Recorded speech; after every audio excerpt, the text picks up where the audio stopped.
Affirmative Action Fund, the establishment of the National Government Constituencies Fund in the Constitution will ensure reasonable access to exclusive national government functions, of course, in all the constituencies, and also ensure the participation of the people in the identification and implementation of priority national government programs. With regards to the Senate Oversight Fund, entrenching it into the Constitution will ensure that the Senate is adequately empowered and resourced to perform its oversight functions.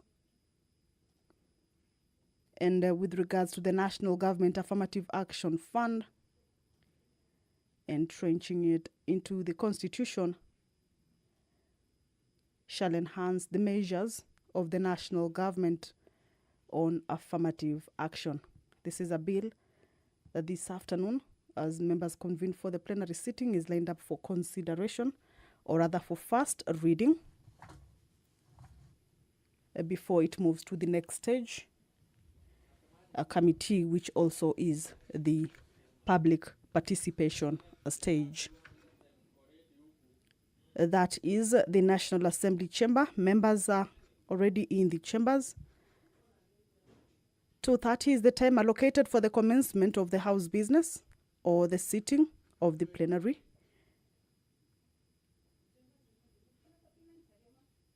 And members, as you can see, have already made their way into the chambers. So once the Speaker's procession also makes its way into the chambers, then the House, if it has the required quorum, will commence its business. This afternoon also, the members shall adopt a report on the 2025 budget policy statement. This is a report that was considered this morning during the Wednesday morning sitting. A report by the liaison committee and was moved by the chairperson of the liaison committee, who's also the Deputy Speaker of the National Assembly, Honorable Gladys Boss.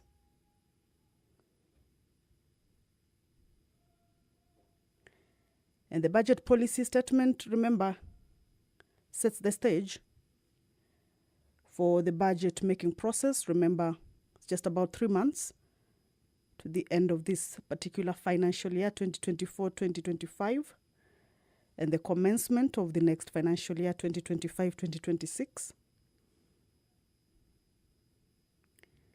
And it is through this a budget policy statement that also sets the budget making a process.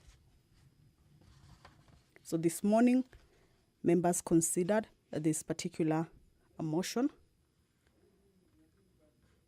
which approved or seeks to have the House approve the national government budget ceiling at 2.5 trillion. That is the Speaker of the National Assembly, Honorable Dr. Moses Wetangula, already in the chambers to preside over this afternoon sitting. Allow me to hand you over to this live broadcast brought to you by Waheshimiwa, tuombe. Ewe Mwenyezi Mungu, ambaye kwa hekima na wema wako umetoa nyadhifa za viongozi na mabunge kwa ustawi wa jamii na utawala wa haki wa wanadamu, tukusihi utazame kwa neema nyingi sisi watumishi wako ambao umeridhika kutuita ili tutekeleze shughuli muhimu za jamhuri yetu.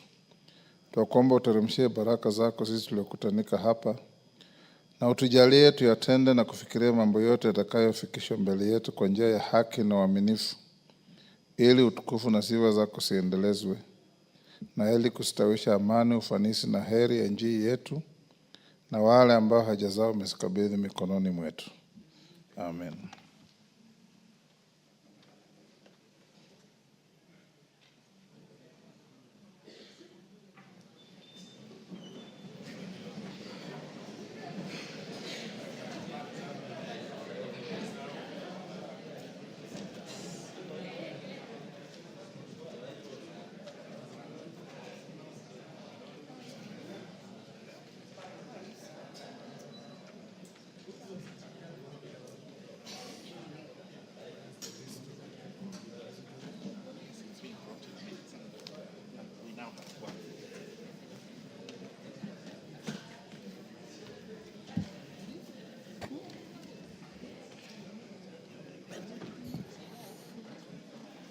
Honorable members, we have quorum to start business.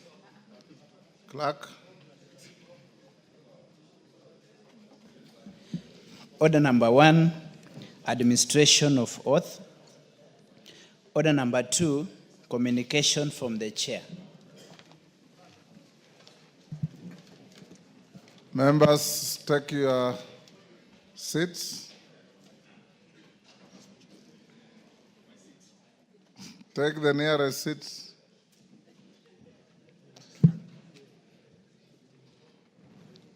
Honorable members, I have a short communication on the appointment of members to the Mediation Committee on the Senate amendments to the Gambling Control Bill, National Assembly Bill number 7 of 2023.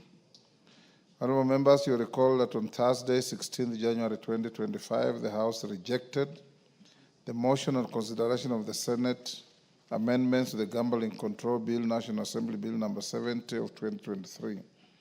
Consequently, the said bill was referred to Mediation Committee in accordance with Article 112 of the Constitution and Standing Order 149.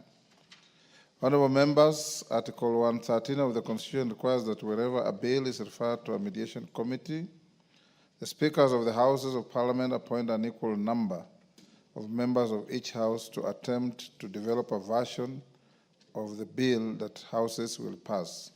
In this regard, having consulted with the leader of the majority party and the leader of the minority party, I have appointed the following members to represent the National Assembly in the Mediation Committee: the Honorable Daniel Wanyama, CBS MP, the Honorable Omboko Milemba, CBS MP, the Honorable CPA Kuria Kimani, CBS MP, the Honorable Dr. Jackson Kosgei MP, the Honorable Dominic Letipila MP, the Honorable Kwenya Thuku MP, the Honorable Dr. Rico Namoit MP, the Honorable Mark Nyamit MP, the Honorable Dr. Irene Kasalo MP. Honorable members, we shall await the appointment of senators to the Mediation Committee for the committee to be fully constituted for purposes of commencing the mediation process. Once I receive a message from the Senate to that effect, I'll convey it to the House. Thereafter, the Mediation Committee will embark on an attempt to develop a mediated version of the bill in accordance with Article 113 of the Constitution for consideration by the Houses of Parliament. The House is accordingly guided. Honorable members, while I'm still on my feet, allow me to recognize a delegation from the Transitional National Legislature of the Republic of South Sudan. Honorable members, I wish to introduce to you a delegation from the Transitional National Legislature of the Republic of South Sudan seated in the Speaker's row.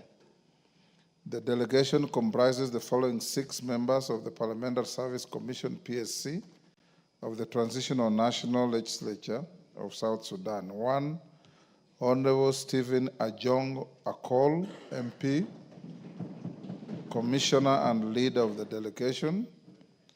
Honorable Mary Bicencio Wani, MP, Commissioner. Honorable Regina Joseph Kaba, MP, Commissioner. Honorable Regina Richard Aban, MP, Commissioner. Honorable John Orach Nyiker, MP, Commissioner. And Mr. Dominic Bandima Albert Paul, Commissioner. Honorable members, the delegation, accompanied by 3 senior parliamentary officers, is on a benchmarking visit to our Parliamentary Service Commission to learn about the structure, functions, and operations of the Commission and the Parliament of Kenya.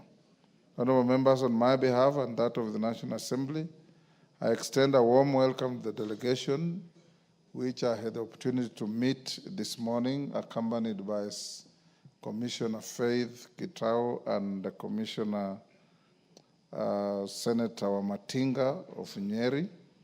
I wish them fruitful engagements and an enjoyable stay in their second home, Kenya. Their team leader, Stephen Ajong Akol, was with all of us in the Sudan peace process, starting from Machakos to Naivasha, to the historic signing of the Comprehensive Peace Agreement presided over by our late President Kibaki at Nyayo Stadium. So he's one of the heroes of the Sudan. You can acknowledge him again.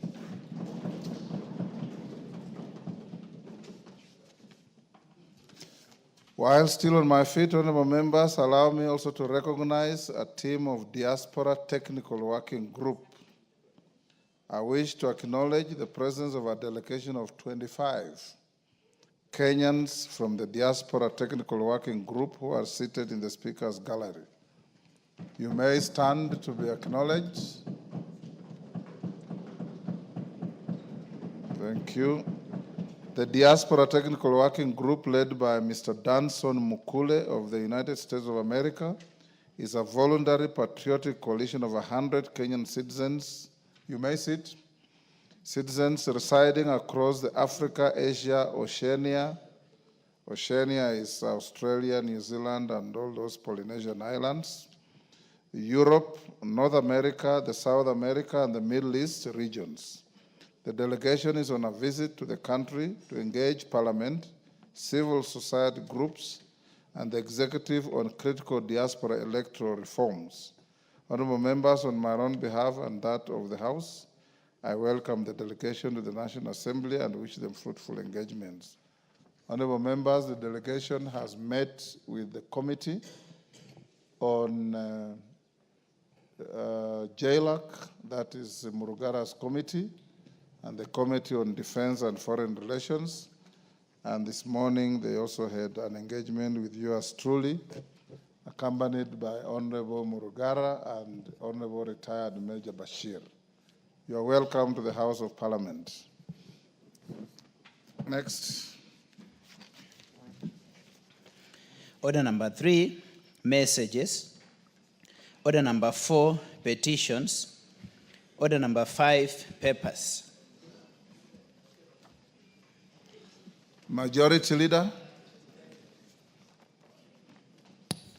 Thank you very much, Honorable Speaker. Honorable Speaker, I beg to lay the following papers on the table of the House today, Wednesday, March 12th, 2025, afternoon sitting. Honorable Speaker, A, reports of the Auditor General and financial statements of the National Government Constituencies Development Fund for the year ended 30th June 2024, and the certificates therein in respect of the following constituencies. Honorable Speaker, I start with Aina Bokoi, Baringo South, Bomet East, Borabu, Bumula, Bura, Butula, Chepalungu, Garsen, and at number 10, Gilgil, Ikolomani, Kabuchai, Kajiado South, Kandui, Huisero, Kibwezi West, Kilifi North, Kinango, Kisauni, and at number 20, Kitui Central, Kitui South, Konoin, Kuresoi South, Kuria West, Lurambi, Magarini, Matayos, Mosop, Mwingi West, Nandi Hills, North Mugirango, Rabai, Sabatia, Sogowait, Soin, Sotik, Suba South, Subukia, Turkana East, Ugenya, Uguja, Vihiga, and West Webuye West, Webuye East at number 42. B, reports of the Auditor General financial statements for the year ended 30th June 2021, 30th June 2022, 30th June 2023, and certificates therein in respect of the following, Honorable Speaker. At number 1, AIC Morop Girls Secondary School, Nakuru, AIC Chebisas Boys High School, Oasingishu, Baricho Boys High School, Kikima Secondary School, Koisamo Secondary School, Mamangina Kenyatta Secondary School, Michinda Secondary School, Milimani High School, Moi Girls Secondary School, Masabet, Moyale Boys High School, Ndura Secondary School, Ngoto Boys High School, Njoro Township Secondary School, St. Angela's Girls Secondary School, Kitui County, and lastly, St. Matthias Mulumba Matinyani Boys Secondary School. Honorable Speaker, I beg to lay. Thank you. Chairperson, Committee on Justice and Legal Affairs. Thank you very much, Mr. Speaker.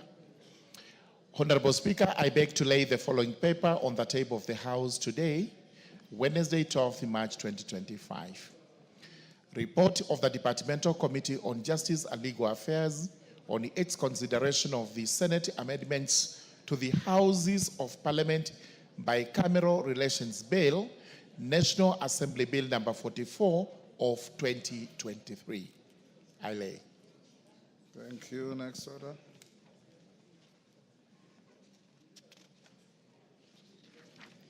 Order number 6, notices of motion. Order number 7, questions and statements.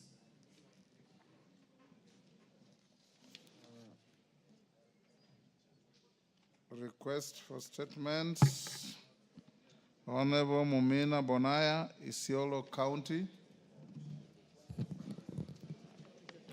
Thank you, Honorable Speaker.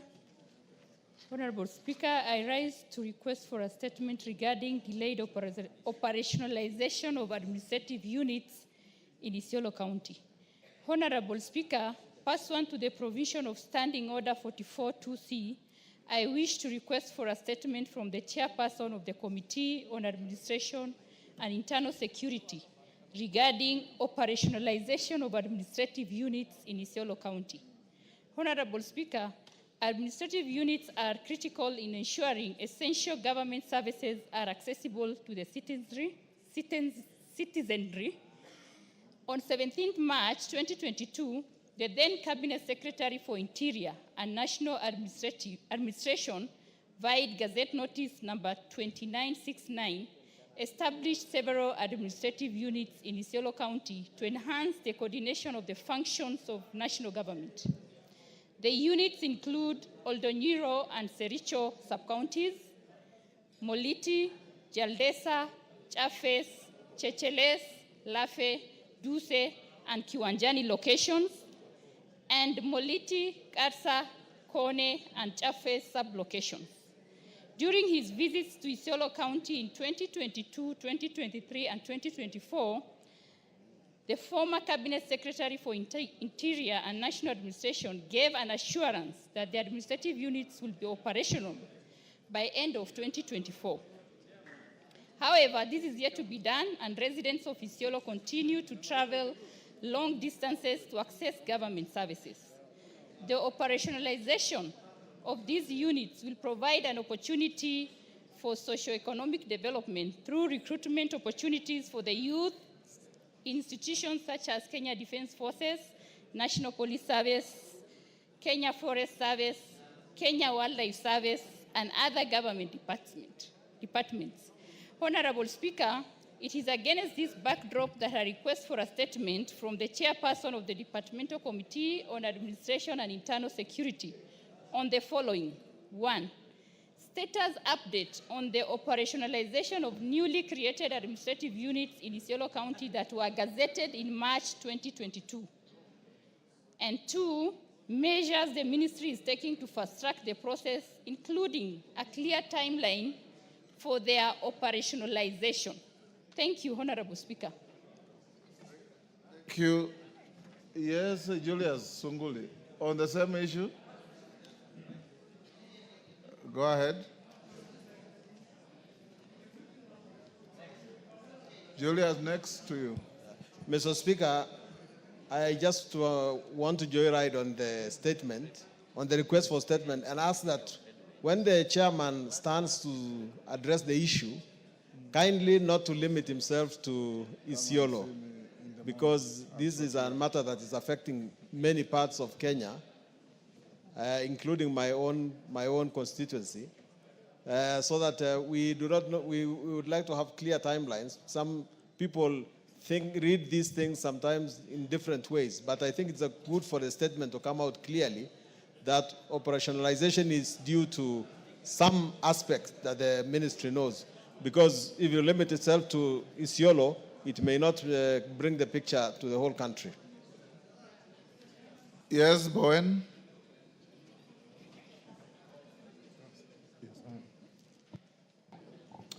Thank you, Mr. Speaker. Mr. Speaker, allow me to say something about the statement by the Honorable Mumina. Mr. Speaker, there are so many administrative units. Some dated back almost 3 years ago since they were gazetted, and they have never been operationalized. And Mr. Speaker, number two, I think there is need to have a policy. There is need, Mr. Speaker, I want the chair of internal security and the committee, Mr. Speaker, there is need to have a policy for creation of administrative units. Because, Mr. Speaker, you will find that any cabinet secretary who gets into that office creates so many administrative units in their village and gazettes in their village. They gazette their villages into districts. They gazette their locations into divisions. And they are doing it without budget. There is nothing. We have so many across the country, Mr. Speaker. And it requires that even before now, the current cabinet secretary, maybe gazettes and others, there is need to operationalize, Mr. Speaker, those which are there now. Otherwise, you will find there is a precedent, Mr. Speaker, where every CS who comes in, they do their own things and they leave. So, Mr. Speaker, I want the committee, as even as they respond to this, there is need this House to come with a regulation policy on what guides or which guides the creation of administrative units in the country. I support the statement, Honorable Speaker. Thank you, Honorable Speaker. Honorable Speaker, I would like also to join right on the same statement. And I would like just to say one thing, Honorable Speaker, to request the committee in charge to ensure that there is sufficient budget. Because even when we speak and ask all these questions, I have been to the office several times, and they say, okay, we have gazetted, but we don't have budget for operationalization. So I would like to request the Tongoyo committee to ensure, as we debate this financial year estimates and the budget, to ensure that they have consolidated all the units that have been gazetted and budget for their operationalization. Today, Honorable Speaker, I have like 5 chiefs and assistant chiefs who were actually installed, but they cannot get salary because there is no budget. And this is all over. You know, I received a call from the people of Magarini. They say they have 5 chiefs and 7 assistant chiefs where they have been appointed, chiefs have been installed, and they are not getting salaries. This is very dangerous for a country. My friend Leto is telling he has 26 chiefs and when that have been installed, and there's no budget, so they're not getting salaries. It will enable corruption, and it will make these guys not even work properly. So, the Tongoyo committee, please, before you approve any budget for that department, ensure money has been set aside to pay the chiefs and also to operationalize the administrative units that have been gazetted and created. I thank you, Honorable Speaker. Those are enough joyriders. Yes, Nicholas, what is it? Nicholas Ngikor. Mr. Speaker, I just want also to echo my voice on the issue of administrative units. Mr. Speaker, in Turkana East, we are facing the same challenge of the administrative units, whereby the sub-county of Sukuta, which was created, and it is now operational, it is only the DDC who is there. There's no ACCs, no chiefs, and all these were gazetted together. I don't know how can they force only the DDC. How can this DDC work without the his assistant chiefs and assistant chiefs? Mr. Speaker, this is where we do the budget for all these ministries, including the Ministry of Interior. It is the time for this House, instead of us asking these questions every time, it is us now to have the budget in place so that these officers can be down there so that they can assist the public on the issue even of security. Like now, for example, in my constituency, people, they are facing a lot of security because we don't have also officers on the ground. But having them there, we can minimize even this issue of insecurity in those areas. Mr. Speaker, it is an issue which is supposed to be addressed, and we help the public to get services closer to them. Thank you, Mr. Speaker. Thank you. Tongoyo. Tongoyo, you can see the number of joyriders, and there are many more. Johanna Ngeno, when he finishes, it more or just less the whisper same? to him what you want. He's next to you. Honorable Speaker, as you actually rightly put it, the interest is so much. Yes. And I want to respond as follows, Honorable Speaker. I want to respond, to give a comprehensive response first week when we come from recess. But at the same time, Honorable Speaker, I want just to confirm that we did actually discuss with the Honorable Member, Honorable Bonaya, and I did confirm that when we were having the BPS, we had the ministry, the CS, and we actually, the committee actually interrogated on the same. And I want actually for record to confirm, Honorable Speaker, as we wait for the comprehensive, response from the ministry, Honorable Speaker, I want to confirm for the House, as it is, the ministry had since confirmed that we have got 24 sub-counties which are ready for operationalization. We have got about 88 divisions. We have got about 318 locations. We have got 674 sub-locations. And in this supplementary budget, we had availed about 284 million for the same. But Honorable Speaker, I'm sure if you will have given more time, you will have gotten a lot of riders on the same. And the issue has been always money, resources. This House appropriate resources, Honorable Speaker. Yesterday, when we were sitting in the liaison committee, I was really pleading to these members to give something like $500 million shilling. Then we can able to operationalize all the gazetted units. And at the same time, we had actually already put across a very strict recommendation so that the ministry should be able to have a very clear policy henceforth on creation of new gazettement of new units. So, Honorable Speaker, I know we are still in the process of even approving the supplementary budget. If this House see it fit, give the ministry some money, $500 million shilling, plus the 284, we can operationalize majority of your units. And I submit, Honorable Speaker. And but let's give me money. We can able to operationalize as many as possible. Yes. Well, you'll still have to bring a written response in 3 weeks. Before I call Joshua Kandie, allow me, members, to acknowledge in the Speaker's Gallery Oldakes Secondary School from Narok West, Narok, Kianyaga High School, Gishugu, Kirinyaga. Honorable members, in the tradition of the House, you welcome your visitors. Kibudha Girls High School from Kangema, Muranga. AJC Chebisas Girls from Aldai, Nandi. Iruma Girls High School from Mara, Tarakaniti.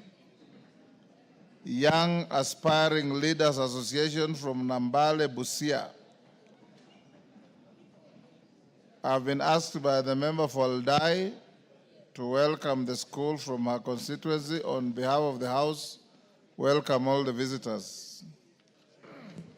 Thank you, Honorable Speaker. I stand to welcome the girls. You said the school is actually AIC Chebisas from Aldai constituency, as I also welcome the other students from the other schools.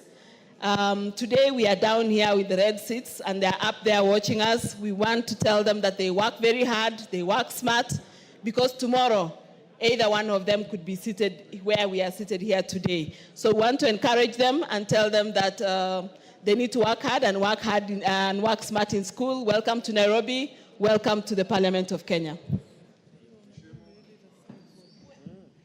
Member for Gishugu. Thank you, Honorable Speaker. Let me join Honorable Member for Aldai in welcoming all the students who are visiting Parliament this afternoon, and in particular, Kianyaga High School, which is within my constituency. And Honorable Speaker, Kianyaga High School has been shining in many years, and performing exemplary well at the national music festivals. And it's one of the schools that has also produced very eminent and prominent leaders in this country, including Honorable GK, who was a student at Kianyaga High School. So without belaboring the point, let me tell you, Kianyaga and all the other students, that education is key. Continue doing well, both academically and in extracurricular activities, and the future is bright for all of you. Thank you so much, Honorable Speaker. Tongoyo. Thank you, Honorable Speaker. I want also to join the rest of my colleagues and yourself to welcome all the students who had visited this house, August House, to see firsthand the proceedings in this house. And I know, Honorable Speaker, in particular, I want also to welcome the Lionesses, which is from my constituency. For record, this is a school which comes from the remotest part of the county. And in the just ended year, they had a mini score of about 8.02, which was the best in the county. And it is really commendable. And I want to welcome all of them. This is their future leaders amongst them. And I want to wish them all the best. Thank you, Honorable Speaker. Joshua Kandie, Baringo Central. Thank you, Honorable Speaker. Pursuant to provisions of Standing Order 44-2C, I wish to request for a statement from the chairperson of the Committee on Education regarding shortage of teachers in Baringo Central Constituency. Honorable Speaker, a teacher shortfall in a school presents several challenges, including increased workload for existing teachers, inconsistent student learning experiences, difficult meeting diverse student needs, large class sizes, potential for curriculum gaps, reduced quality of instruction, and difficulties in maintaining a positive learning environment, all of which can significantly impact student performance and overall school operations. Recent reports indicate a shortfall of teachers across all educational levels in Baringo Central Constituency. Many schools in the constituency remain severely understaffed, affecting the delivery of quality education. Honorable Speaker, it is against this background that I request for a statement from the chairperson of Departmental Committee on Education on the measures that the Ministry of Education has put in place to ensure schools have adequate teachers to meet the shortfall, especially in Baringo Central Constituency. Thank you, Honorable Speaker. Thank you, Honorable Kandie. Melly, 3 weeks. Yes, I will respond to it in the next 3 weeks. 3 weeks. Speaker. Thank you. Doris Donya. Doris Donya. Yeah, thank you, Mr. Speaker. I rise to request for a statement regarding the payment of annual bonuses to the tea farmers. Honorable Speaker, pursuant to the provisions of Standing Order 42-2C, I rise to request for a statement from the chairperson of the Departmental Committee on Agriculture and Livestock regarding the payment of annual bonuses to tea farmers. Honorable Speaker, tea farming is a major economic activity in Kenya, contributing significantly to the country's export earnings and providing livelihoods for millions of Kenyans. However, there have been growing concerns and complaints from tea farmers regarding the disparity in the payment of bonuses by factories in various regions. Tea farmers in some regions, such as Kisii County, Nyamira County, and parts of Rift Valley, receive significantly lower bonuses compared to their counterparts in other regions, despite similar input and production levels. This disparity, which is against Kenya Tea Development Agency, that is KTDA dividend payout policy, has caused concerns about fairness, transparency, and equity in the payment system among farmers. Honorable Speaker, it is against this background that I request the chairperson of the Departmental Committee on Agriculture and Livestock to appraise the House on the following: the criteria used to determine the rates of annual bonuses paid to tea farmers across the different regions and factories in Kenya, the reasons behind the significant variations in bonus payment to tea farmers in the country, the measures the Ministry of Agriculture and Livestock Development through the relevant agencies such as Tea Board of Kenya and the Kenya Tea Development Agency is taking to ensure that all farmers receive fair, uniform and transparent bonuses based on their production levels. And lastly, the timeline within which the ministry will address the disparity to ensure that tea farmers across the country are treated fairly. Thank you, Mr. Speaker. Thank you, Donya. Chair, Agriculture. Majority Leader informed the Chair, Agriculture to bring us a response in 3 weeks. John Kagusha. Thank you, Honorable Speaker. Request for statement regarding acute shortage of blood testing kit donations in the country. Honorable Speaker, pursuant to the provisions of Standing Order 44, 2C, I wish to request for a statement from the chairperson of the Departmental Committee on Health regarding the acute shortage of blood testing kits in the country. Honorable Speaker, in the recent past, the Kenya National Blood Transfusion Service, KNBTS, has been facing an acute shortage of essential testing kits used for blood donation, including laboratory reagents and blood bags and blood bag kits for testing and storing donated blood. The lack of essential kits has led to wastage of donated blood, a very critical resource.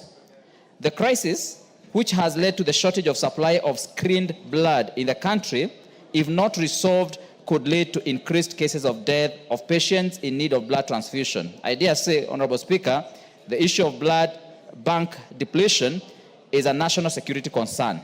Honorable Speaker, it is against this background that I request for a statement from the chairperson of the Department Committee on Health on the following. 1, report on the measures that the government has put in place to avert a crisis and ensure there are adequate essential testing kits to enable screening of blood donated across the country. 2, what immediate measures is the government taking to ensure uninterrupted provision of screened blood for transfusion to patients, especially those in current need? 3, the long-term measures being put in place to mitigate the risk and ensure constant supply of essential medical testing kits. And 4, measures to adequately facilitate the Kenya National Blood Transfusion Service to carry out its mandate uninterrupted. Thank you, Honorable Speaker. Thank you, Honorable Kagusha. Chair, Health. Majority Leader, a response. Majority Leader. Oh, yes, Bukoze? I'm 3 weeks. I'm still the chair until tomorrow. Yes. But I'll be the ranking member in that committee. Yes. So we can give a response in 3 weeks' time when Parliament resumes from recess. Thank you, Honorable Bukoze. Next order.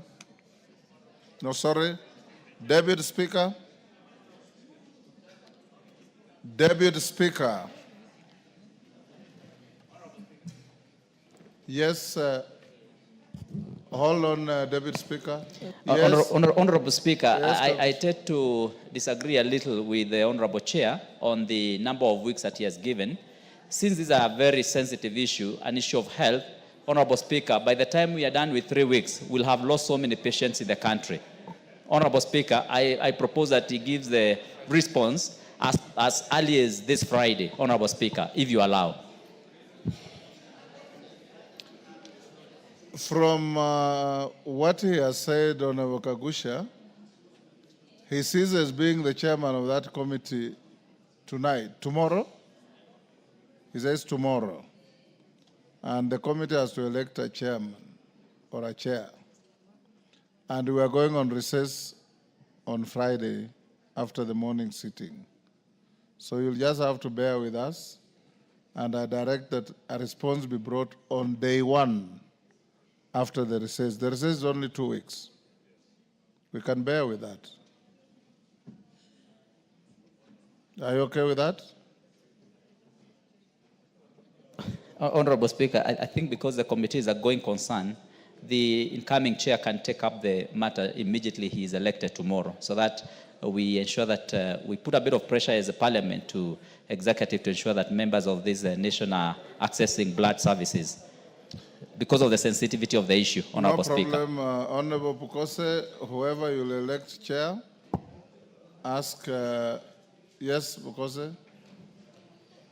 Honorable Speaker, I know the issue that is being raised by Honorable Kagusha is critical, but I will indulge him that he allows the transition, the smooth transition, so that we are able to get the answers and give him a satisfactory answer. Because if we are to give him an answer by Friday, I know that he will still complain that that is not satisfactory. Yes. And I want to ask the member that he be patient, and in 3 weeks' time, we'll give him a satisfactory answer. Thank you. 3 weeks. Deputy Speaker. Thank you, Honorable Speaker.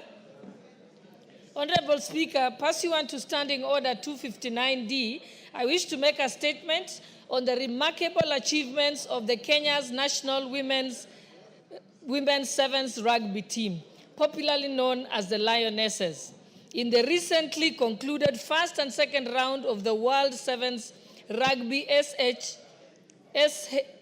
HSBC Challenger Series, which were held in Cape Town in the Republic of South Africa on the 1st and 2nd of March 2025. Honorable Speaker, for many years, lovers of rugby have known the men's rugby team as one that has brought honor and glory to the country in rugby. It is therefore impressive that the Kenya women's rugby team has been steadily rising to stardom and also bringing sporting glory to the country, as demonstrated in Cape Town during the just concluded World Sevens Rugby HSBC Challenger Series. In the first round final, Kenya triumphed over Argentina with a hard-fought 17-12 victory. Further, in the second round final, Kenya delivered a dominant performance, overwhelming hosts of South Africa with a convincing 17-0 win. Notably, this heroic performance marks the first time ever in history that our Lionesses have claimed victory in a rugby challenger series and won 2 consecutive tournaments. Honorable Speaker, this is truly an exceptional performance by our women's rugby team It's a result of hard work, incredible resilience, determination, and skill. Their achievements are even more commendable considering the numerous challenges that our women's rugby team continues to face, including financial constraints, resource limitations, limited visibility. And as you know, Honorable Speaker, they visited Bunge and we were able to provide for them food for a year. And those are some of the obstacles that can potentially hinder the sport growth and advancement. The Lionesses have shown unwavering dedication by overcoming these to excel at a global stage. Honorable Speaker, as we commend our women rugby team for its spectacular performance, it is important to note that in the world of sports, women often face unique challenges and barriers, including unequal opportunities, gender-based discrimination, and inadequate access to healthcare services. Therefore, as parliamentarians, we have a constitutional duty and a responsibility to address these issues head-on and ensure that our girls are empowered to thrive in their chosen sports disciplines without fear of discrimination or prejudice. In this regard, I wish to thank the stakeholders such as Safaricom PLC, who have already come out strongly to support our Lionesses in overcoming some of these hindrances. I urge also more organizations to consider supporting our women's rugby team and other disciplines that feature female sports persons. Honorable Speaker, to our Lionesses, I say this: continue to shine brightly on the rugby field. Inspire the next generation of sportswomen and never forget your worth and value as women. You are a role model and champions of change, and your contributions to our national prides are truly invaluable. Once again, I say hongera kwenu na endeleeni kukaza mshipi. Asante Lionesses. Thank you, Honorable Speaker. Thank you, David Speaker. We join you in congratulating them as well. Next order. Yes, Donya, what's the point of order? Oh, thank you, Mr. Speaker. I stand on Standing Order 173. There is an accident which has happened to women in this Kenya. And this is a horrible accident. Accident? Yes, a serious one. A Where? serious accident on the Committee of Transport, whereby we have 15 members and there is only one lady. That is an accident, Mr. Speaker. A big one, according to Standing Order 173. One lady, you can imagine, Mr. Speaker, 14 men seated against one woman. They cannot even deliberate. And we applied for this position. So you want to tell us women cannot manage transport committees, yet we are the ones who walk miles to the markets, to the rivers, and then what are you telling us? When we go to social protection, you've put all the women there, then you want us to approve the NADICO report. The men in this house, we need justice. This committee needs to be disbanded, Mr. Speaker. Women's voices should be respected.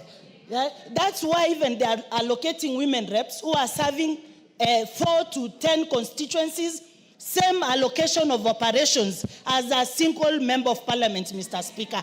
This should stop. Women must be respected. We are the ones who breastfeed. We bring life to this world. Mr. Speaker, it is very wrong. We protest. We don't like it. We want balance. We want equity, equity, equity. Thank you, Mr. Speaker. I hear you. Next.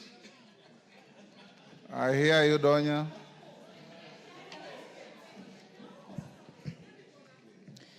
Order number 8, the Constitution of Kenya Amendment Bill, National Assembly Bill number 4 of 2025, first reading. Yeah, hold on, clerk. Yes, Minority Leader. Mr. Speaker, with your indulgence, Mr. Speaker, we need to take note of the issue that has been raised by Honorable Doris. And in the reorganization of the committees with the majority leader, we have to take note of that, Mr. Speaker, so that more women serve in the Transport Committee. But having said that, Mr. Speaker, there's an international event, Mr. Speaker, that's happening in New York in this week, Mr. Speaker, of women. Mr. Speaker, when men issues are being discussed, women are also present. I don't know why the delegation that was sent by Parliament to New York, Mr. Speaker, only consists of female gender, Mr. Speaker. Why did we not have MPs also of male to go and discuss women issues, Mr. Speaker? There is also an anomaly, Mr. Speaker, of that issue. There's a serious accident that's taking place also in New York, Mr. Speaker, where only women, our women colleagues are only meeting, Mr. Speaker, without any single member of male gender, Mr. Speaker. That's also a very serious accident in New York, Mr. Speaker, that needs to be addressed. Thank you, Mr. Speaker. What is good for the goose is good for the gander. Clerk, before you call the next order, allow me. And Donya, the constitution of committees is done by your leaders. One is sitting in front of you, to whom you are preaching the accident. The other is sitting across the floor. Take your complaints to them so that you can be able to address them. Yes, Deputy Speaker. Honorable Speaker, I'm just giving a point of information to Honorable Junet to let him know that what's happening in New York is called positive discrimination. Yes. Yes, Jematia. Thank you, Mr. Speaker. On the same note, on an order paper, okay, standing order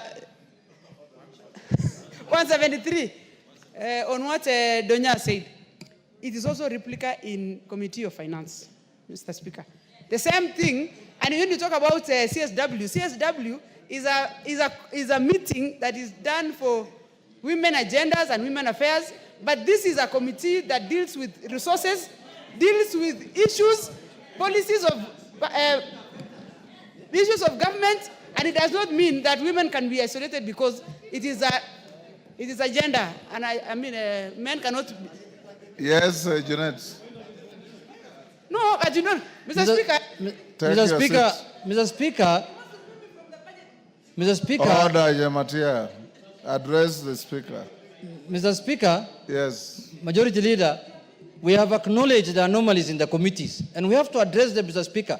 The committees must have gender parity. But, Mr. Speaker, also what's happening in New York, men are stakeholders. What women are discussing there affects us, Mr. Speaker. We must be present in the New York, Mr. Speaker, because we are stakeholders also on issues of women. They affect us, Mr. Speaker. What you are going there and discussing, you are going to implement it when we are present where we are, Mr. Speaker. So we are stakeholders. You must engage us, especially fathers to girls like me, Mr. Speaker. I must know the agenda of women in New York, Mr. Speaker. I must know. Order, no more agenda passions on the floor. I want to acknowledge the presence of Kirirwa Junior School from Imendi Central, Meru, in the public gallery, and Koelel Forces Academy, Gilgil, Nakuru, in the Speaker's gallery. On my behalf and on your behalf, we welcome the students and their teachers to the House of Parliament. Next order. Order number 8, the Constitution of Kenya Amendment Bill, National Assembly Bill number 4 of 2025, first reading. A bill for an act of parliament to amend the Constitution of Kenya. Order number 9, motion, report on the 2025 budget policy statement, question to be put. Next order.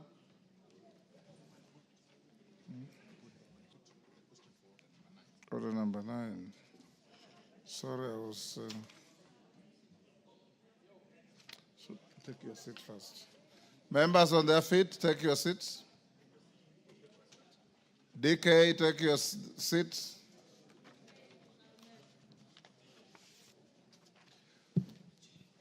Order, Leader and Canaan, take your seats. Honorable members, I'll now put the question at order number 9, which is that this House adopts the report of the Liaison Committee on the Budget Policy Statement, BPS, for the financial year 2025-26, and a compendium of departmental committee reports on the 2025 BPS laid on the table of the House on Tuesday, 11th March 2025, and pursuant to the provisions of Section 25(7) of the Public Finance Management Act 2012, and Standing Order 2329 and 10A, approves the Budget Policy Statement, BPS, for the financial year 2025-26.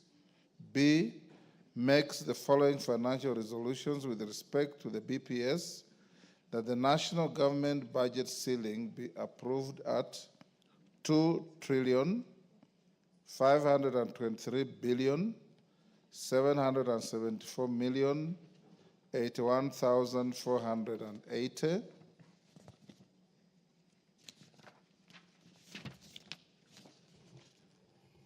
of which the executive 2,437,536,081,480, of which Office of the Attorney General 8,652,200,000, Parliament 49,488,200,000, Judiciary 26,749,800,000.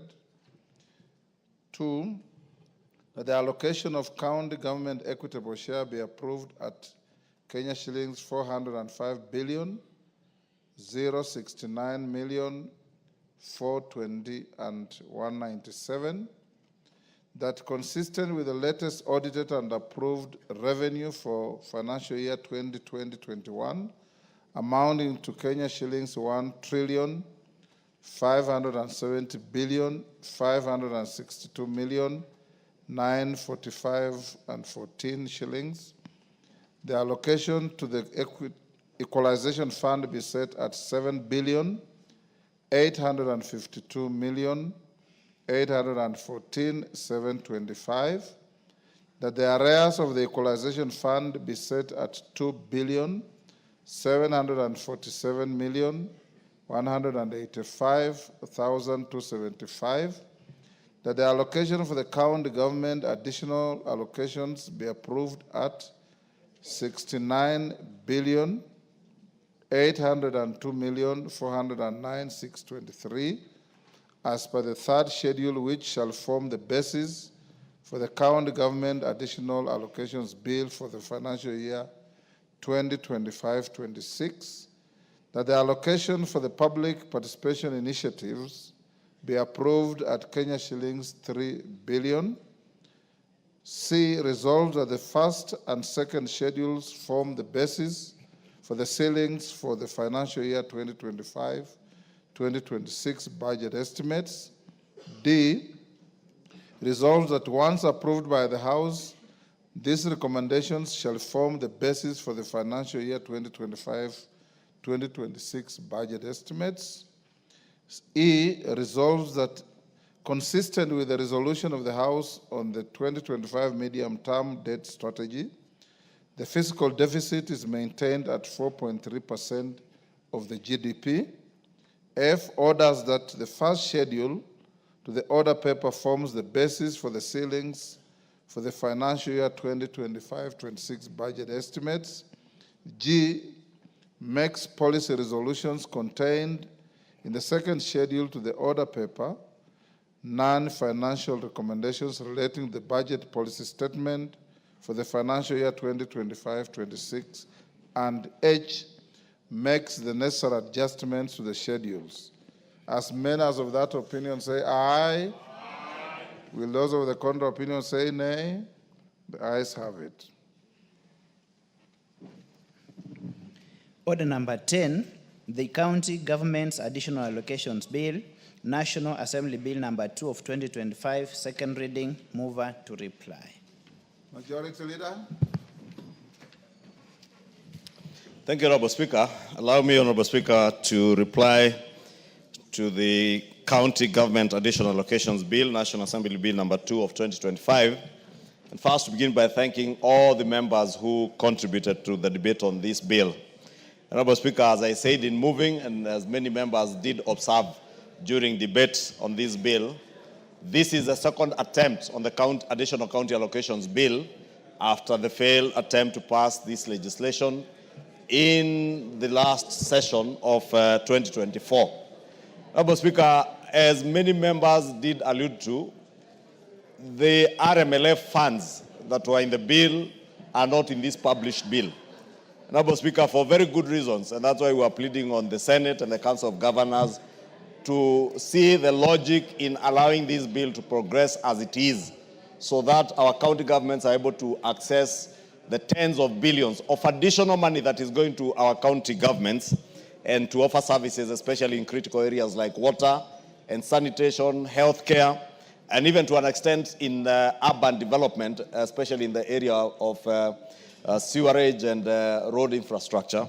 Therefore, Honorable Speaker, mine is just to improve on them. I have seen attempts already to try and water down this bill by having another one published in the Senate, Honorable Speaker.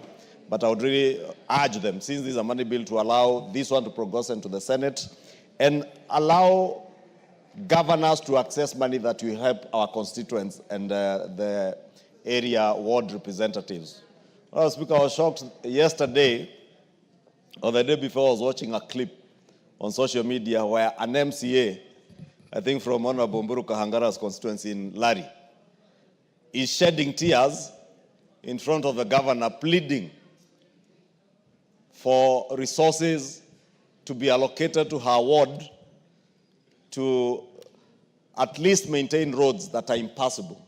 And she was shedding tears, pleading with the governor that they cannot even transport bodies when there's a funeral in the ward because of the state of roads. And this is the dire state of roads, not in Kiambu County, but across the country. And I know a few governors may want the world to believe. And in fact, I was told the governor of Kiambu was alleging that it's the National Assembly that is holding 10 billion shillings for roads maintenance, which is very far from the truth. It is the Council of Governors, through the case that is bound to be determined tomorrow on the 12th of March, that has held to 10 billion shillings that should be helping the Kenya Rural Roads Authority to rehabilitate roads. And KERA does also assist governors when they maintain some of the roads in the rural areas, some of which may definitely be the burden of those governors to maintain them. But because KERA is there, it helps. And I know the other notion, Honorable Speaker, that they have attempted to drive is that these funds are going to members of parliament. Again, far from the truth. Members of parliament do not manage any of these funds. They go to the regional offices of KERA and KURA, and that is where they manage the resources. That is where they do the procurement from. And it is KERA and KURA engineers who superintend over the construction and maintenance of those roads in our constituencies, in wards, and of course in counties, Honorable Speaker. Therefore, even as we sympathize with these MCAs who have had to shed tears on behalf of the people they represent, we must plead with the Council of Governors to allow the nation to move forward on this matter of additional county allocations. Honorable Speaker, many urban areas, and I have seen a number of adverts done by KURA in maintenance of roads in Nairobi, but in many urban areas, they were benefiting immensely from KUSIP and KISIP funds. All these funds are in this bill. Many counties are benefiting from healthcare funds, even with the loss of the global funds from USAID and other donors. There is additional money from other donors in grants. Some not even loans, some are grants, but which counties cannot access because this bill has not become an act of parliament. Therefore, Honorable Speaker, I really want to plead with our colleagues in the Senate, when this bill is transmitted to them, to hasten its processing and allow governors to access this money so that they may help our constituents. And with that, I beg to reply.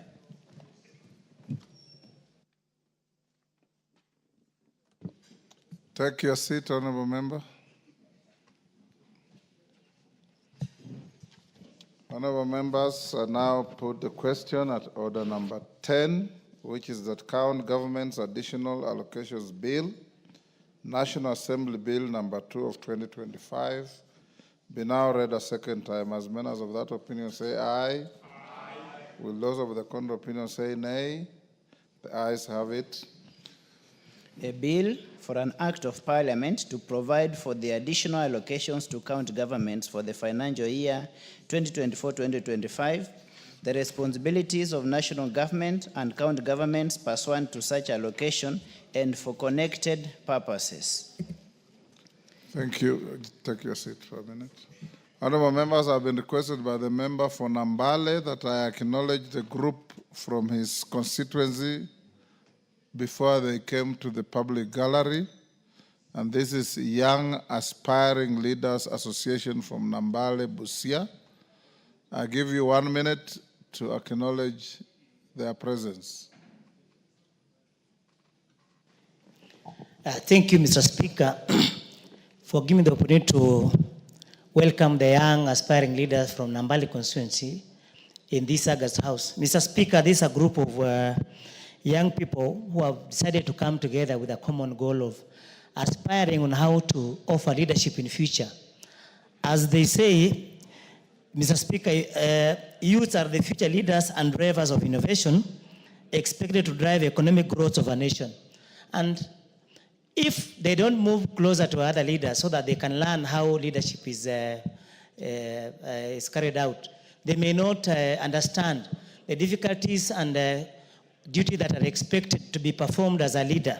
And Mr. Speaker, I wish to commend this particular group of young aspiring leaders because last year in December, they participated in organizing sports activities within Nambali constituency and also encouraged the other youths by advocating against drug use and also did community work.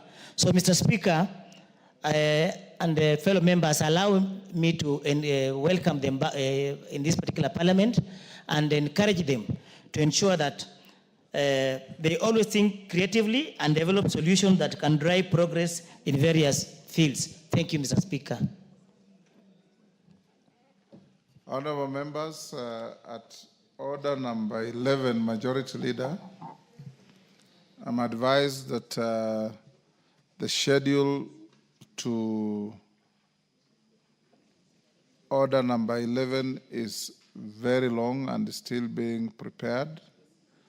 And on that score, if it is agreeable with you, we go to order number 12. And when we are ready with the schedules, then we go back to order number 11. Is that okay? Does that sit well with you, Majority Leader? Yes, Mr. Speaker, so long as soon as the clerk's table is able to share the schedules, but I was thinking probably they should have just published them on the gadgets and we access them from there. Can you post them on the... You just post them on the gadget. These are time-bound legislations. Yes. So call out order number 11.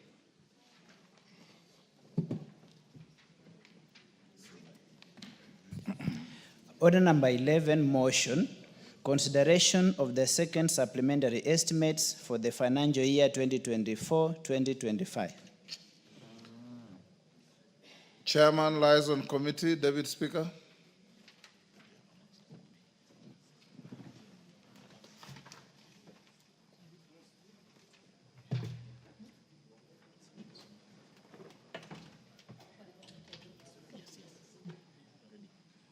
We're at order number 11.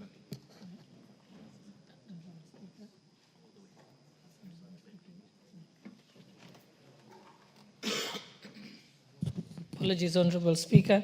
Honorable Speaker, I beg to move that this House adopts the report of the Liaison Committee on its consideration of the second supplementary estimates for the financial year 2024-2025 laid on the table of this House on Wednesday, 12th March 2025, and pursuant to the provisions of Article 223 of the Constitution, Section 39 of the Public Finance Management Act 2012, and Standing Order 239, that 1, approve the supplementary estimates 2 for the financial year 2024-2025 as indicated in the schedules to the report, and 2, resolves that the schedules form the basis for the introduction of the Supplementary Appropriations Bill 2025, and 3, orders that the Speaker do now leave the chair to facilitate the consideration of the said budget estimates with respect to each vote and program in the Committee of Supply as contemplated under Standing Order 240, which is consideration of supplementary estimates in the Committee of Supply. Thank you, Honorable Speaker. Who is seconding?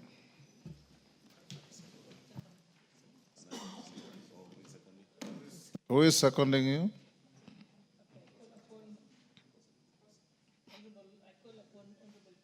Go on record. Give her the mic. Hold on, Bukose. And Honorable Speaker, I call upon Honorable Bukose, who's a member of the committee, to second. Honorable Speaker, I second. Honorable Ruku, take your seat. Donya, don't get an accident, take your seat.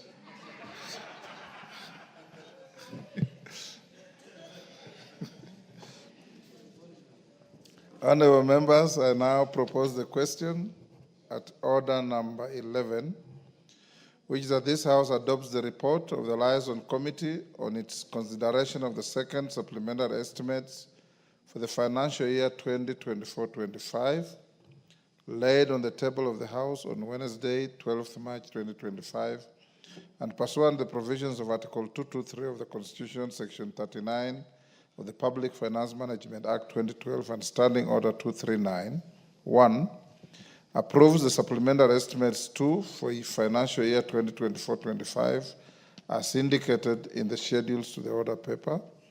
2, resolves that the schedules form the basis for the introduction of the Supplementary Appropriation Bill 2025. And 3, orders that the Speaker do now leave the chair to facilitate the consideration of the said budget estimates with respect to each vote and program in the Committee of Supply as contemplated under Standing Order 240, consideration of supplementary estimates in the Committee of Supply. As members of that opinion say aye. Aye.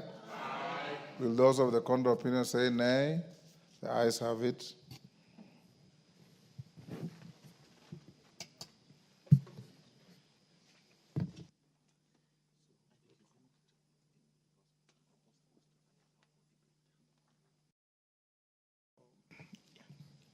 Oh my.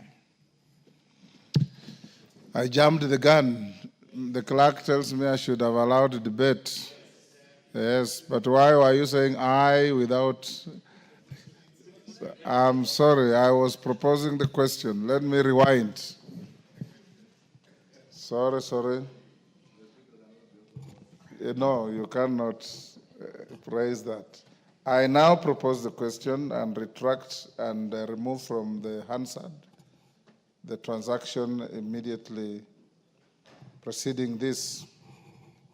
That this House adopts the report of the Liaison Committee on its consideration of the second supplementary estimates for the financial year 2024-25 laid on the table of the House on Wednesday, 12th March 2025, and pursuant to the provisions of Article 223 of the Constitution, Section 39 of the Public Finance Management Act 2012 and Standing Order 239, 1, approves the supplementary estimates 2 of financial year 2024-25 as indicated in the schedules to the report.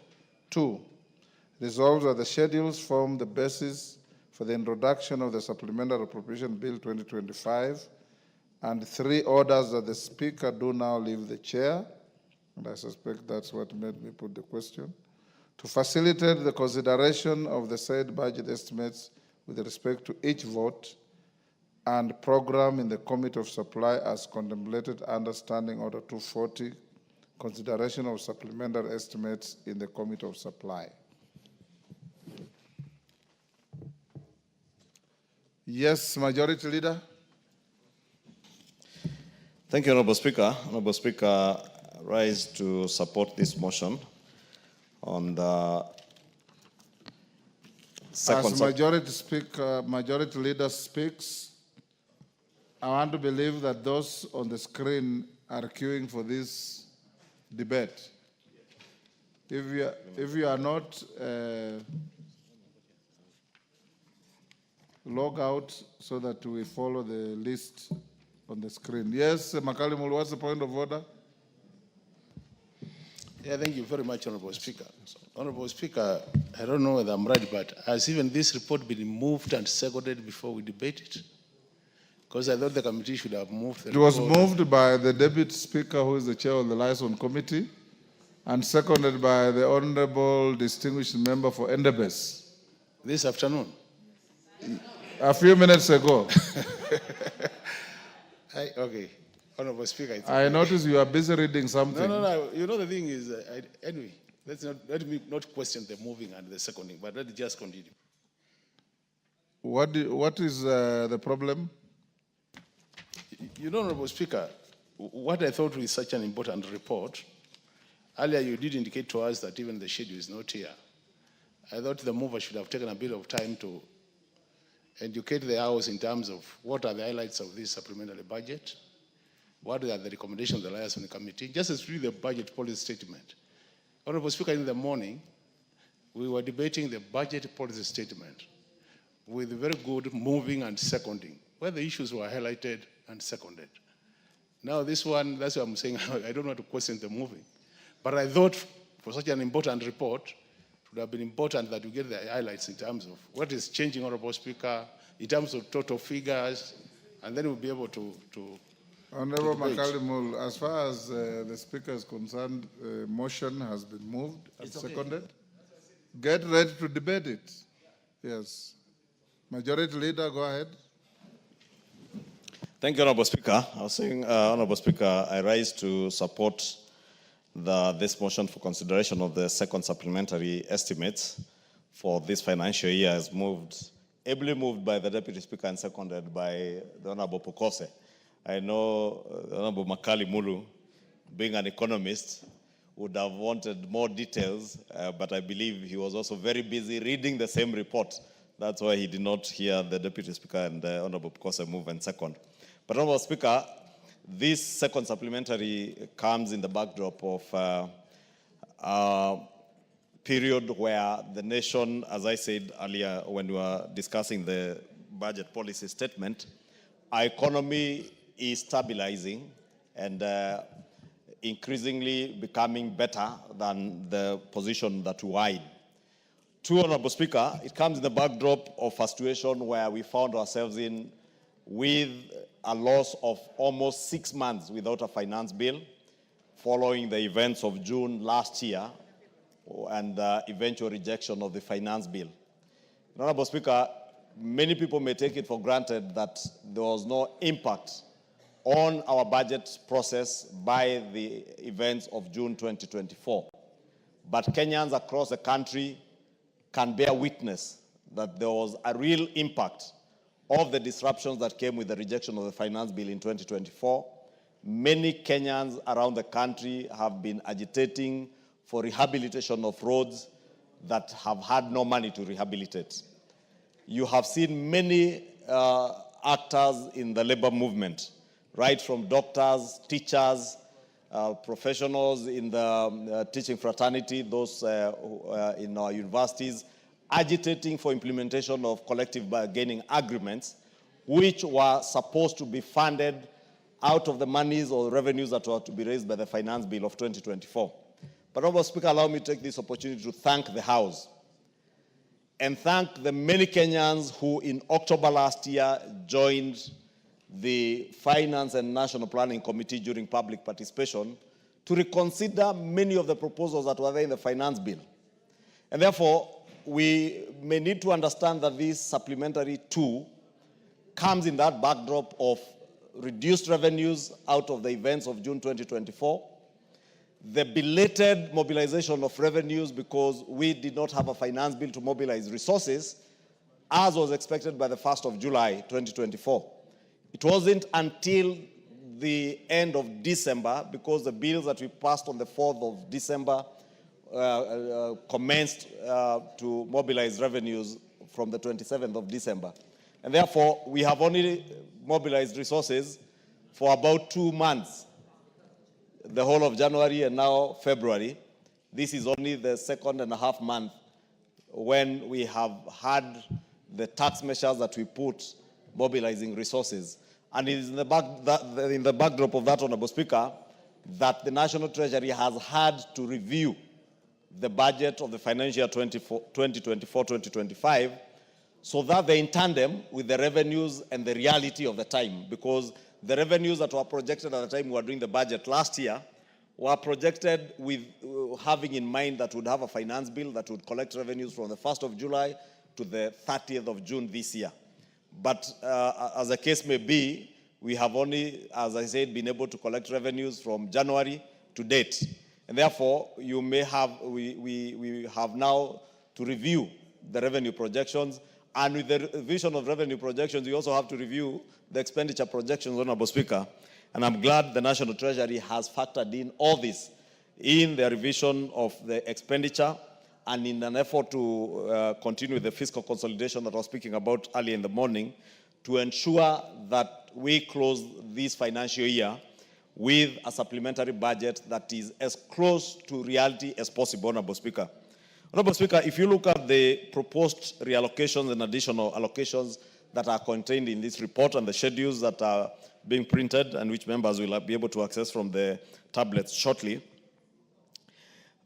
Part of the gainers, Honorable Speaker, is the security sector. And again, Honorable Speaker, is also worth noting that the National Police Service has been allocated an additional 7.5 billion, 5 billion of which is shortfalls in insurance costs, and 2.5 billion to support the Haiti peacekeeping mission, Honorable Speaker, and in addition, also other resources to ensure that we continue to secure our country.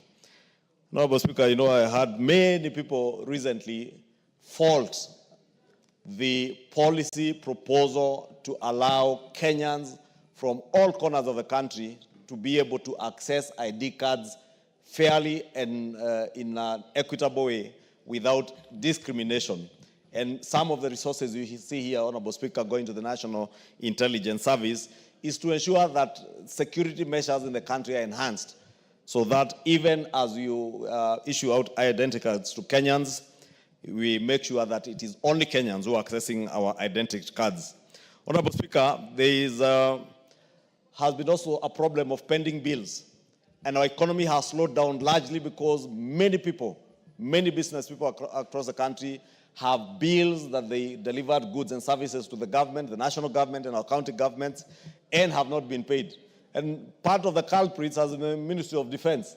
And I can see, Honorable Speaker, in this supplementary budget, the Ministry of Defense has an additional 6 billion shillings, which is going towards settlement of pending bills.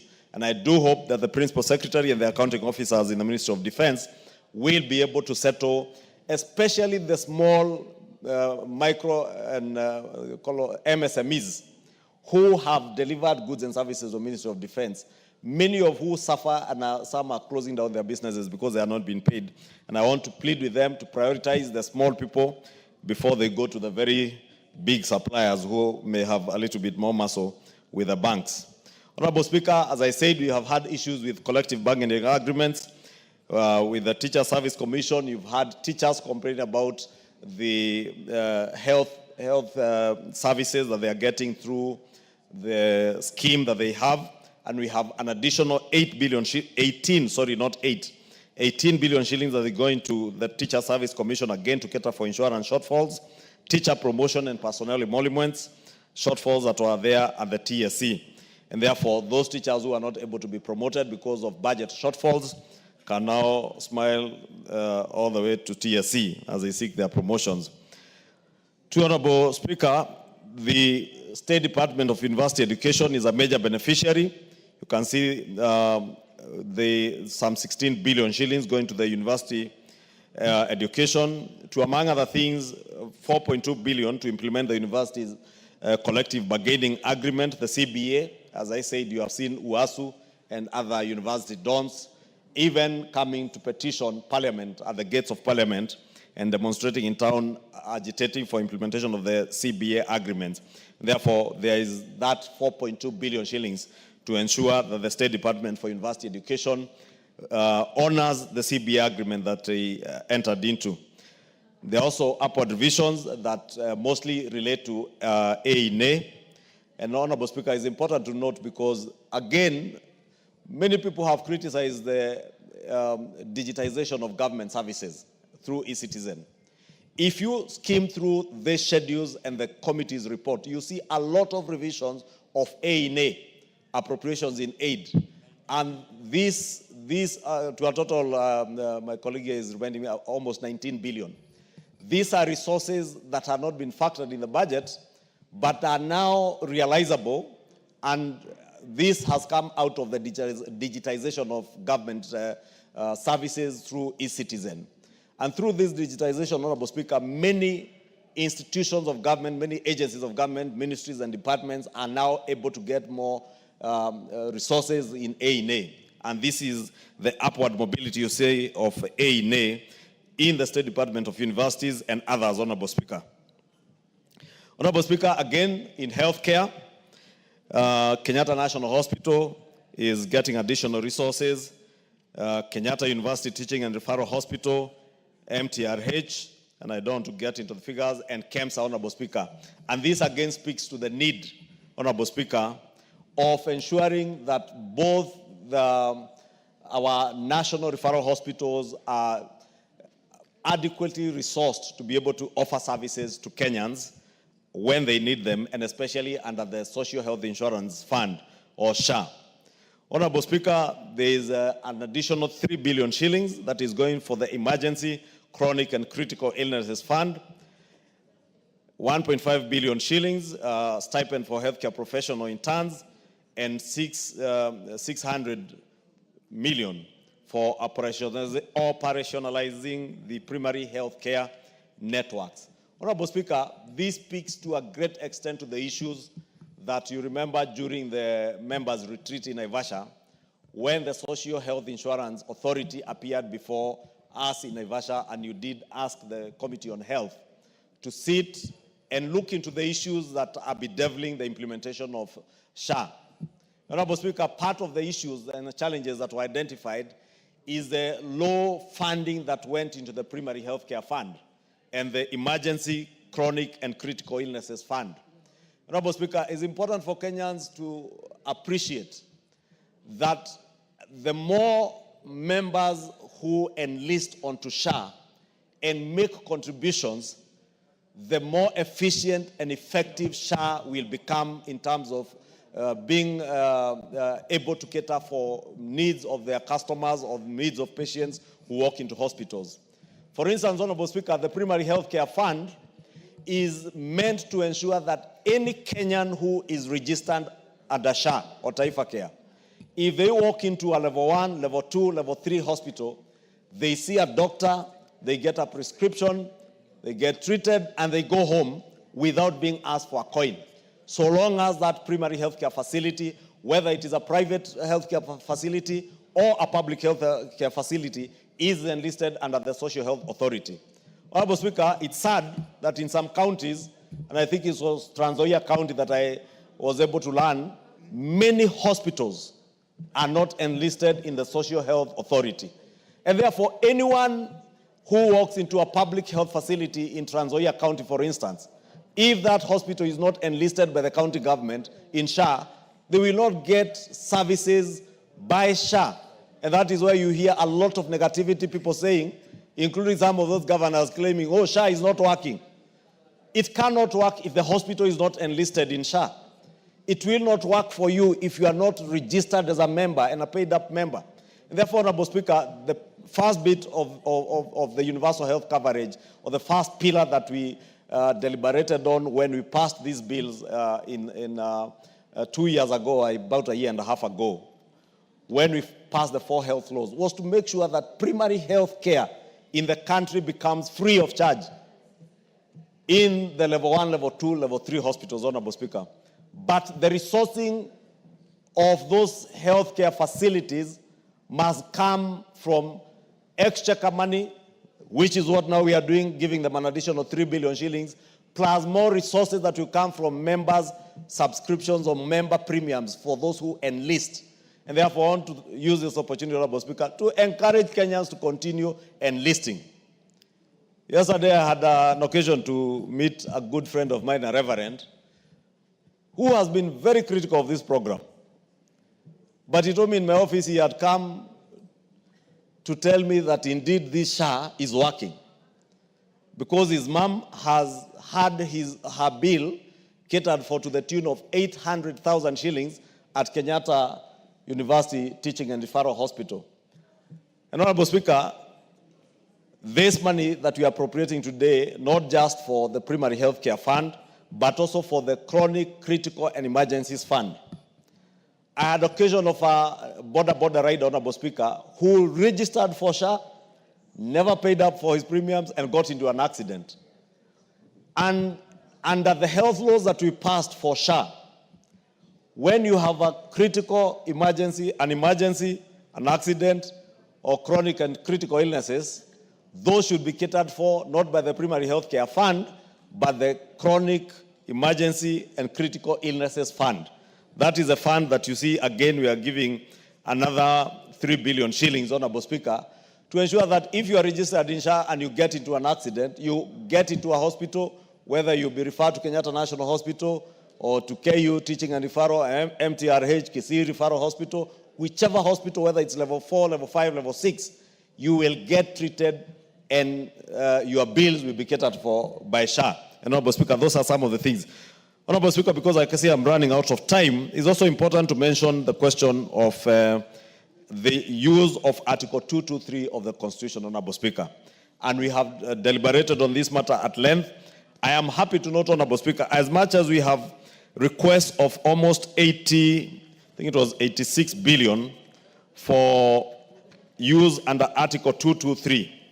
This is not unlike what was happening before when the National Treasury was spending money and coming for post facto approval. At least this time, Honorable Speaker, I note out of the 88 billion, only 44 billion is going to recurrent expenditure and 43 billion is going to development expenditure, and of which only 40 billion has already been disbursed, meaning another 48 billion shillings. Thank you, Honorable Speaker. I'm saying, meaning about 48 billion shillings are requests they have come to this House to ask the House to approve. And this is what the National Treasury should be doing. And as I congratulate Honorable Atandi for his election as the chairman of the Budget and Appropriations Committee, and Honorable Kose, and all the members who have joined this committee, is to ask you to make sure that you set this as a new trend, that the National Treasury must be coming to the National Assembly to seek approval for expenditure before they spend, unlike what was happening before, and they were spending money in all manner of things, including paying for land compensation, which are not emergencies. At least this time you can see money that is being spent is going into security operations that are of emergency nature, drought mitigation, and many other things, Honorable Speaker, that are listed in the report and the schedules that I don't need to go through, which fall into the category of what we ought to be approving under Article 223. And on that, let me congratulate the new Cabinet Secretary for the National Treasury for endeavoring to do what he promised during his vetting, that he will adhere to the spirit and the letter of the Constitution and honor the work of the National Assembly. Thank you, Honorable Speaker. I beg to support. Tandi. Thank you, Honorable Speaker. Honorable Speaker, before I make my submissions on the supplementary SMS 2, let me first of all take this opportunity to thank the Almighty God for enabling me to be the chair of Budget and Appropriations Committee, taking over from the very able and competent Kiaru MP Ndindi Nyoro. Honorable Speaker, I want to say that since the constitution of the broad-based government, the president has continued to do things that have continued to confound many Kenyans. One of the things that the president has done, Honorable Speaker, first of all, is to reorganize government and to bring some of us into cabinet. Honorable Speaker, when you attended the burial of the late CDF General Ogola, Honorable Speaker, you were present. When I challenged the president that there are certain positions in this country, Honorable Speaker, that have never been held by certain members of certain communities. And Honorable Speaker, as the majority leader has rightfully said, today we have the Cabinet Minister for Finance being the Honorable John Badi. That is a big milestone, Honorable Speaker, something that has never happened since independence. Honorable Speaker, today, again, I break the record as the first man from that region to chair Budget and Appropriations Committee. Honorable Speaker, this is a very big milestone that, first of all, I would like to thank the President of the Republic of Kenya for his bold leadership and for ensuring that whatever he says, he acts whatever he says. And when the President said that he wants to unite the country, Honorable Speaker, this is the real evidence that the President is really uniting the country. Second, Honorable Speaker, my party, the ODM, Orange Democratic Movement Party, and the leadership. Honorable Speaker, you know Baba is always present. And so I want to thank Baba for this opportunity. The leadership of this House, Honorable Speaker, Honorable Junet Mohammed is here, Honorable Speaker. Let me confess, Honorable Speaker, that Junet is the person who reorganizes our Zimio side. And for me to sit here, Honorable Speaker, it is the confidence that the Junet Mohammed has in me that has allowed me to chair this committee. Honorable Speaker, these are things that must go on record even before I start work. Honorable Speaker, I don't want to say much more from there, but just to make a few remarks on the supplementary estimates before the House. Honorable Speaker, the reality of the matter is that these estimates are before the House at the moment when the economy is stabilizing. This is something that I need to repeat for everybody to hear. That the truth of the matter is that the economy is stabilizing and these estimates are before the House at the correct time. One of the evidence that the economy is stabilizing, Honorable Speaker, is that prices of basic food has come down. Inflation has moved from as high rate in 2024 of 10%, we are talking about 3.5% as at February. Honorable Speaker, Honorable Speaker, also, our Kenya shilling has stabilized against major currencies, and especially the dollar, an evidence that the economy is doing very well. Honorable Speaker, fuel prices have also come down, and these three factors have given me the confidence that we are actually doing well and we are on the right track as a country. Honorable Speaker, one of the things that has been achieved, courtesy of these developments, is that we are having low food prices. Honorable Speaker, today, basic commodities prices have also come down, and generally, Kenyans are happy. But let me say, Honorable Speaker, that some of this, the factors that have led to this success is one, investments in agriculture. Honorable Speaker, you remember that the President decided to invest in production, subsidizing seeds, subsidizing fertilizers. This has led into what now we are calling sufficient food production and low pricing. Honorable Speaker, you can also see that we have had very good weather. Over the years, we have had good weather that has helped us. But Honorable Speaker, having said all that, we also need to recognize the challenges that we face. One of the challenges that we face, and which is captured in the supplementary estimates, is the piling of our debt. And we are spending so much money in paying our debts as they mature. This is going to be a very big problem as we go on. And also, there's also pressure for expenditures. Honorable Speaker, when I sat in the budget committee last time, all sectors are looking for resources. The road sector is looking for resources. The education sector is looking for resources. The health sector. So this pressure for resources is going to be a very big challenge for us. And therefore, as a House, we must look for ways in which we are going to raise our own resources to be able to fund some of these demands. Honorable Speaker, let me take this opportunity to thank the Liaison Committee, led by the able Deputy Speaker. Honorable Speaker, through your ruling, and to help the House make progress, pending the composition of the Budget and Appropriations Committee, you decided that this supplementary budget be handled by the Liaison Committee. Honorable Speaker, I can confirm that the committee has done a very good job. They have been able to listen to Kenyans and committees, and the report that is before the House has the full support of me as the chairman of Budget Committee and members of my committee. As a matter of fact, Honorable Speaker, during our meeting in the morning, we were briefed on the progress of the supplementary estimates, and we were convinced that the committee has done a very good job. Honorable Speaker, as I wind up, I would like to say that that there have been concerns have been raised in this House concerning the manner in which previous committees have allocated resources. Honorable Speaker, this is something that I'm well aware of, and the only thing I want to promise the country is that I'm going to preside over sharing of public resources in a manner that respects diversity of the country, in a manner that respects equity, and that each and every section of the country is going to benefit from the resources. Honorable Speaker, this is an assurance I want to give, and with the support of members of this House, I am sure that we are going to succeed. Honorable Speaker, thank you. I support. Thank you, Chair Budget Bowen.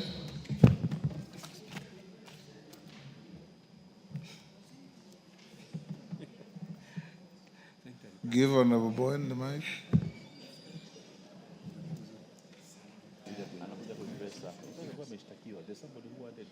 Give him the mic.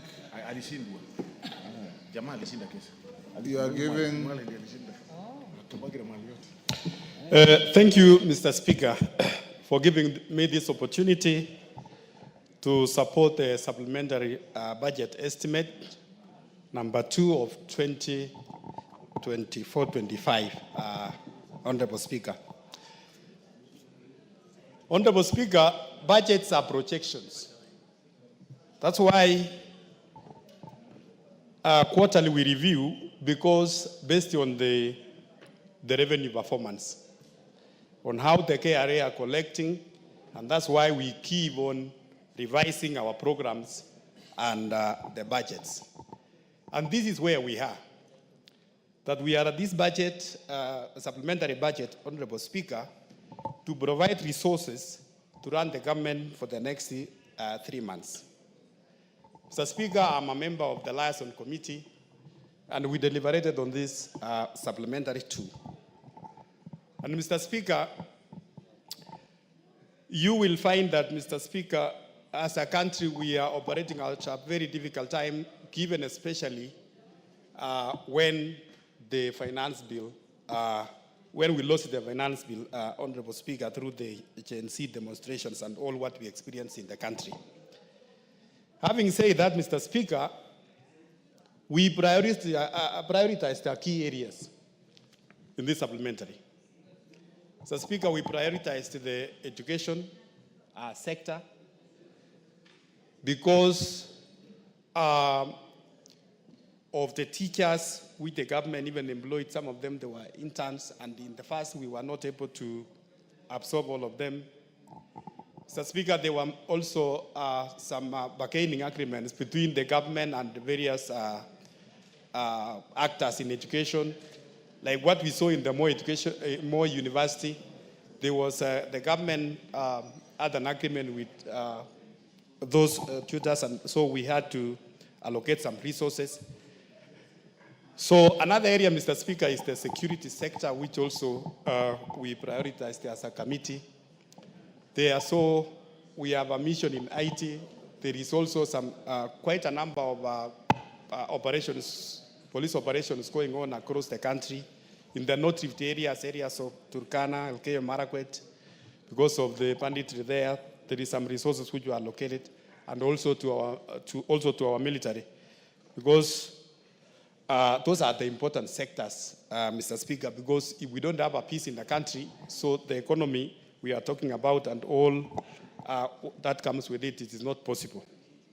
Mr. Speaker, there are many roads in the country which are stalled. We have so many roads across the country, and in this supplementary also, we were able to prioritize to make sure that our contractors goes back again to work. It might not be everywhere, but we make sure that we resource the ministry so that they can allow some of the contractors to go back and especially to finish up or to continue with those roads as we prepare a rainy season, Honorable Speaker. Mr. Speaker, also on the issue of health, we also consider the health sector, Mr. Speaker. You have had many cries from many Kenyans, especially from the new UHC system through the SHA. And Mr. Speaker, I want to say that the SHA system is working. There are only some small teething challenges. And many of those people, Mr. Speaker, who are saying the SHA is not working, it works with those who have registered and have followed out the laid down procedures. But some people who have not, sometimes people go to the hospital when and they want to be attended and they are not registered. We want to ask the Kenyans, if they want to get assistance from SHA, they must register. And Mr. Speaker, we have also allocated some money towards CDF, Mr. Speaker, so that to help many of our students who are still waiting for the bursaries. So, Mr. Speaker, I know we, even as a house, we have been asking many times, where is the money for CDF? The bursaries we have not disbursed. May I want to tell the honorable members, Mr. Speaker, that we have some allocation which will go towards the bursaries of our students. Mr. Speaker, on the water sector also, we considered there are so many stalled dams, water projects across the country, Mr. Speaker. And in this supplementary, we have provided some resources so that we can sort out pending bills and make sure that those stalled projects are again taken up and the contractors goes back to cite. Mr. Speaker, on the issue of digitization, we want to really thank the government, Mr. Speaker, for moving many government services to e-citizen. Mr. Speaker, before, the government was collecting in terms of A in A. They were collecting almost close to 500 million a month from A in A. Lakini now, Mr. Speaker, the reports we got from... but now, Mr. Speaker, we are collecting close to 19 billion every month through the e-citizen, Mr. Speaker. So, you know, the honorable buyer is confusing me with Kiswahili here, Mr. Speaker. So, we are collecting close to 19 billion, Mr. Speaker. And it is, if we continue with the remaining services, Mr. Speaker, if we continue digitizing and put more services to e-government, I'm sure we are going to collect more in terms of A as a government. Mr. Speaker, Treasury, when they appeared before us, we told the CS Treasury, many government services have been digitized. But in Treasury itself, apart from the IFMIS, there is need for government to integrate IFMIS with the government payroll. There is need to integrate IFMIS with the government pension system. There is need to integrate IFMIS and have one single Treasury account and create an accrual account so that we don't have every ministries, you know, having their own accounts. And by so doing, we will be streamlining the government finances. We also request the Treasury, Mr. Speaker, there is need to have a debt register. As a country, we realize that our debt management system is still done manually. So, and there is need to digitize so that we have one debt management system for the government. And the last, Mr. Speaker, I can say is the Article 223, which, Mr. Speaker, from what we saw, to an extent, if this House is not careful, Mr. Speaker, the Article 223 can be misused. Many is just withdrawn, and then they say, okay, because it's an emergency, it is a serious for security reason in government, and by so doing, Mr. Speaker, if it is not checked, it can be misused. So we requested the CS Treasury to make sure that if he wants to use the Article 223, he must write to this House for approval, Mr. Speaker.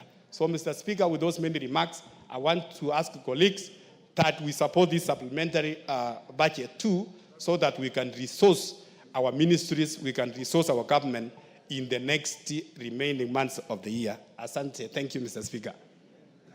George Murugara. Thank you very much, Mr. Speaker. Mr. Speaker, allow me also to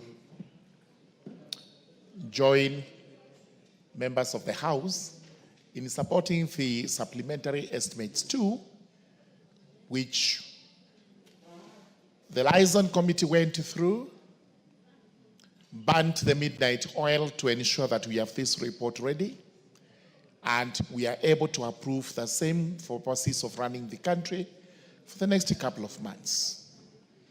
Allow me to congratulate the Honorable Atandi, who is the new chairperson of the Budget and Appropriations Committee. I have worked with him in that committee severally in the past. I know he's very firm, meticulous, and that he's actually cut for the job. We'll only ask him to be a little bit slow to allow us to do committee works. And when we go there, let him not just tell us, you have to go by what we say. We will be there to plead for our agencies, and he has to listen to us and allocate to us the resources those agencies need badly so that they are also able to operate. Mr. Speaker, it goes without gainsaying that, in fact, the country continues to make strides in the economic sector. And this is welcome. And especially after we lost the Finance Act of 2024-25, And as a result, the country has been operating on supplementary estimates. I've just seen a report that we have actually paid out the Eurobond through various economic transactions, some of which may not be known to me because I'm a layman in economic matters, and that we've been able to procure further funding for the country, and therefore our liquidity levels continue to improve. As we pass this supplementary, mine would be to ask the Treasury, the National Treasury, the Committee on Budget and Appropriations, that let us consider the entire country for development, even if not equally, but equitably. We know very well that the last few days, we had mamas in the house, and those mamas came along when we were shown figures regarding how budgets were applied to various parts of the country. We cannot say by any iota of speech that this was equitable, because possibly it was done in a very covert manner, that this was behind our backs. We didn't know what was being done because it was covered, but now it is coming to light that there would be skewed allocation of resources to favor certain regions against others. Let Treasury now come up, and especially for the rural marginalized constituencies, including my own constituency of Tharaka, we need to see resources being allocated so that we can also develop and catch up with those other areas that are actually developed in the country. We need to see resources going to energy. We have allocated resources both in the supplementary and the BPS. Areas that are down in the connectivity, their percentages are too low, must be looked at. We have areas that need to be watered. Our level of water availability is not the same in as much as water is devolved.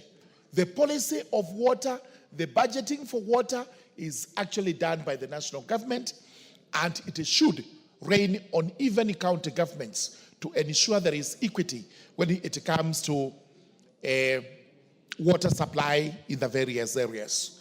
Roads, we cannot debate this without mentioning roads.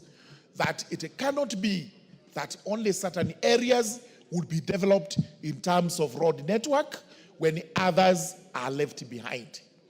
As we look forward to the next BPS, which is going to be the budget for the year 2025-2026, we want to see equity in there, such that areas that do not enjoy tarmac roads are actually allocated sufficient money to start having tarmac roads.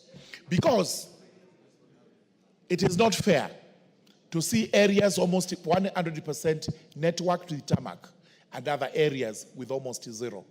That cannot be fair, that cannot be just, that cannot be equity in any way.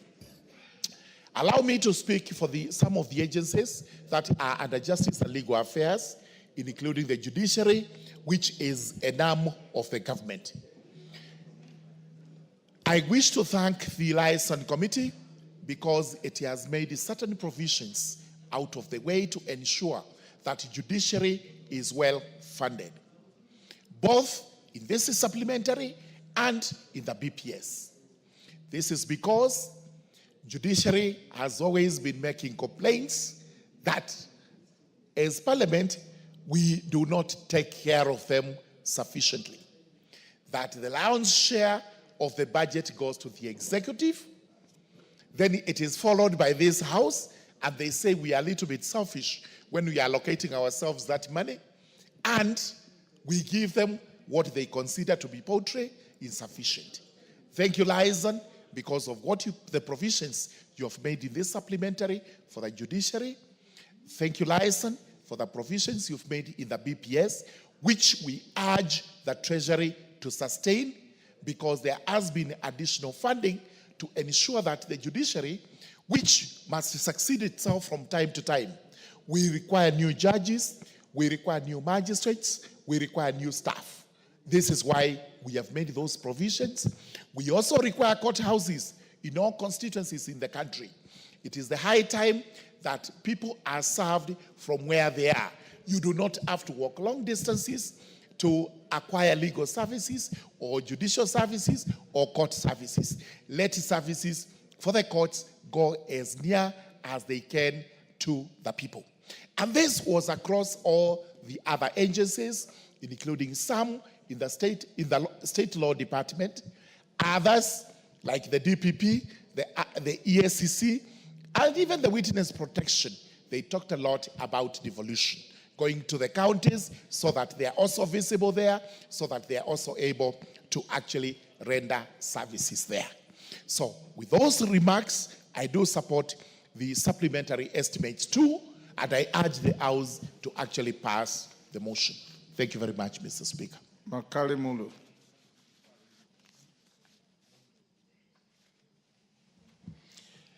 Yeah, thank you so much, Honorable Speaker, for this opportunity, so that I add my voice to this important debate on the second supplementary estimates.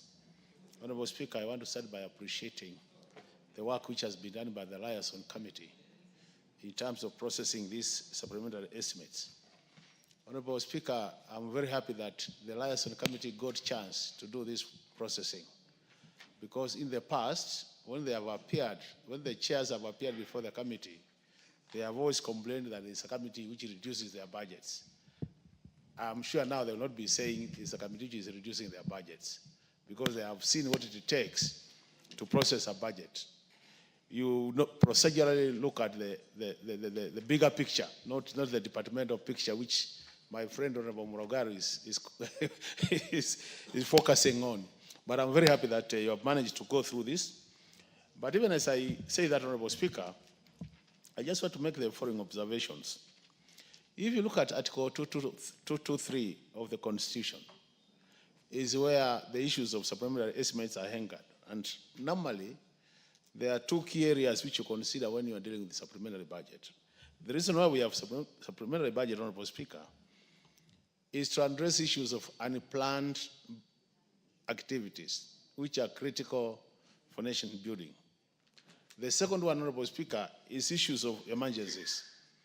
And anytime we process a supplementary budget, those are things we should be considering. But over time, Honorable Speaker, there has been a problem with the way we have been processing our supplementary budget. And if you look at the past reports, and most of reports of the Budget and Appropriations Committee, you realize that these things have been captured many times. One of the key areas where we have raised issues of concern, Honorable Speaker, has been the issue of development budget. Honorable Speaker, the Public Finance Management Act provides that at least you should have a ratio of 70% recurrent, 30% development. And in many cases, you realize that when we are doing the annual estimates, we would, to some extent, try to adhere to those ratios. But now, when we start working on the supplementary budgets, Honorable Speaker, in many times, what suffers is the development budget. And in most cases, as we close the year, Honorable Speaker, you realize that the development budget has been reduced to a level which cannot sustain serious economic growth. And I think, Honorable Speaker, this is a matter the House needs to take very serious, so that even as we process these budgets, Honorable Speaker, we ensure that we don't allow serious reduction of development budget unless you don't want to grow the economy. So that's the one area I thought, Honorable Speaker, I need to mention. The other area, Honorable Speaker, which is critical because I've looked at this supplementary budget, is the issue of public participation, Honorable Speaker. Honorable Speaker, public participation, just to mention the history where it is said, Honorable Speaker, was actually allowed in this House so that when we go out there and interact with the Kenyans in different counties, it doesn't become just like a case where we go talk to people and we don't do anything as Parliament. So as an assembly, we did agree that it's important the executive allows some resources so that when Parliament goes out for public participation, Parliament can be able to include some projects of public interest into the budget, which will not be captured by the executive. It's on the basis of that, Honorable Speaker, that we introduce the public participation resources. But over time, they have been abused. And I saw, Honorable Speaker, the debate yesterday about public participation. And I want to say, over time, Honorable Speaker, because I've sat in this committee for long, Honorable Speaker, we have made sure that every 5 years, a term of 5 years, none of the counties goes without being visited by the budget committee. And initially, the allocation has been always 100 million for each county. So I want to challenge my colleagues to say which county has never been visited within 5 years, so that they get their public participation money. But of late, Honorable Speaker, there is a tendency whereby, even after putting the money for public participation, we end up removing the same resources during supplementary estimates. And I think really the House, Honorable Speaker, should be able to defend the position that money which has been allocated for public participation by this House should never be reduced during supplementary estimates. Honorable Speaker, the other bit relating to that is a situation whereby I think out there, because they know we have some amount, like now, if you look at the BPS, you have allowed about 3 billion for public participation. So, Honorable Speaker, you will not be able to understand. Come the annual estimates and you find we have 10 billion for public participation. You ask yourself, where does it come? And Honorable Speaker, I don't want to go into details, but if that is required, because I've been in this committee for long, I can provide those details, Honorable Speaker. So we're just saying as a House, we must protect the money for public participation so that we achieve our goal as a parliament, so that we also seek to be doing something in budget making. The other issue, Honorable Speaker, is important, is the issue of misuse of the emergency bit, Honorable Speaker. And I like what the majority leader said, Honorable Speaker. We've seen many times when the Treasury goes out of their way to use Article 223 to fund activities which can never be categorized as emergency, Honorable Speaker. And I think as a House, we need to guard that position that when it comes to emergency matters, 223 should only be used purely for emergency matters. In that case, then we'll be able to manage the budget as it should be, Honorable Speaker. The third point, Honorable Speaker, which is critical, is the issue of the budget deficit. Honorable Speaker, I think now in this House, all the members know something called fiscal consolidation, Honorable Speaker, because this is a matter which has been discussed everywhere in this country. It's a matter which appears in all budget proposals. But Honorable Speaker, over time, we started very well. Like now, we are proposed in the coming year, we are going to have a budget deficit of 4.3% of the GDP.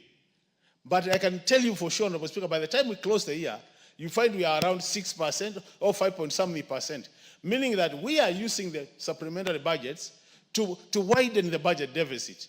And in reality, the more you do that, honorable members, the more you create room for more borrowing. And the other worrying thing, Honorable Speaker, is if you look at now our borrowing ratios, Honorable Speaker, we have moved from borrowing externally to borrowing domestically, Honorable Speaker. So you find, you look at the ratios, we are borrowing more domestically than externally.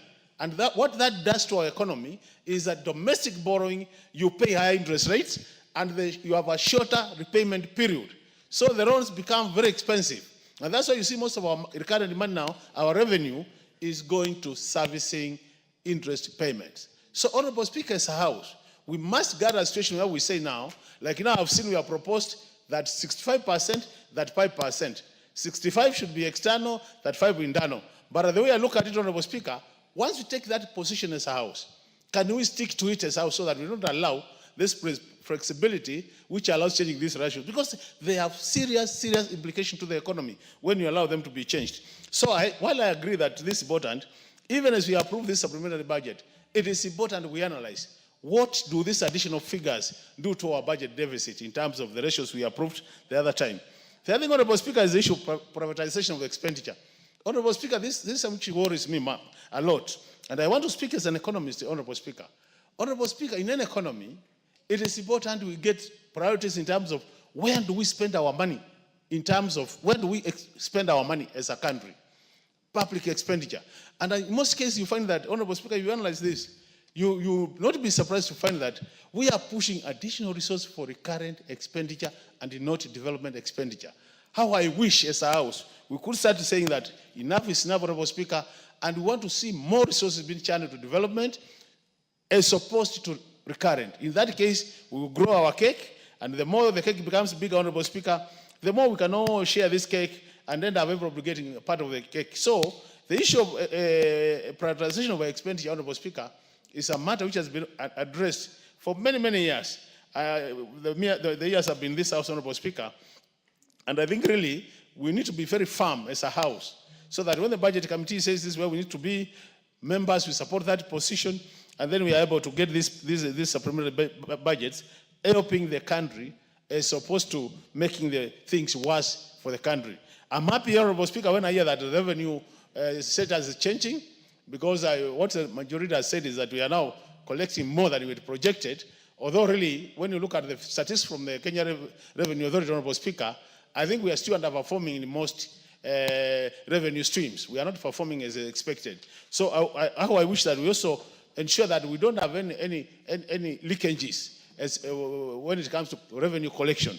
In that case, we'll be able to get more revenue, Honorable Speaker, and we'll be able to fund our activities. As I conclude, Honorable Speaker, I'm happy when I hear that we have put more priority, more focus on areas like SHA, education, because, Honorable Speaker, we are seeing our workers in this country. The healthy workers are complaining. University funding is a problem. SHA, we're having challenges in terms of financing, more so the critical area and the primary health care. It is important we put more resources in these social sectors because they form the foundation for proper economic development. With those many remarks, Honorable Speaker, I support. Innocent Mugabe is nowhere. Owen Bayer. Thank you, Honorable Speaker, for giving me this opportunity to contribute to this supplementary estimates too for the year 2024-2025. Honorable Speaker, supplementary budgets are usually provided even when the year is ending and there are some areas that are missing on money. I remember the Honorable John Badi, the emeritus leader of majority in this chamber.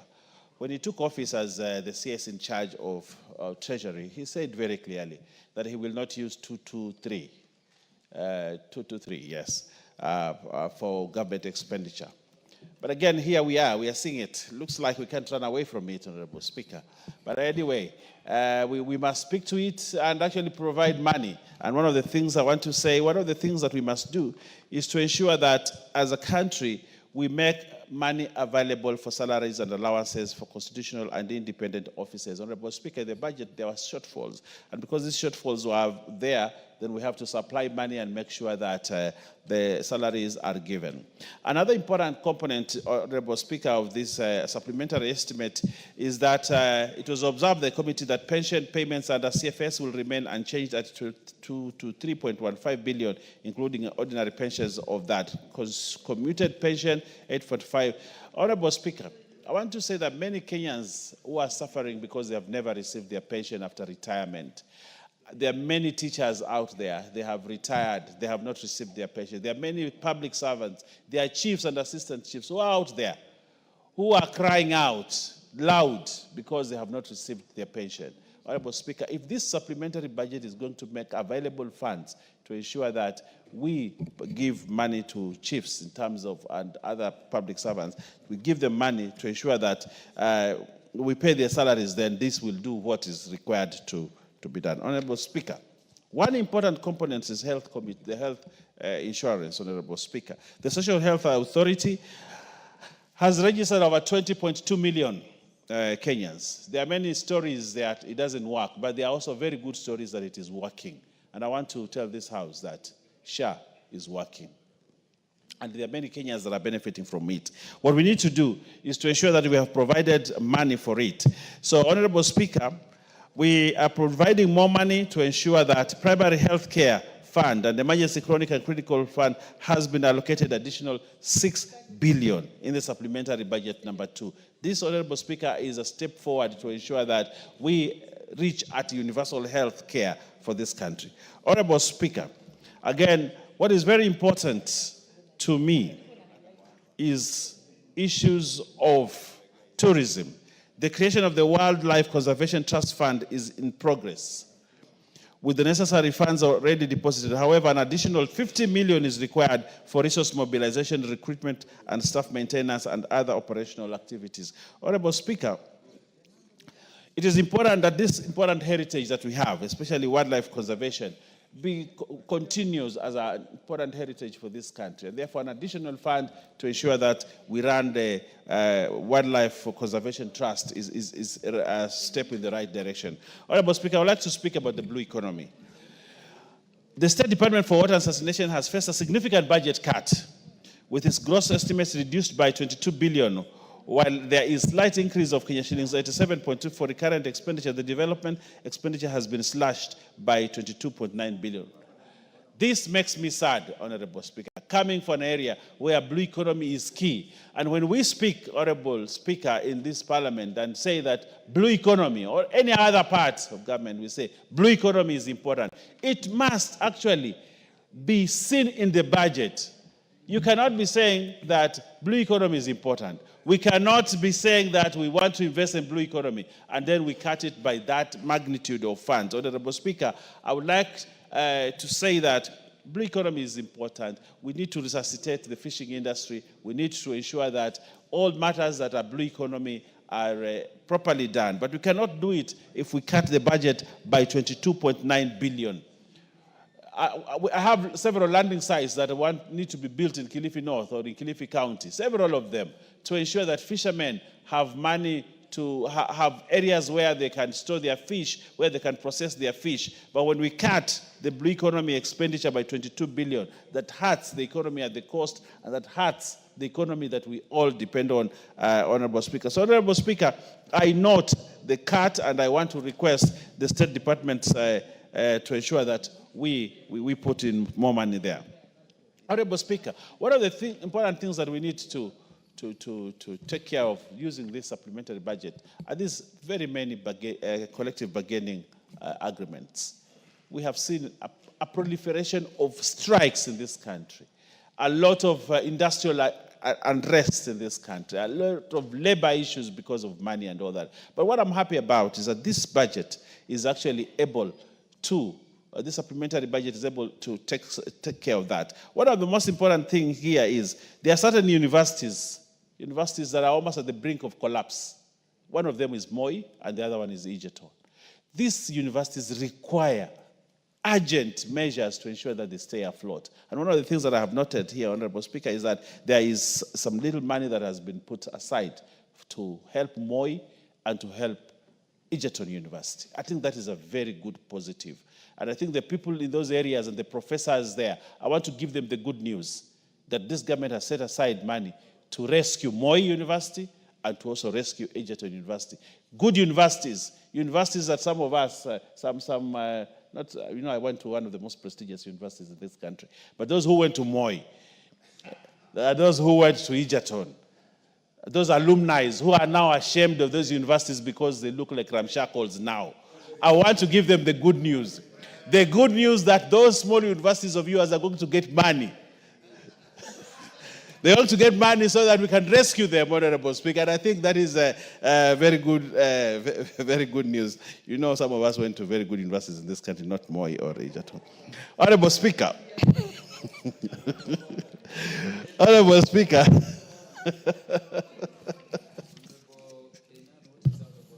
Mr. Speaker, is it in order for the Honorable Buyer to use the floor of this House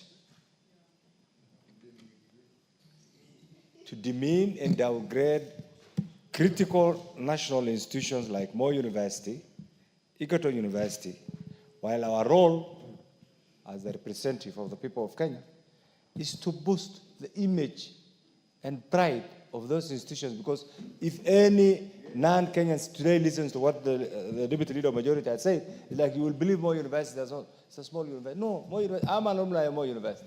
Professor Kindiki is an alumni of Moi University.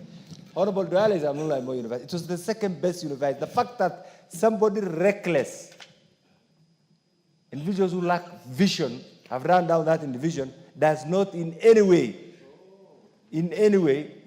negate the critical role those institutions have done. What you should be telling us right now is how can we secure, and by the way, for information, I'm glad that the Leader of Majority is also here, even Nairobi University is on the verge of collapse. You know it. So are we safe?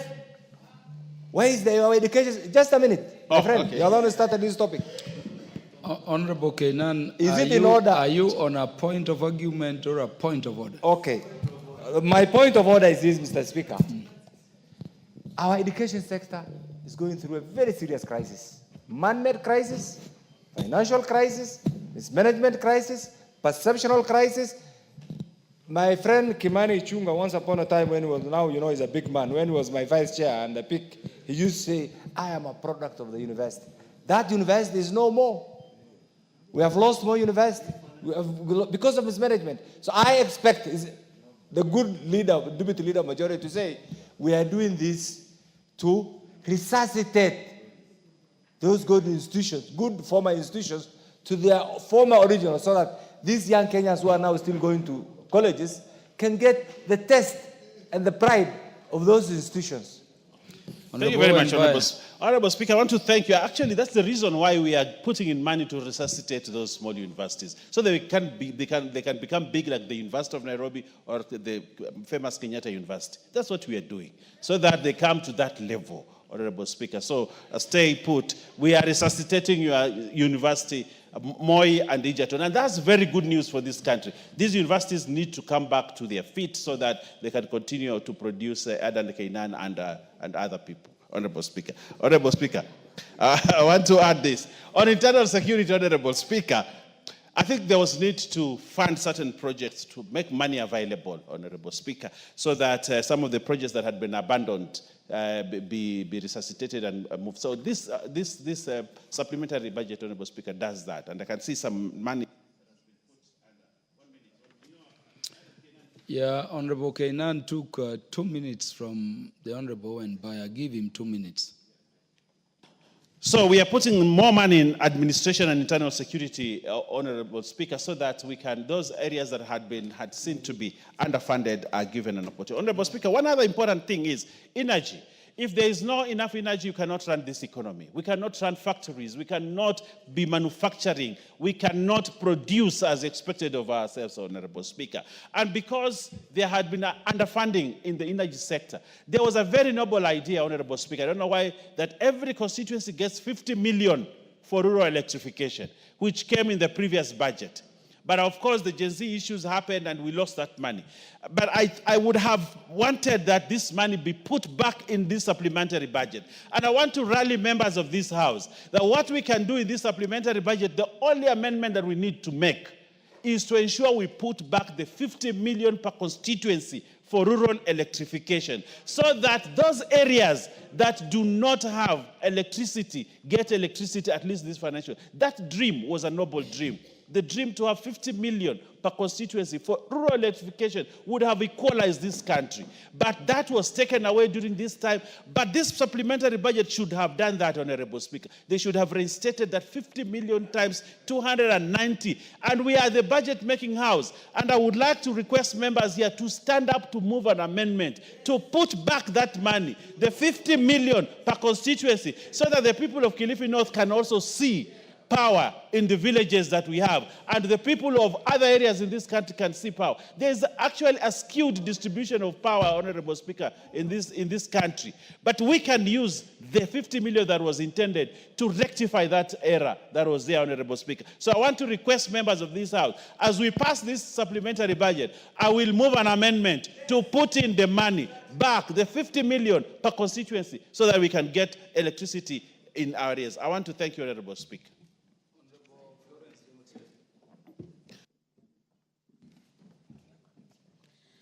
Thank you so much, Mr. Speaker. I also want to add and add to what my colleagues who have spoken before me on this matter of supplementary that was culminated, that is going to culminate our main budget in the next 3 months. Mr. Speaker, from the onset, I want to declare that I'm the member of budget, and I also want to congratulate my chair, who we elected today, and the vice chair, and all the new members that joined us.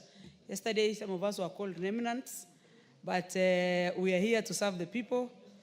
But still, Mr. Speaker, I listened and I read briefly on the supplementary. This supplementary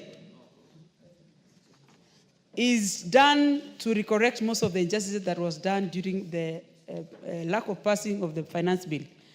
And it is a very crucial document that this country needs this money for purposes of growth and prosperity and to enable the country to run.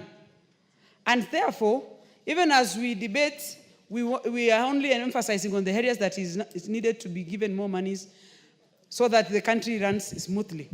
On the areas of, I want to talk about most of these departmentals, because when I sit in the budget, Mr. Speaker, I don't sit to formulate the budget. I sit and oversight budgets that have come from departmentals, and many times from departmentals in ministries. Sometimes people think members of parliament sit and formulate and pass the budget. The executive, through economic advisors of the president, play a very key role when determining where the budget of this country goes. So members of parliament, specifically members of the budget, only passes what has been given to them by the respective departments. And therefore, it is very easy to say, someone else and members of parliament, please, when you are distributing or you are passing this, please give us equity. The equity does not start in parliament. The equity starts right from the departments of government, ministries. These are people we should lay and ask them to distribute resources fully, so that when it comes to us here on the floor of the House, it is going to be reflecting the map of this country. Mr. Speaker, people are talking about injustices through the resource allocations. If you talk about water, roads, for instance, electricity or energy, there are areas that have, for a very long time, benefited better than other areas in the country. It is because it is who determines, whoever sits there. And many times, executive plays a key role. And I want to say, as a member of parliament, my work is to oversight, to legislate, and to represent. And as I do that, I want to say that the executive should help us represent the people properly by giving us the opportunity through resource allocations and distribute these resources in a very fair and justifiable. And that is, and going forward, Mr. Speaker, I want to say, as a member of budget, I'm going to be among the few who are going to be strict to see that resources has been fairly distributed in this country.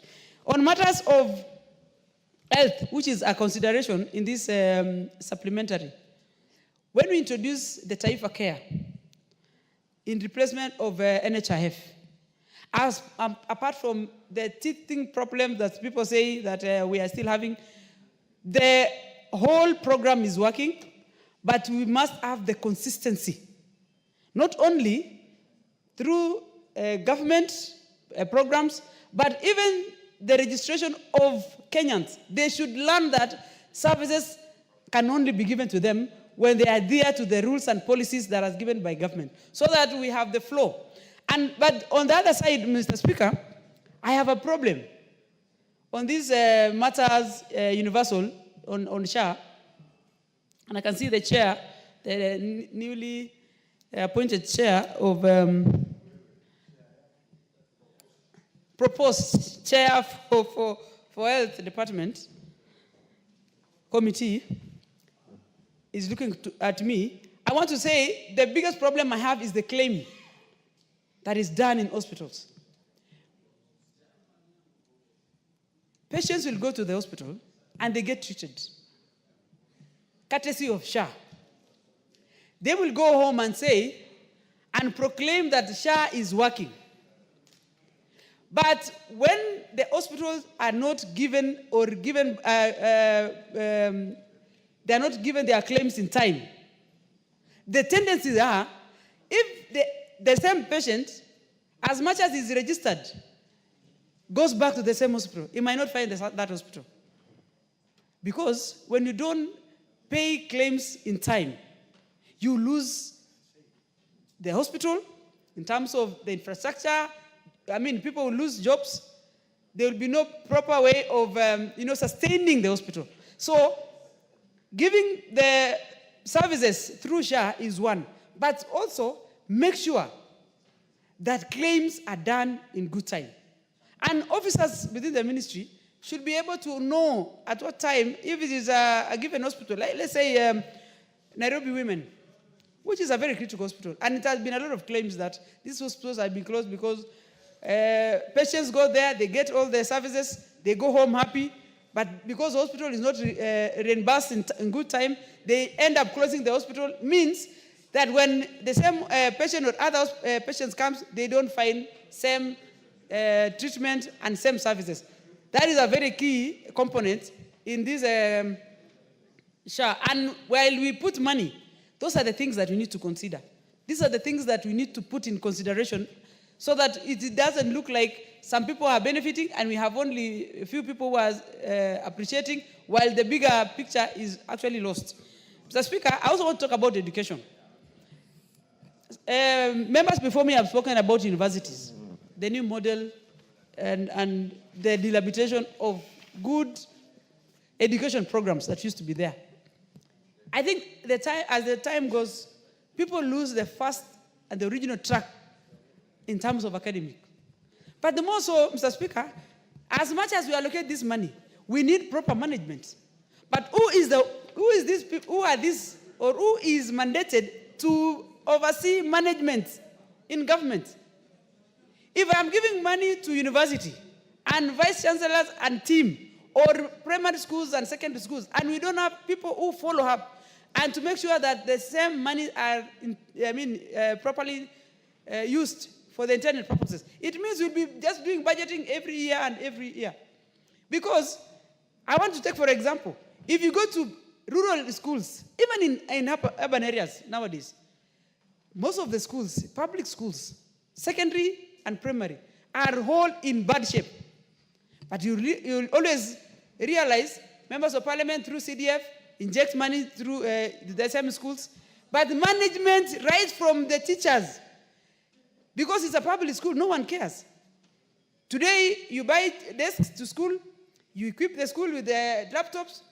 In the next term, you come and you actually find it, you're actually starting afresh. Meaning, it is not about allocating the money. We need to look at who is the manager so that we are able to have these resources pass through other generations. It is not hard to get money, but it is always very hard to manage these monies for a betterment of our future. Otherwise, I want to say I support, and I'm going to be very vigilant this time as I meet a survivor of the remnants. And I want to say we are going to do as much as possible to make sure this country gets equitable resources. Thank you, Mr. Chair. The Honorable Julius Meli.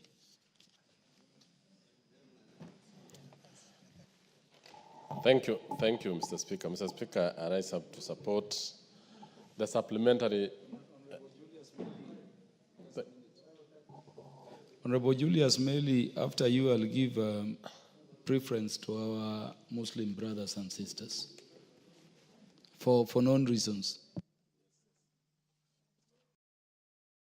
Thank you, Mr. Speaker. I know our Muslim brothers, they are having, what do you call it, a celebration, or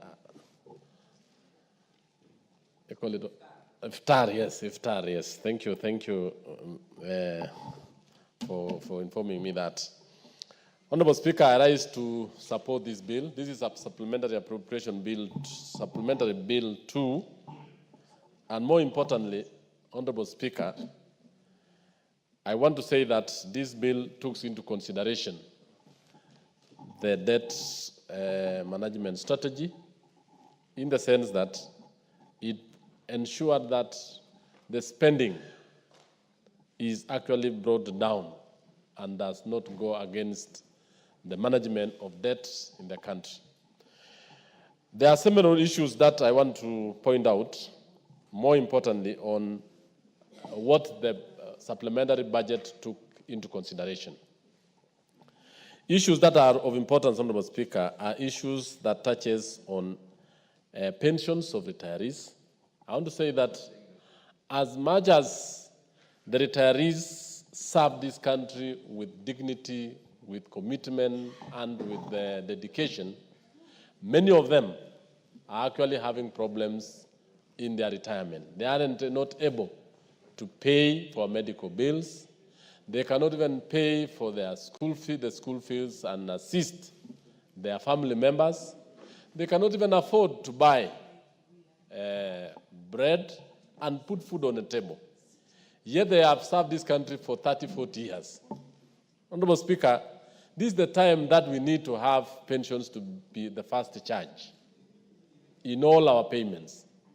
So that immediately we need to know government through planning. And I want to really ask the National Treasury to put a lot of emphasis on the Ministry of Planning and Economic Development. If we can plan, if we cannot get to know how many of the money that we are collecting is supposed to go to retirees, to debt, and to development and service provision, we as a country are going to have a problem. So retirees needs to actually be taken into, to be the first people to be considered. Majority of members here are actually in their 50s, 60s, and even some are even senior. Yes. I'm saying so because even for those who are young, if you don't make a plan, you will retire into problems. You will retire into a lot of problems as you leave this particular house.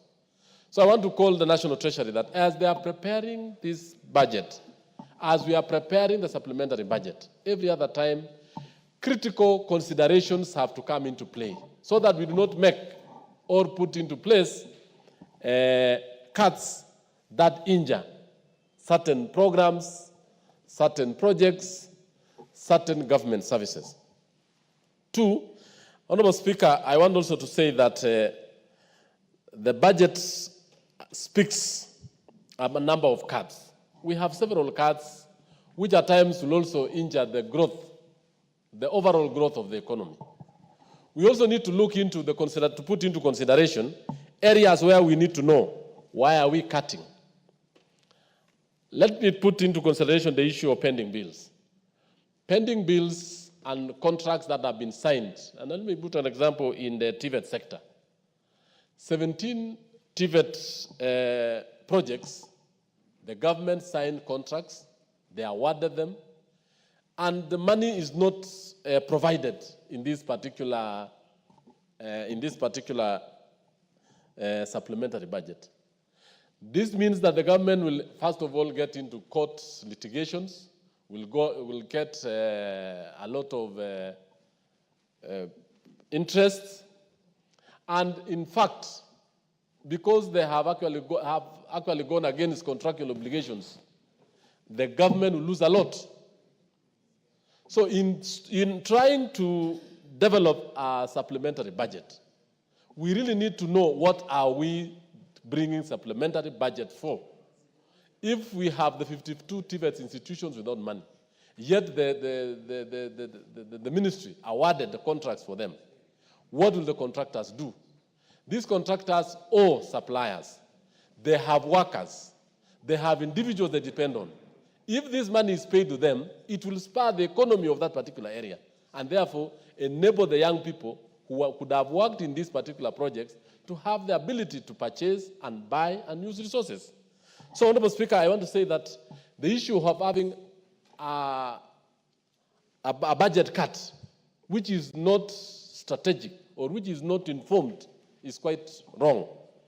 We also have the issue of, and this brings into the issue of planning. I want to really emphasize the aspect of planning in every institution, and more importantly, this country, so that every other time we sit and allocate resources. Every other time that we sit and try to bring a project or a program in place, we should plan the whole of it, the whole hog, from the feasibility study all the way to completion, so that we do not have ad hoc financing, ad hoc cuts, to an extent that projects go into the stall. On the issue of education and training, Honorable Speaker, I want to just say that in this budget, yes, there was a provision for capitation, but the capitation that we are provided in schools is not enough. Out of the money we give, which is actually allocated for schools, 22,000, the money withheld at the headquarters is about 5,000. The money that reaches schools is very little. So in this case, we need to actually make sure that as much as there is not enough money, and actually we have a capitation deficit of 20 billion, Honorable Speaker, on capitation alone on secondary schools. We have a capitation deficit of almost 30 billion overall in the primary, in the basic education subsector.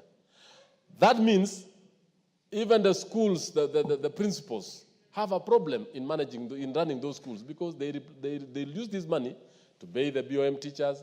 They use the same money to buy equipment and users in those particular schools. So the provisions of money for this supplementary, in supplementary, especially on capitation for schools, and more importantly, even the universities, capitation for TVET.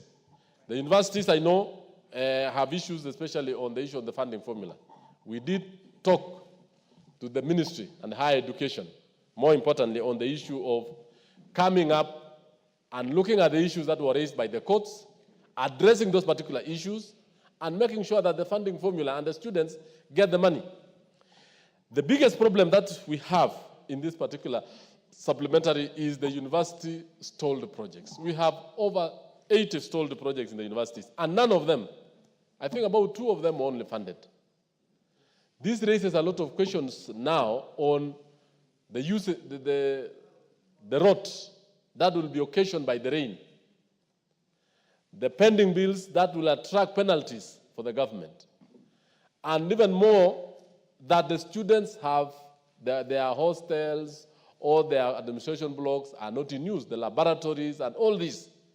So I'm actually asking that as we move ahead on the issue of supplementary, and now we wrote the BPS, it is prudent on this House to sit down and allocate resources on areas that touches the people a lot.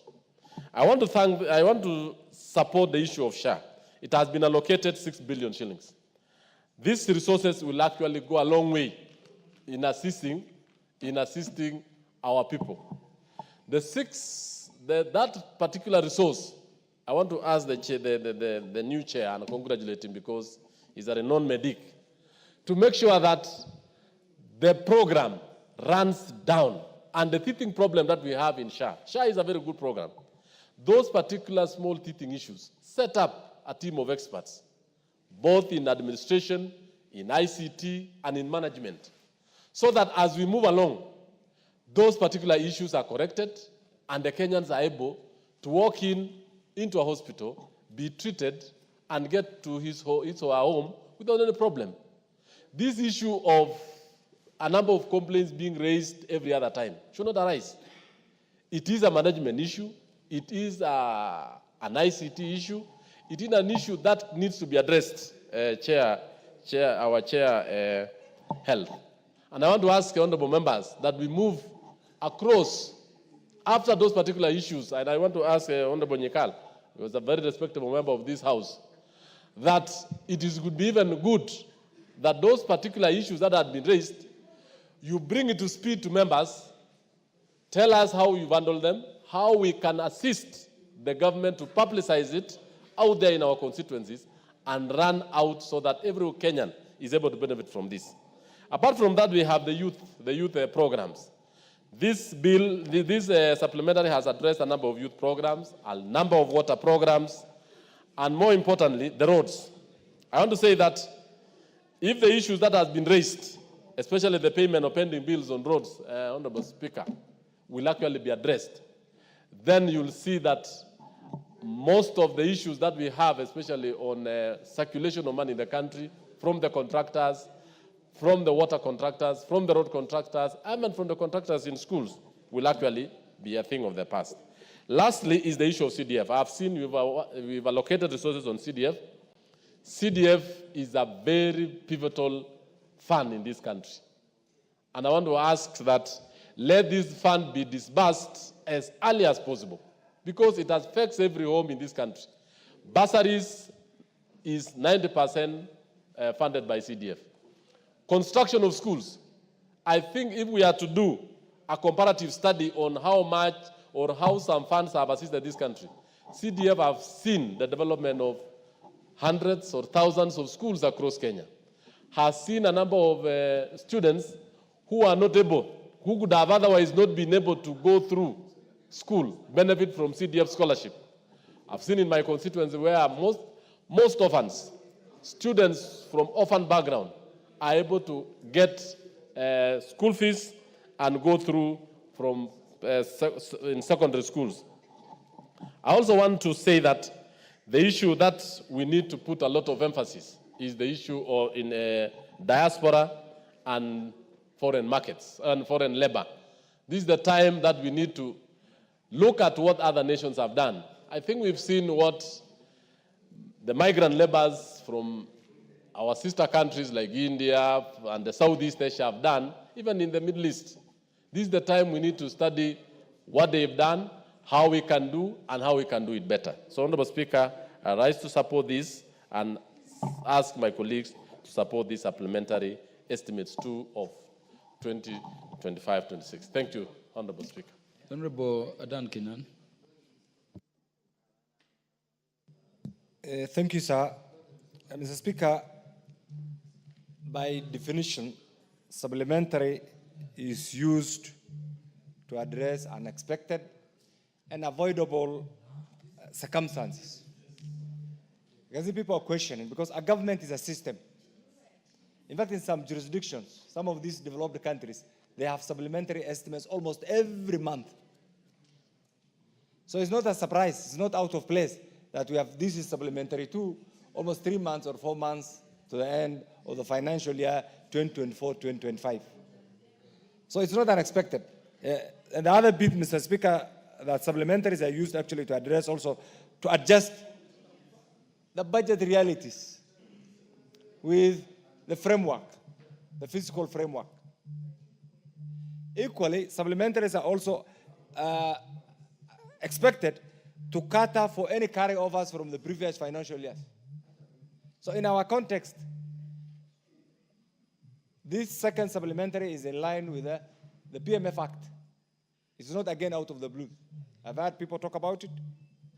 Equally, the framers, and I know you're a seasoned lawyer, of the current constitution were not fools to have Article 223. Because the emergency, you are running a system. Even in your own family, when you budget, I'm sure for money, if you have a weekly budget, and I want every member here to try this, try to have a budget for your family for 1 week. Within that week, you'll change 3, 4, 4 times. How about a state, a system, managing the affairs of over 50 million people? So it's not out of the norms. But Mr. Speaker, there are certain things that we need to address. While we expect that is the reality, we must also look at what will add value to the well-being of the people of Kenya, in particular the crisis in the education sector.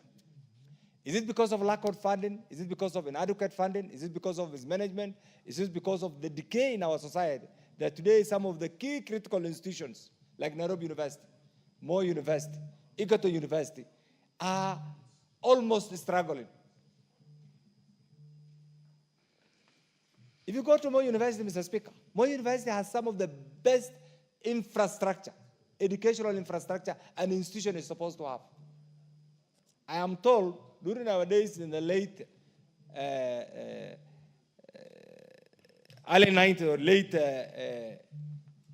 80s, some of the facilities like the Margaret Thatcher Library was the epicenter of the best ICT facilities not only in Africa, but in the entire world. Today, I'm told, we used to have some of the best student facilities.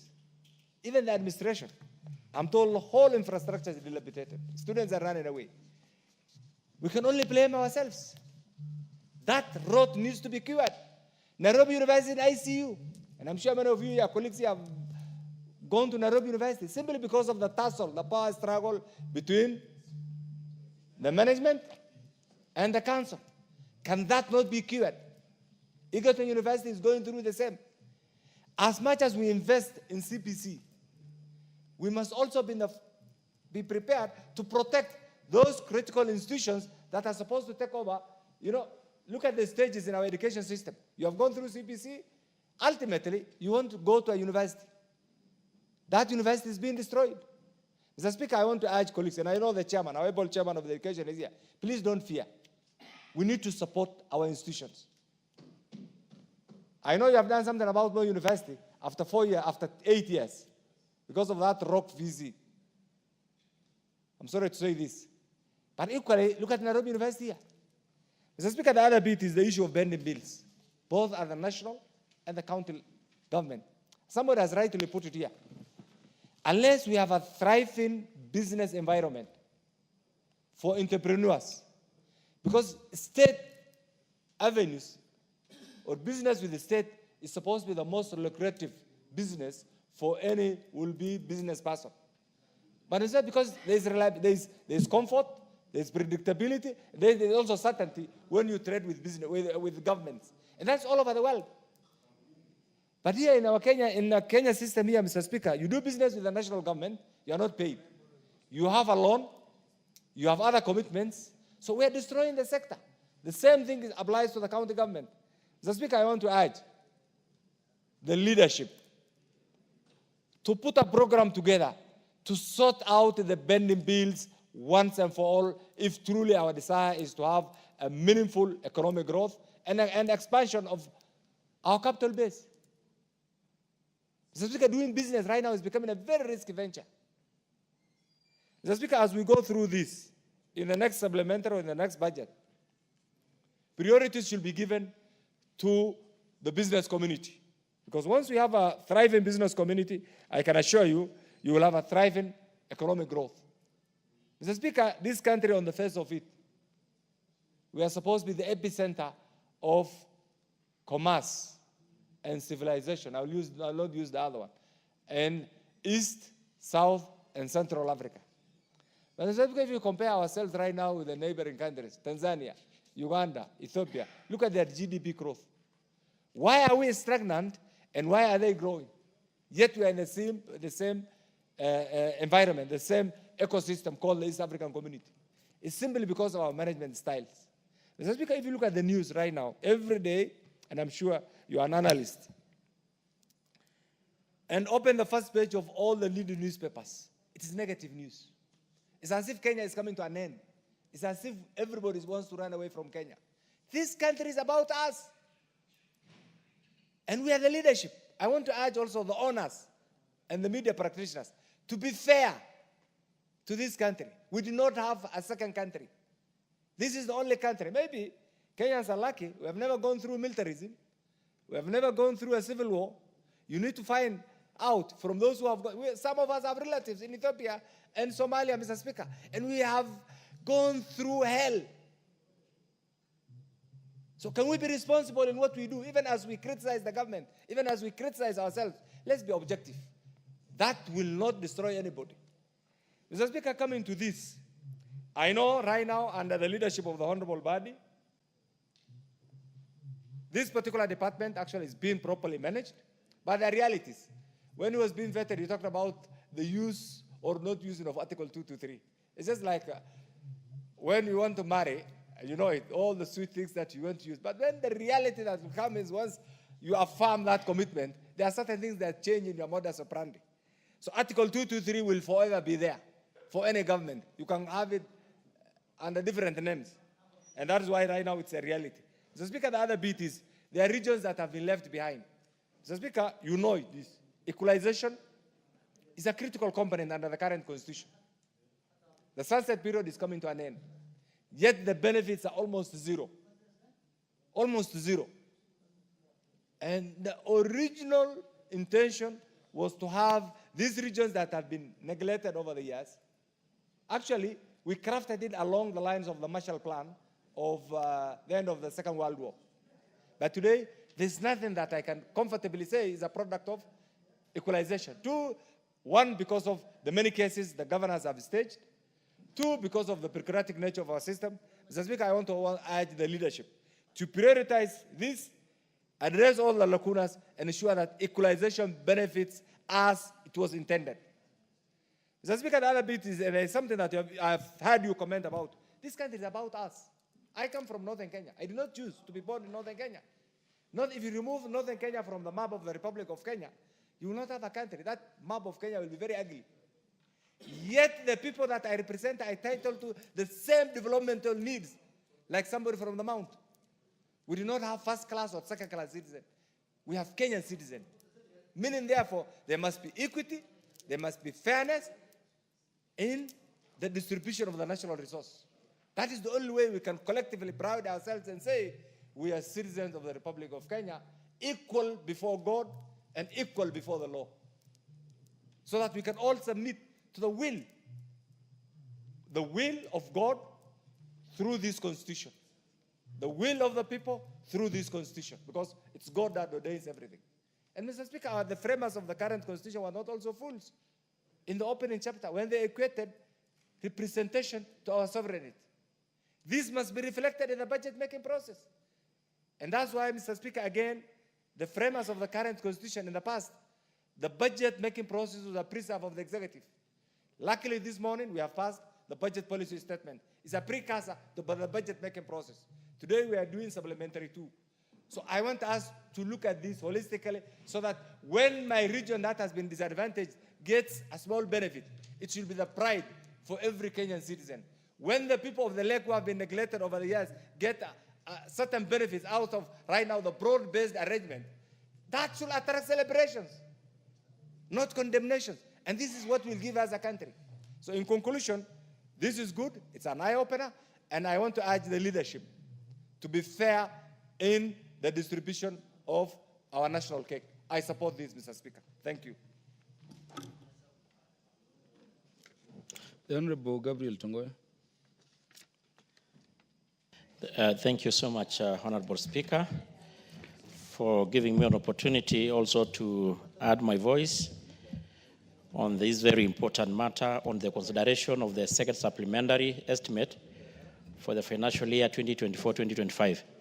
Honorable Speaker, from the very onset, I want really to most sincerely appreciate the Liaison Committee under the leadership of our very able Deputy Speaker, who really midwifed the entire process until to this stage. And they have really done it very well, despite that they got themselves in that particular position, occasioned by dissolution of the budget committee, and they have really done quite well. They had put their time, commitment, and that's why we are here. Honorable Speaker, and even, of course, not to forget the departmental committee, who really put a lot of effort to this particular work. Honorable Speaker, this supplementary 2 is coming after the suspension, of course, of the finance bill, which occasioned the more of actually kind of a revision of the estimates of the previous year. And that the suspension of finance bill, Honorable Speaker, occasioned extreme cuts and reduction across all government sectors. So this supplementary budget is really coming in handy to help the MDS and SAGAs to smoothly run their departments, awaiting the estimates ahead of us. Honorable Speaker, I want also to take this opportunity to really thank the National Treasury and the Kenya Kwanza government, led by His Excellency, for putting up very robust and progressive policies in place that has enabled this country, actually, the economical situation of the country to have a trajectory, a positive trajectory. And that is actually why we are in a good financial footing to even enable this supplementary budget, have several additionals to enable us address the very critical sectors in this country. Honorable speakers, I want just to mention a little bit highlight in the supplementary budget that is before this House for consideration. And actually, I just mentioned that several key government sectors have really had positive additionals. And more importantly, like in the road sector, Honorable Speaker, the road sector in the supplementary budget before consideration in this House, the road sector has had a 7 billion addition, which is actually the majority of it has been securitized through the road fuel levy, which will go a long way to enable us, actually majority of this country, which has not been getting equitable distribution of road resources to get a majority of their projects, which are stalled, addressed, Honorable Speaker. In fact, when we were going through this kind of documents and reviewing the figures, we were so impressed, and it's good to note, Honorable Speaker, and to be on record, that looking at around 6 point something billion that are actually has been already been utilized under 223, you can really appreciate the principle of equity, the principle of fairness, that this road has been fairly distributed across the country. And there's no question this opening up of roads fairly distributed in the country will enable even the agriculture sector to really grow and able to address the issue of difficulties of having the farmers across the country having really access of their produce, access to the market. So the security sector really had a big increase, which I support, Honorable Speaker. On the issues of agriculture, Honorable Speaker, there is an additional about 7 billion, which seems to be addressing the issue of fertilizer subsidy. And Honorable Speaker, it's good to note that when the Kenya Kwanza government came into power, this country was really struggling with food insecurity. We remember, Honorable Speaker, we have some people who are doing demonstration all over the place, putting the souvenirs in their heads, because the cost, yeah, it's true. I see Dr. Nyikal laughing. Because actually the cost of food, edible oil, the maize flour, and many foods were really so much high, beyond the reach of the majority poor Kenyans. But through the intervention of Kenya Kwanza government, largely through fertilizer subsidy, we as a country managed to produce more and food in plenty, and definitely the prices of food produce went down, and of course translated even the cost, the inflation to come down. Honorable Speaker, there is also an additional 7 billion, which goes to the issue of sugar. We know the president has been so much categorical and determined to address the big problem in sugar in this country, which has been there for quite too long. And I'm sure there are our colleagues here in the House who come from the sugarcane growing belt. They are actually in celebration mood because the flourishing of the sugars. And I want really to support this.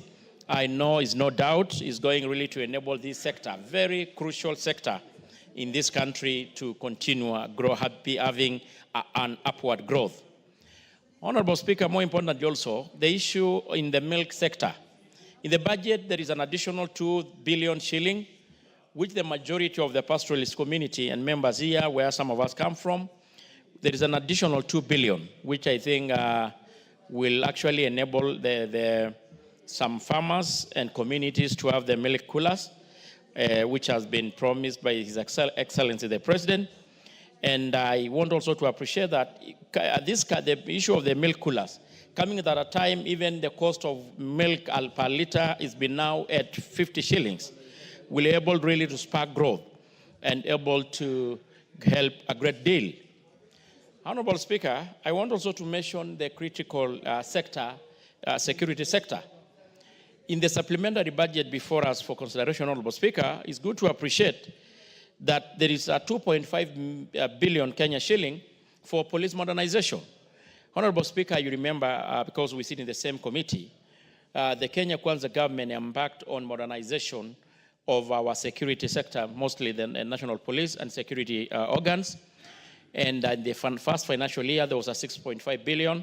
There is now another additional 2.5 million. And we can contribute this very, to even reduction of insecurity and cattle rustling in majority of the troubled counties. More to mention just the North Rift, the Kerio Valley. In the latest report, when the president had the national address, we noted that there was a reduction of insecurity in those regions by 70%, which is so recommendable.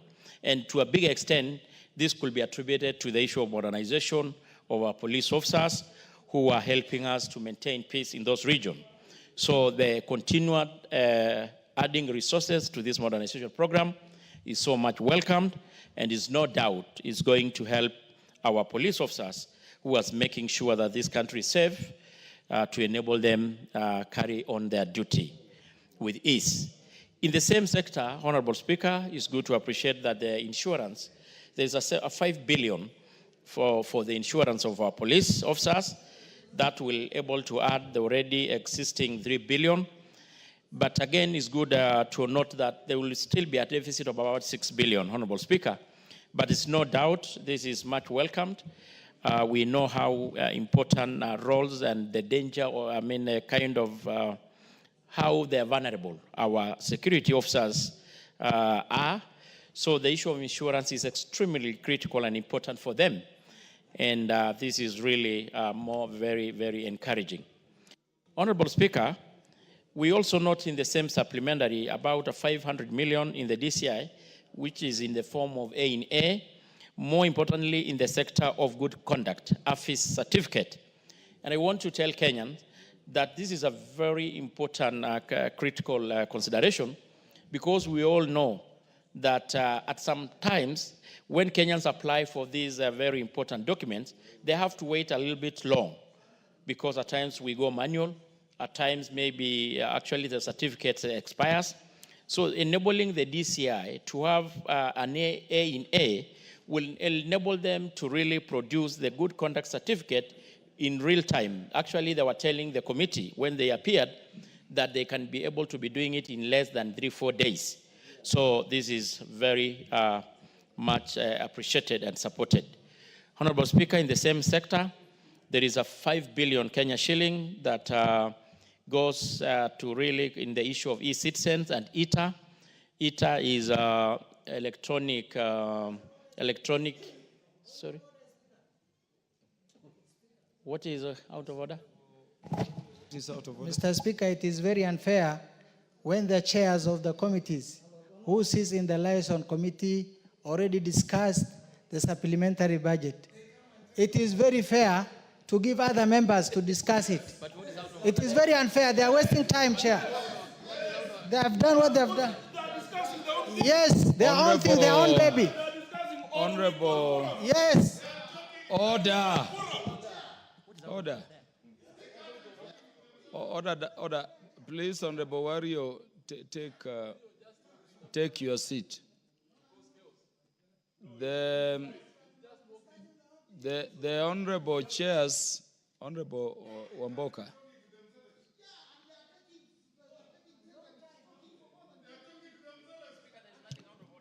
Order.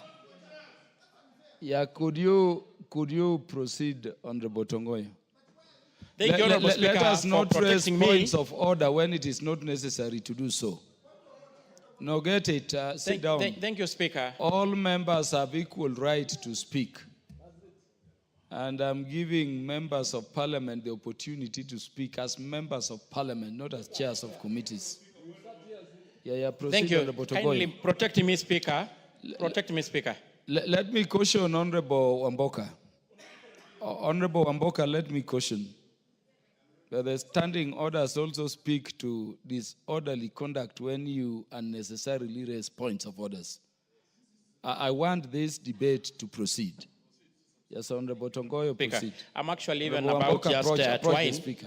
I'm actually almost winding up, Honorable Speaker, and thank you for protecting me. Honorable Speaker, I want also to really appreciate there is, in the same budget, there is 6 billion, which goes for equalization. I know this is an extremely very deserving sector, and it also goes a long way to help. Honorable Speaker, as I complete, as I need actually to finish this, Honorable Speaker, you remember in the afternoon session, Honorable Speaker, there was a lot of question on the issue of operationalization of several gazetted units all over this country. And members from both divide were really on my neck on actually why the ministry is not operationalizing this unit.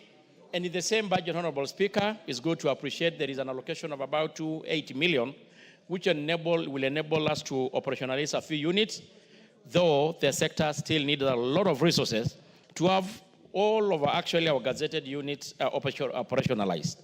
So, Honorable Speaker, with this, I want to really support the motion, and want to say that it is really coming at the right time. Thank you, Honorable Speaker, and I support.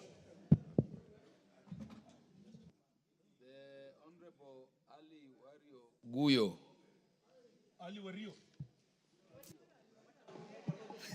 Thank you, Mr. Speaker. Mimi leo nafurahi kuongea hapa. Niko tayari nisiende kufuturu, lakini niongee chair. Kwa sababu leo ni siku ya Kiswahili, napenda kuongea kwa ile dhulma imefanyika kwa hii supplementary budget. Mr. Speaker, inasikitisha sana. Wakati bajeti ya Kenya inapangwa, kuna wale wa Kenya bora zaidi kuliko wa Kenya wengine. Wakati Tana River kuna shida ya maji. Kuna miradi ya maji zimetangazwa kupitia Ministry of Water chini ya Coast Water Development Works. Imetangazwa miradi ya maji kwa magazeti. Lakini wakati ya kutolewa tenda ama barua kwa wanakandarasi wanaambiwa hakuna pesa. Tukikuja kuangalia katika supplementary budget, imekuwa sisi wabunge wa sehemu hizo ni kusindikiza tu. Wakati wale wako na maji ndio wanawekewa pesa, sehemu ambayo wako na shida ya maji, tunafanya water tracking, kutumia mfuko zetu, gharama zote watu wetu wanateseka. Wamama wanakufa kwa visima ya kuchimba na mkono, wanyama wetu wanakufa kwa ukosefu wa maji. Bwana Speaker, ni dhulma kubwa sana. Kwa hivyo hii supplementary budget, zile miradi ambayo kwamba imetangazwa kwa magazeti, hasa sehemu zetu, ni miradi ukiona Tana River mzima ni less than 50 million. How can you remove 50 million from a supplementary budget when the entire billions of shillings going to other parts of the country? Kwa hivyo Bwana Speaker, mimi nasimama hapa kuweka wazi kwamba kuna dhulma imefanyika katika hii supplementary budget. Lazima irekebishwe chini ya mwenyekiti ambaye amefanya hii mambo, Deputy Speaker wa hii bunge la kitaifa, Mheshimiwa Gladys Bosholei. Hiyo ni dhulma sana. Kwa hivyo Bwana Speaker, hiyo ndio imefanyika. Ile miradi ya Tana River ya maji yote irudishwe. Kuna miradi ya public participation. Bunge la kitaifa imeweka bilioni 2 kufanya public participation. Inafanya rotation county zote. Nimesikia katika hii bunge inakuwa bashed. Sisi ni afueni tumepata kupitia supplementary budget ambaye ni milioni 100 inawekwa miradi tofauti. Saa hii Mr. Speaker, hiyo yote imetolewa. Kwa hivyo sisi tunasema kama haki inatendeka nchi hii chini ya broad based government ambaye sisi tunaunga mkono, hizo miradi zote zirudishwe ili watu wa Tana River wapate haki zao. Pole sana Mr. Speaker, nilikuwa nimesimama kwa point of order kwa sababu I'm seeing on the motion some 3 billion approved to go through for public participation. Is it the same thing? Chair, I think it is not the same thing. Okay. So Chair, mimi nasema hiyo pesa ambayo miradi ishatangazwa kwa magazeti, sheria imefuatwa na pesa ilikuwa kwa bajeti, chini ya hii supplementary budget imetolewa, hizo pesa irudishwe ili haki ipatikane. Kama hiyo haijafanyika, basi hiyo ni dhulma kubwa sana bunge la kitaifa imefanyia watu wa Tana River. Kwa hivyo yangu ndio hiyo. Asante sana Bwana Speaker. But Honorable Warrior, why should some regions be entitled to billions of money simply because the Budget and Appropriations Committee chose to meet there? Doesn't it distort the national budget? Because just look, why should some regions get up to 2, I'm seeing up to 3 billion simply because the Budget and Appropriations Committee chose to go and meet there? Does it not distort budget, and what would be the legal anchorage for it? Mr. Speaker, hiyo sio budget committee imefanya. Hiyo ni mtu binafsi ambaye anatumia majina ya wale wadosi wakubwa wa Kenya hii. Sio budget committee imefanya. Budget committee imedhulumika, hakuna chochote inapata kwa sababu sisi wengine unajua vile tumeingilia pande gani. Kwa hivyo mwenyekiti, hiyo ukienda kwa bajeti, nenda kwa bajeti hata ya barabara. Nenda uiangalie Tana River inapata ngapi. You made your point. Yes, Mr. Speaker. Kwa hivyo hiyo sio budget committee imeweka hiyo. Hiyo ni haki ya watu wa Tana River ambaye ni Wakenya kama Wakenya wengine. Na si Tana River peke yake, Mr. Speaker.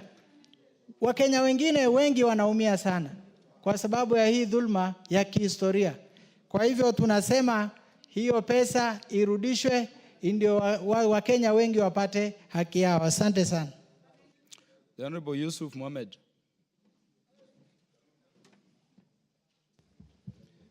Thank you, Mr. Speaker, for giving me this opportunity. The Honorable Dr. Nyikal, you are very close to him. Why don't you let him present, then you make your contribution? Proceed. Thank you, Mr. Speaker, for giving me this opportunity to add voice to this supplementary budget. Mr. Speaker, first, I want to support partially the supplementary budget.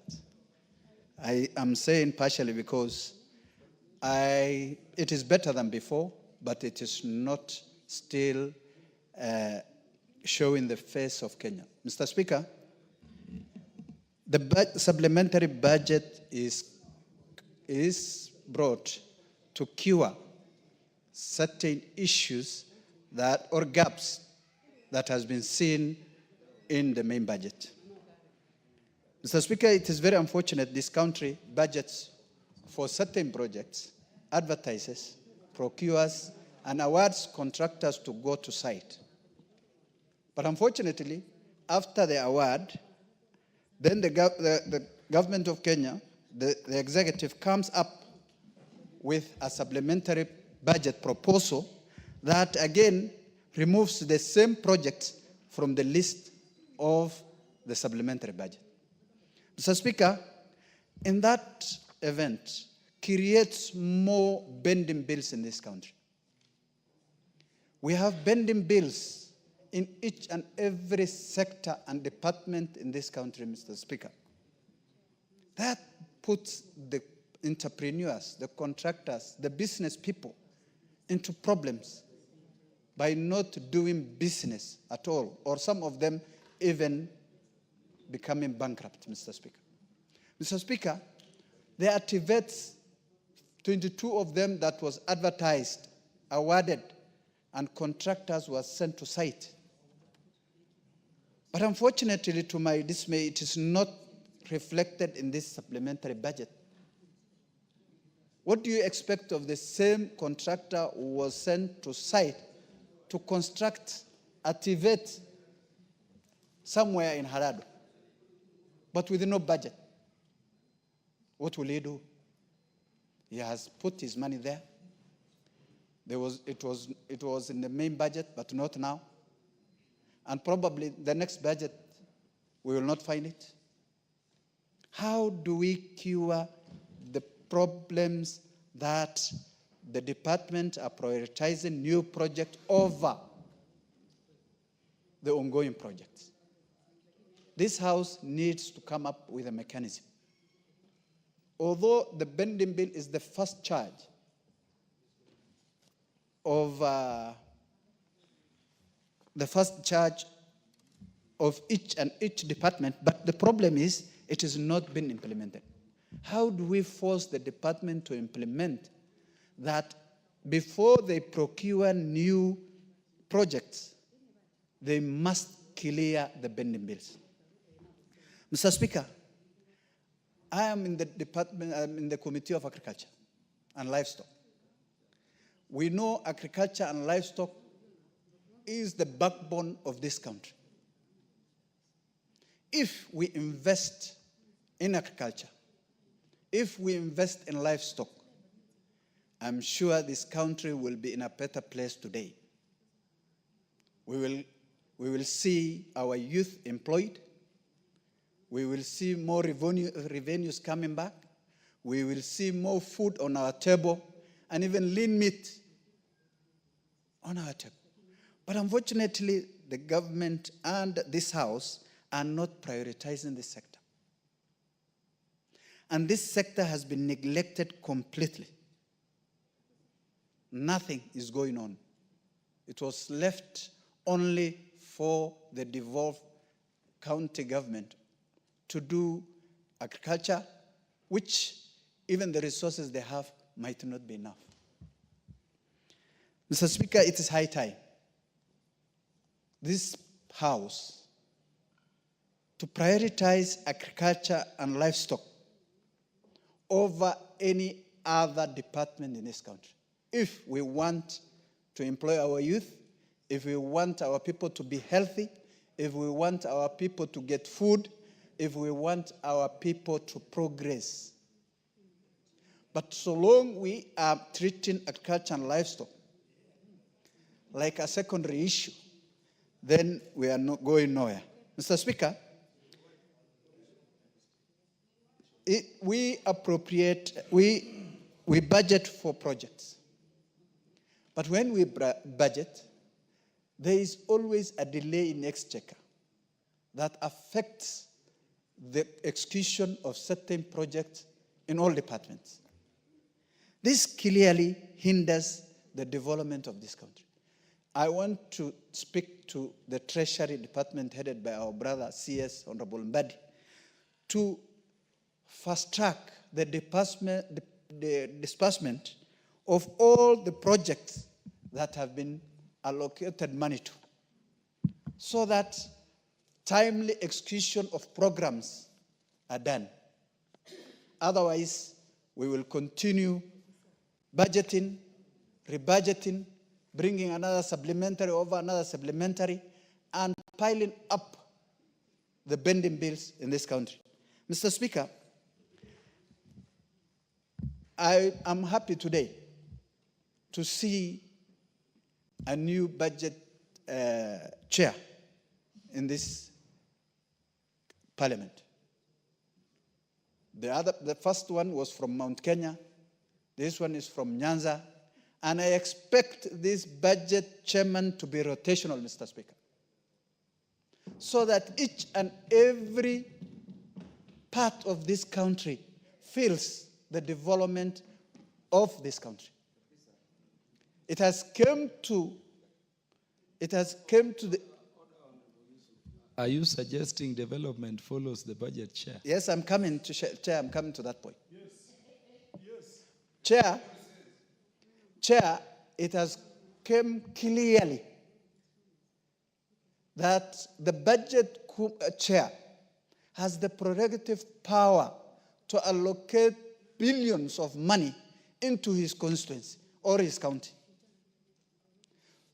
To cure that kind of mismanagement, to cure that kind of injustice, to cure that kind of inequality, I suggest and propose that the chair committees should be rotational and each region should be given a chance to serve in that docket, so that we feel if we are part and parcel of this country. Mr. Speaker, I come from northern Kenya and the Asal areas. If you see, it is the only first time I can see a budget that has at least some considerations in northern Kenya, thanks to the broad-based government, which I believe has brought the inclusivity and the fairness in this country, Mr. Speaker. Mr. Speaker, to finalize my thoughts and to conclude my debate, I want the next budget committee to kindly consider each region. I don't know how budgets are done in this committee. I am part of parliament. I am a member of parliament. I know how it is done, but it is not done the way it is required to be done. Nobody is following the law. If you see the Department of Water, you will not find one project from my constituency, one project in my constituency. Equally, go to energy, see somewhere else. How do you expect me to run up and down to each and every department, to see each and every committee to request for projects? I have written over 55 letters to both the committees and the departments to include projects in my constituency. But it becomes, you will see, when you are told we will do, and the budget is brought in front of this House, you will not find one even single project. Anybody who can honor his word. How do we cure this, Mr. Speaker? We, as members of parliament, we are the ones who are supposed to appropriate budget. But what are we doing it? Are we doing it the right way? So with those few remarks, thank you, Mr. Speaker, for giving me this opportunity. I don't appear to see Honorable Tom Odege in the House. The Honorable Dr. James Nikal. Thank you, Mr. Speaker. For the avoidance of doubt, I go with the list of requests except for exceptional cases. Thank you, Mr. Speaker, for giving me this opportunity. Mr. Speaker, I rise to support the second supplementary budget estimate for this financial year. And Mr. Speaker, I do so because it does address or attempts to address major issues in the health sector that are of great concern to me. Mr. Speaker, I do appreciate that all our 6 referral hospitals have actually gotten some increased allocation. But if you look at it, all of them, they are actually addressing human resource, which you know is a big issue in this country. Mr. Speaker, I also noticed that 1.3 billion has actually been given addressing the issue of interns.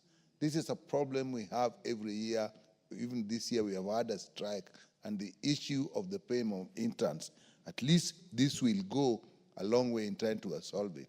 But Mr. Speaker, the real issue in the case of interns is actually poor regulation of the training, particularly of the medical doctors. There's a conflict in law between the Medical Practitioner and Dentist Council and the University Act under the Commission for University Education.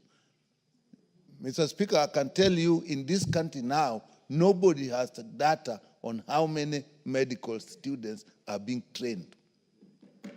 Before, this was actually under the purview of the Medical Practitioner Dentist Council, but with the new University Act and the power that was given to the Commission of University Education, that has actually stopped. And nobody is even looking at the programs that the way they are being trained. We just meet the problems when we come to internship.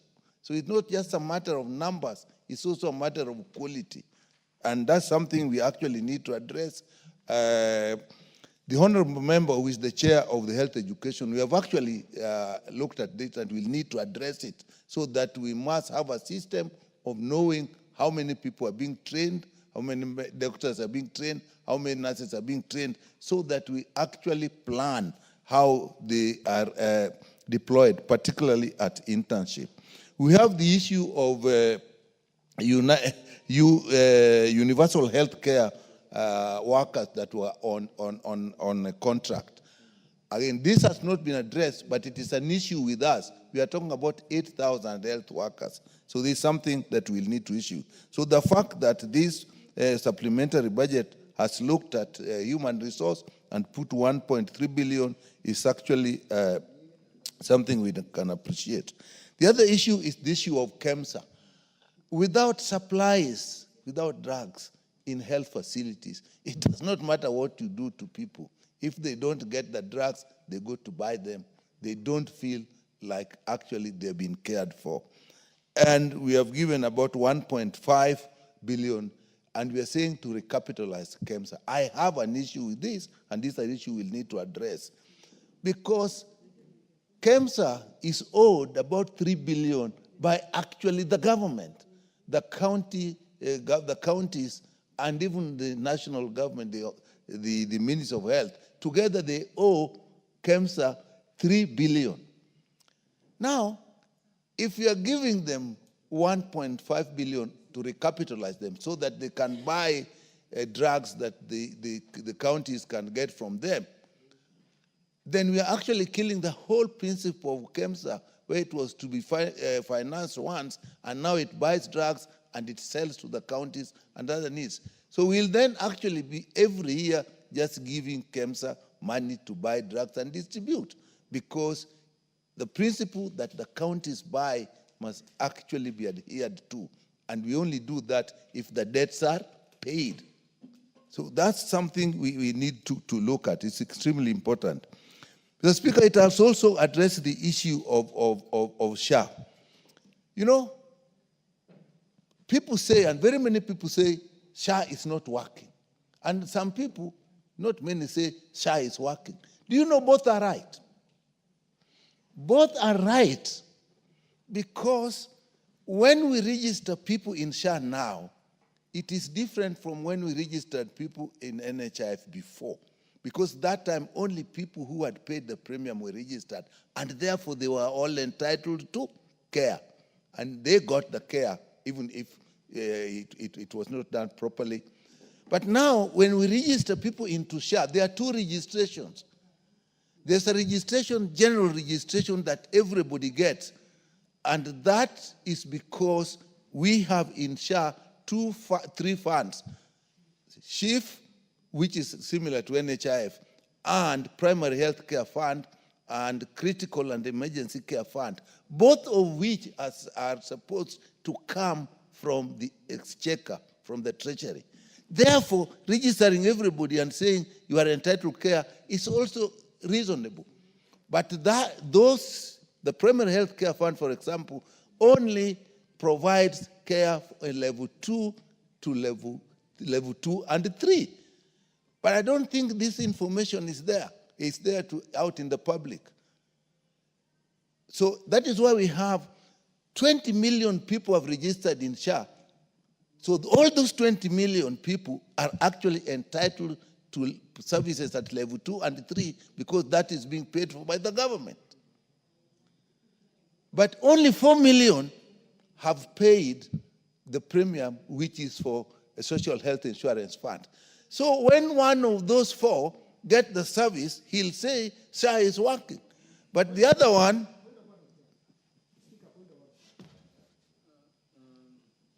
freeze the time for Honorable Nyikal. What is out of order? Chair, although I don't want to interfere with, because he's giving a lot of information, apart from saying SHA is working and we know it's not working. But, Mr. Speaker, I'm requesting, if you can allow... What is out of order? SHA is not working and they say it's working. And I wanted to request... That's a point of... information, point of information. No, he has not asked you of information. But and I doubt Honorable Nyikal would seek medical information from you. Yeah. Take back your seat. Chair, I think Honorable Nyikal, the point you are making is very important. It's very important, and actually, I think if I get what he's trying to say, I froze your time. I want you to break it down because we are also communicating to the public these issues. Yeah. So what we break it down is that if you register generally, all of you are entitled to the primary care fund, which is offered in level 2 and 3. So you should all get it. But what is happening and why I like this budget is that is what now we have put some money on, which is 3 billion for primary care fund and 3 billion for critical care and emergency fund. So we expect that there will be improvement in that so that people will get that. Now, the registration and paying the premium is where the problem is because very few people have paid the premium, and so they expect that when they get admission, they'll get free care because they've been registered in SHA. And then they are not really entitled because they have not paid the premium. So 20 million people, or let me say 16 million people are more likely to complain, while only 4 million people are likely to be satisfied. In general, that comes out as many people are not satisfied. So that is what I think you need to address. If you address that, and I like it, when we start putting money there, if we start putting money there, then obviously this is something that is going to improve the performance of CHAM. Are you standing on a point of order or point of information? Of information. Yeah, inform Dr. Nyikal. Yes. Yeah, thank you very much, Honorable Chair. I'm so sure that the Honorable Nyikal, Dr. Nyikal, would like to be informed by myself because tomorrow he's likely, I think he's going to be the Chair Health, something that he has looked forward to for so many years. But Honorable Speaker, I wanted to inform you that the Honorable Member for Kaiti was saying that Honorable Nyikal is speaking for a long time. Are you informing me? Yeah, I'm informing Honorable Nyikal. Yes. And he has already agreed that I inform him, that the Honorable Member for Kaiti was saying that the Honorable Nyikal is speaking for long because he's going to be the chair tomorrow. Mr. Speaker, I believe that is true. That is why he wants to tell you everything that he knew before he came to the House, everything he has known for the last 15 years, no, 13 years, and what he's going to be doing in the next 2 years. So I think the Honorable Nyikal is duly informed. Thank you, Honorable Speaker. Honorable Nyikal, you now notice the danger of allowing information. Yeah, well, is there anything wrong with campaigning? We all do it. So, but actually, what my real point was trying to say, why is it in this program, there are people who are very satisfied, and in the same program, there are people who are not, because of the two components. And if tomorrow comes out as everybody suggesting, then obviously I'll have to address the challenge that I'm putting before the House. Finally, Mr. Speaker, I also want to bring to our attention again that as we end this, there was a suggestion that we should control how Article 223 is used. I think Article 223 is important, but how it is used, we can actually look into that. Because even now, I can see we are going to use it. We have a problem which has arisen from the executive order by the US President on foreign aid. And even today, we actually can tell you there's 5 billion that is needed urgently, which we could have put in this supplementary, but it's not there. The only option maybe then will be Article 223. So I think it is something we can use. If we use it properly, it's okay. But the suggestion that we find ways that we can look at it before the money is used is a good suggestion. With that, Mr. Speaker, I support. The Honorable Mutunga will be followed by Honorable David Mboni and Honorable Irene Mayaka.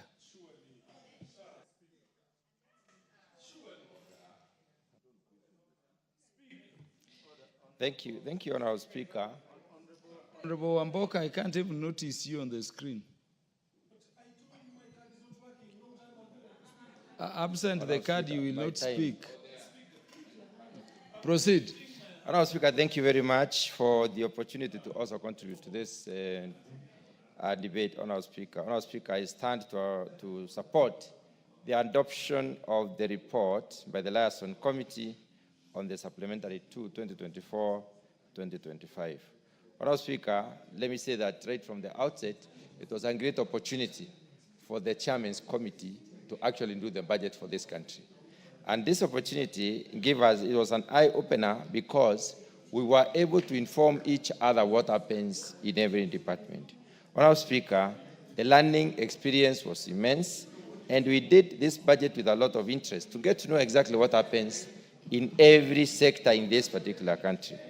Honorable Speaker, we also had interactions which were really important, interactions with the Auditor General, interactions with the Control on Budget, interactions with the Treasury, the Parliamentary Service Commission, which are key in informing the chairman exactly what happens in the budget-making process.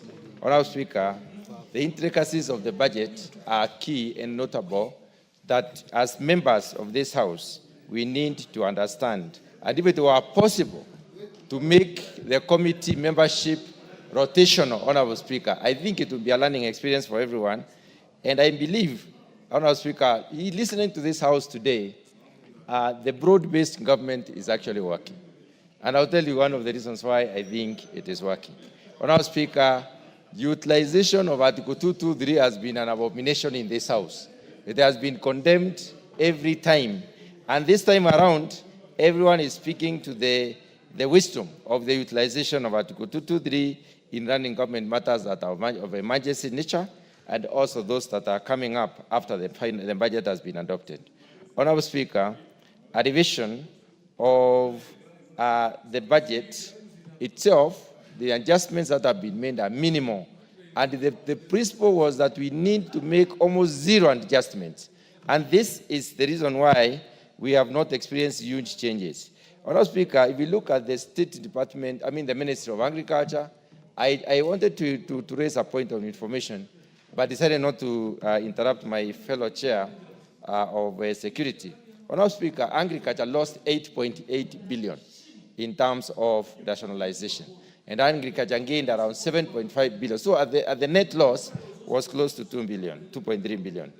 Honorable Speaker, this particular process this year created an opportunity for the regularization of the money that has been spent under 223, and the notable issues, Honorable Speaker, especially in the agricultural sector, are such that the sector is not commensurately funded in this country with its importance, in view of its importance. Honorable Speaker, protect me from the Honorable Wamboka, who is actually standing and not Wamboka, the Honorable member Chair who is standing. Wamboka. And the Honorable Mboko, there is a distinction. Proceed, Honorable Mutunga. Thank you, Honorable Speaker. Honorable Speaker. Honorable Speaker, I just want to highlight a few issues that are notable in the agriculture sector. The first one is the fact that the country now is focusing on revisiting the oilseed industry. We have been importing oil and edible oil from outside this country for a very long time. We have seen efforts in this particular revised estimate, or rather the supplementary budget, to try and put in energy into producing more of the seeds and distributing to the farmers and trying to encourage the production of oilseeds. Honorable Speaker, this is an initiative that is likely to support more than 2 million Kenyans who have been denied the opportunity for a very long time thanks to the importation that we reverted to. Honorable Speaker, during this particular revision, we also have noted that in some areas, we are trying to look at fertilizer as a subsidy, and also we are bringing in the issue of the seeds and seedlings. Honorable Speaker, 3 things that must be done for us to improve on production and even productivity is good seed. Even if you give a bad seed or some poor seed, a lot of fertilizer. Even if you plant it in the midst of fertilizer, you may not get high yield. So the hybrid vigor or the potential of the seed is very key in this particular respect. So we need good seed. We need the soil health improved through fertilizer and manuring and other that improve on the texture, and also we need water. Honorable Speaker, I also saw some initiatives that increase the irrigation area in this particular country and the intensity of irrigation. The investments in mega dams and investments in other irrigation infrastructure will help this country a great deal to open up more land to farming. There is a lot of land in Kenya. We have very good soils across the country, but we do not have water. Lack of water is one of the problems that we need to address, And this particular revision, or rather the estimates seem to be speaking to that particular, in that particular direction. Generally, Honourable Speaker, listening to every member of the departmental committee speaking, I discovered what agriculture sector suffers.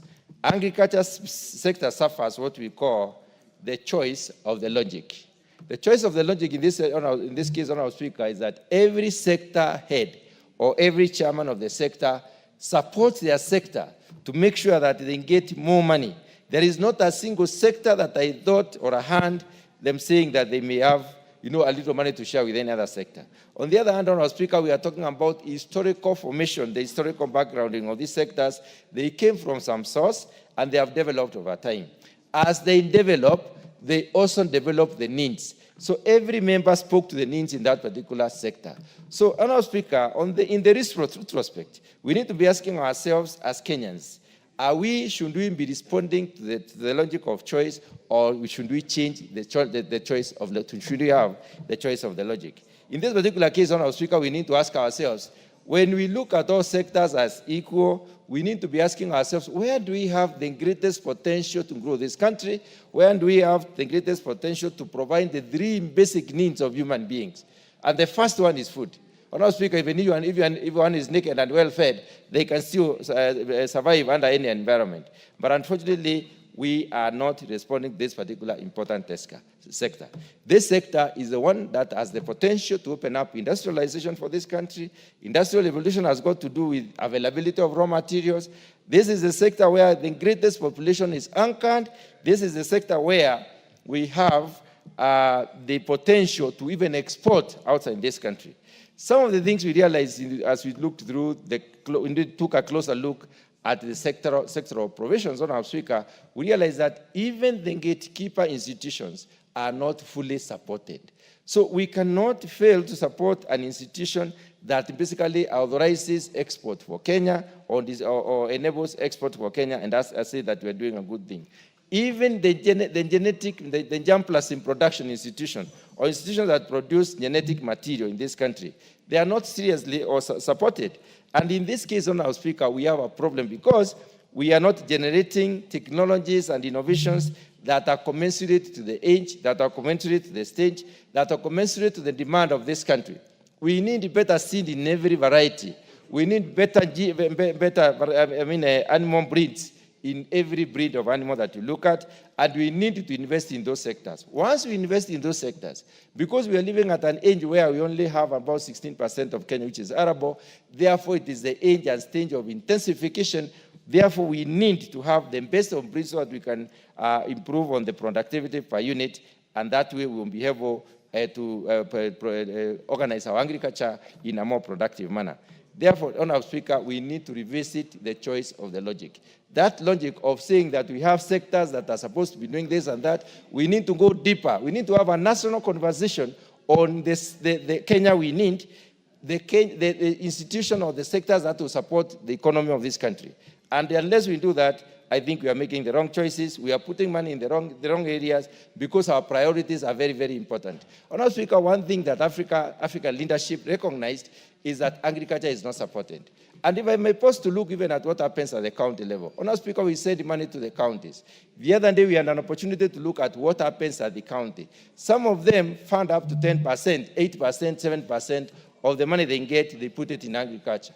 Unfortunately, if you follow closely to find out exactly what they do with this money, you realize that, Honourable Speaker, this money goes to pay salaries and personnel emoluments. It does not really go to do development work. So we have delegated our sector. Farmers are suffering because they do not have sufficient knowledge. The technologies, innovations that are coming up today are not reaching the farmers. So we do not have the elaborate extension system that we used to have in the past because investments are not good. When the African leaders realized this, way back in 1990s, they came up with the Maputo Declaration in 2003 that we should fund agriculture to the tune of 10%. Kenya has never achieved 4%. The best Kenya has done, I think, is 3.8%, 3.6%. Honourable Speaker, this has been revised over time. 10 years later, in Malabo, they even came up with specific measurable indicators to show how countries are progressing. Every 2 years, there's a biennial review. And Kenya is rated very poorly in terms of these biennial reviews. Everybody in this country in a good position knows that Kenya does not do well in terms of the performance of agriculture. The reason why the African leadership decided to go this direction is to try and focus or arouse the consciousness of the leadership of Africa to focus on a sector that is likely to support and help people to get out of poverty. Honourable Speaker, agriculture has got 2.5 times potential to get people out of poverty than any other sector that we may say is best performing. So, Honourable Speaker, the situation is in some of the cases was threatening closure of some institutions before we get to the actual budgeting, and the committee had to look at some of these issues and articulate them to the liaison committee so that the liaison committee takes it as it were. Honourable Speaker, let me very briefly look at the recurrent versus development. What you have noticed and witnessed through this particular process is that in this country, we normally regularize money for recurrent into, money for development into recurrent. There has been some resistance and some policy direction that we should not be transferring money from recurrent, from development to recurrent. But the general trend and the general tendency and the practice is that we actually move money from development to recurrent. The problem is that recurrent expenditure has to do with personnel emolument and the other comfort-related issues, Honourable Speaker, end up to waste. And we as a country need to focus on that area and see how do we reduce the resources that are going into the current and focus a lot more into development. Honourable Speaker, if you look at also what we borrow as a country, most of the time we borrow for development. And the borrowing space is limited in the sense that we must not exceed 5% of the GDP. That being the case, the capping is very clear, and therefore as a country, we may suffer because we may not be moving in the right direction. So we need to intensify our revenue collection. We need to come up with more innovative ways of raising money. We need to focus on a lot more on the sectors that are more productive in this country so that we'll be able to generate the revenue that we need and therefore support the many activities that we have as a country. Honourable Speaker, the final issue I want to mention is to do with the entire budgetary, spread across the country. I do not think, and I've heard some members in this House saying there is discrimination. Honourable Speaker, if you look at the detailed outlay of activities across the country, Kenya is looked at as a unit. We may have specific pockets where probably we may not have done certain things, but the country is looked at generally. And that is why, Honourable Speaker, I believe the orientation of the country at the moment, in view of the partnership that is happening and in view of what is happening,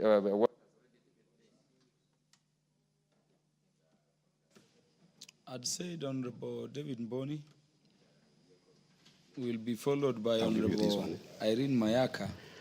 Thank you, Mr. Speaker. Let me say on the outset, I'm supporting Supplementary Budget Estimate 2 because they are addressing balance shortfall in critical sectors in the economy, like agriculture, education, and security. Mr. Speaker, we all agree that this country has been facing financial management challenges. Balancing of revenues and expenditure has been a challenge. Between 2002 to 2013, during President Kibaki's regime, our budget deficit used to be 5%. Now it has moved to around 20% of our budget. This one has resulted to high borrowing and high public debt servicing, which has really crippled the expenditure on development activity in this country. Mr. Speaker, the other day, the CS Bandi, he agreed that the revenue projections have been very poor in this country. As we speak, from July to December 2004, we had a shortfall of revenue of 110 billion shillings. And I would say, because most of us, we blame KRA, revenue collection system. But there are also other factors which has resulted to poor projections. One of them being outdated revenue projection model. Mr. Speaker, when I was working in Treasury, we used to have KIPRA Treasury economic model. This is a model which we used to do projections for revenue and economic growth. And we used to have what we call macroeconomic working group, which used to have Treasury officials, Kenya National Bureau of Statistics officials, KRA and the CBK. And I believe this model, up to now, the assumptions which were being used like 20 years ago, those assumptions they're outdated. There is no way they can be used currently because of the changing economic times. And the other time we are talking with a PS Treasury, they are saying there's a need to update this model. And I think they were asking for money to be able to update it. The other thing is poor statistics in the country. Mr. Speaker, there's what we call a program called East African Statistics Program for Results. This is a World Bank funded project which is being implemented in all East African countries. As we speak, Kenya is lagging behind because the Bureau of Statistics have been asking for some money, $1 billion shillings, and it was only in this budget where we managed to allocate them $1 billion shillings. World Bank advanced them 2.3 billion shillings. Mr. Speaker, when you have poor statistics, you are expected to get poor planning in the country. If you have poor statistics, even if that model is updated, but the statistics are poor, then garbage in, garbage out. So there's a need, seriously, to fund statistics in this country. Mr. Speaker, a lot of members have talked about Article 223. And by December, the request for Article 223, they were 88 billion. Treasury had approved 40 billion. Out of this 40 billion, 8 billion was going to roads. I really don't know the 8 billion were going to roads, which roads? And we asked for that list so that we can know which roads are emerging. Is it emergency to fund those roads? Mr. Speaker, it's high time we look at Article 223. Some of the activities which are being funded under Article 223. We are looking at some of the activities, paying salaries, surfacing leaves, and a lot of recurrent expenditures. I don't think Article 223 was made to be spent on recurrent expenditure. So it's high time. And one honorable member was saying that Mbadi, he said that when he becomes CS Treasury, he's going to avoid the use of Article 223. I don't think really it can be avoided. But some of the activities which are being funded by Article 223, like salaries, money to recruit new staff in some NDAs, those ones can be avoided. Because immediately you take money and use it under Article 223. Now you are already affecting, already budgeted, money budgeted. So you're also creating another deficit of another deficit. At the end of the day, we are going to have a deficit of 1 trillion shillings, resulting to borrowing and high debt servicing. So these are something which we need to avoid. Mr. Speaker, expenditure, the mixture of expenditure, development, and recurrent. The recommended expenditure on development is 30%. But this one has been going down. Look at development expenditure in counties. I think most of them have even gone to 10%. And this one affects development. It affects economic growth. Because if you are not investing in development projects, then you don't expect growth. So it's high time we increase development expenditures so that we can realize economic growth. Mr. Speaker, it's high time also we look at the wastage. Mr. Speaker, before I joined Parliament, I was a consultant, actually international consultant. And we did a study on LAPSET. And LAPSET projects, all implemented, they were supposed to contribute 2 percentage points to GDP. At the current GDP of, nominal GDP of 15 trillion, that's around 300 billion shillings to the GDP, creating employment, incomes, reducing poverty, all that kind of thing. But now when you look at our budgets, you never see anything be put in some of these projects. Mr. Speaker, Lamport is lying idle. It's Yellow Port. I don't know how many planes are using that airport. And that airport was completed in 2016. That is like 10 years ago. That's the money we have put there in the airport. That's the money we have put in Lamport. But in terms of returns, there's almost zero returns. And we are paying loans for them, Mr. Speaker. I think it's high time we think about some of these projects and how we can complete them to generate income to this country. Mr. Speaker, there's something shocking. There's a data recovery center in Naivasha. I think last year, but one, we went there with our chairman, Honorable Kuria, and congratulations for being retained as a chair of finance, my friend. That center was supposed to cost 1 billion shillings, around 1 billion shillings. There were some changes we were done. Some things happened. There was a dispute between the contractor and the government. The contractor went to court. And he was awarded 5.2 billion. The project up to now is not even complete. It's not even 160% complete.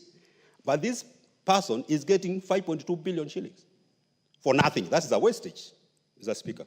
So I think it's high time we look at this wastage. The Honorable Irene Mayaka.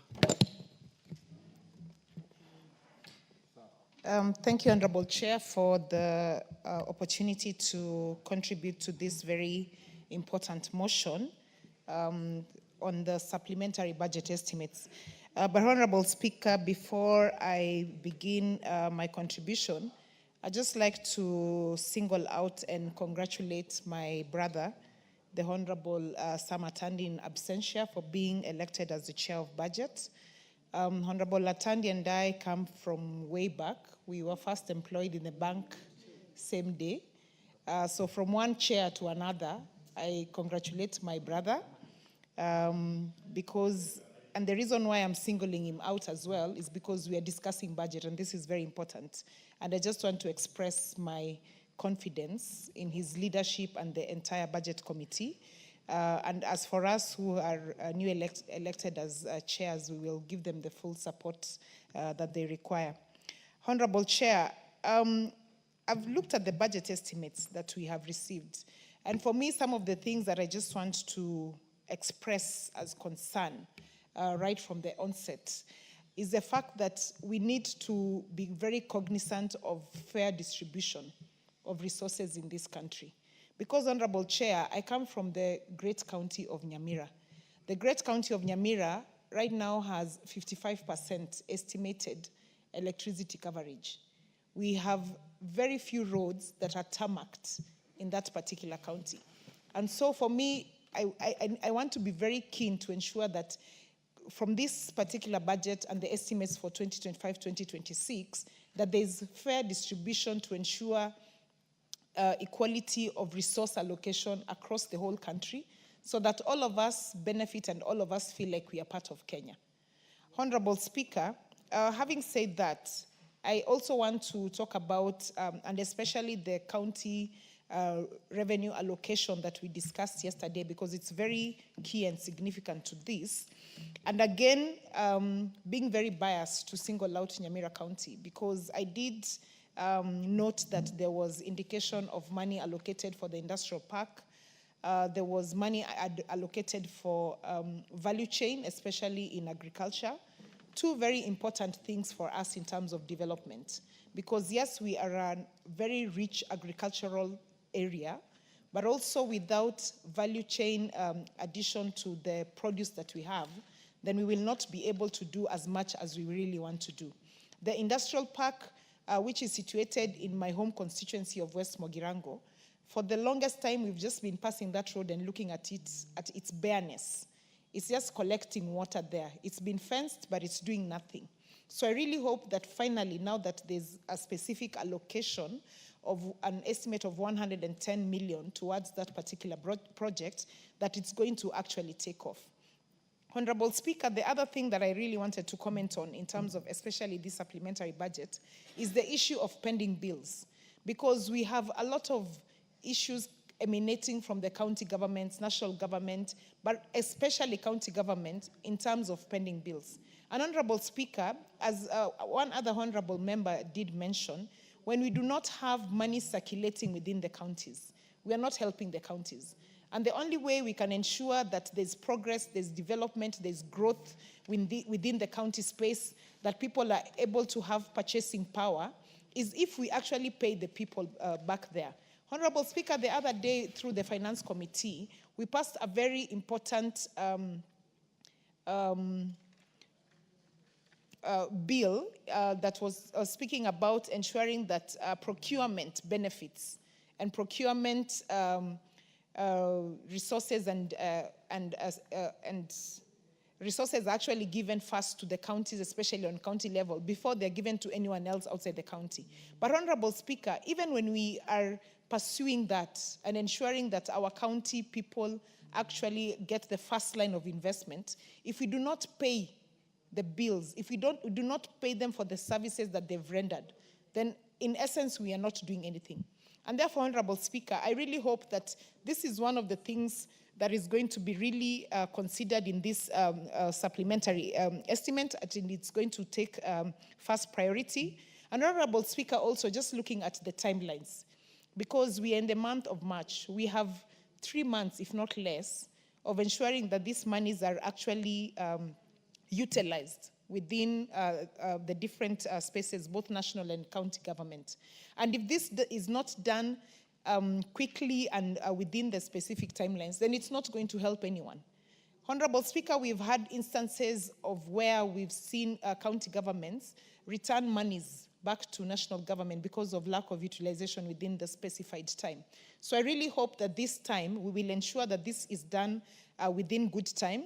But also, back to the leadership, especially of county governments, is that they will be prudent enough to ensure that they actually ensure that the utilization of this is done in good time.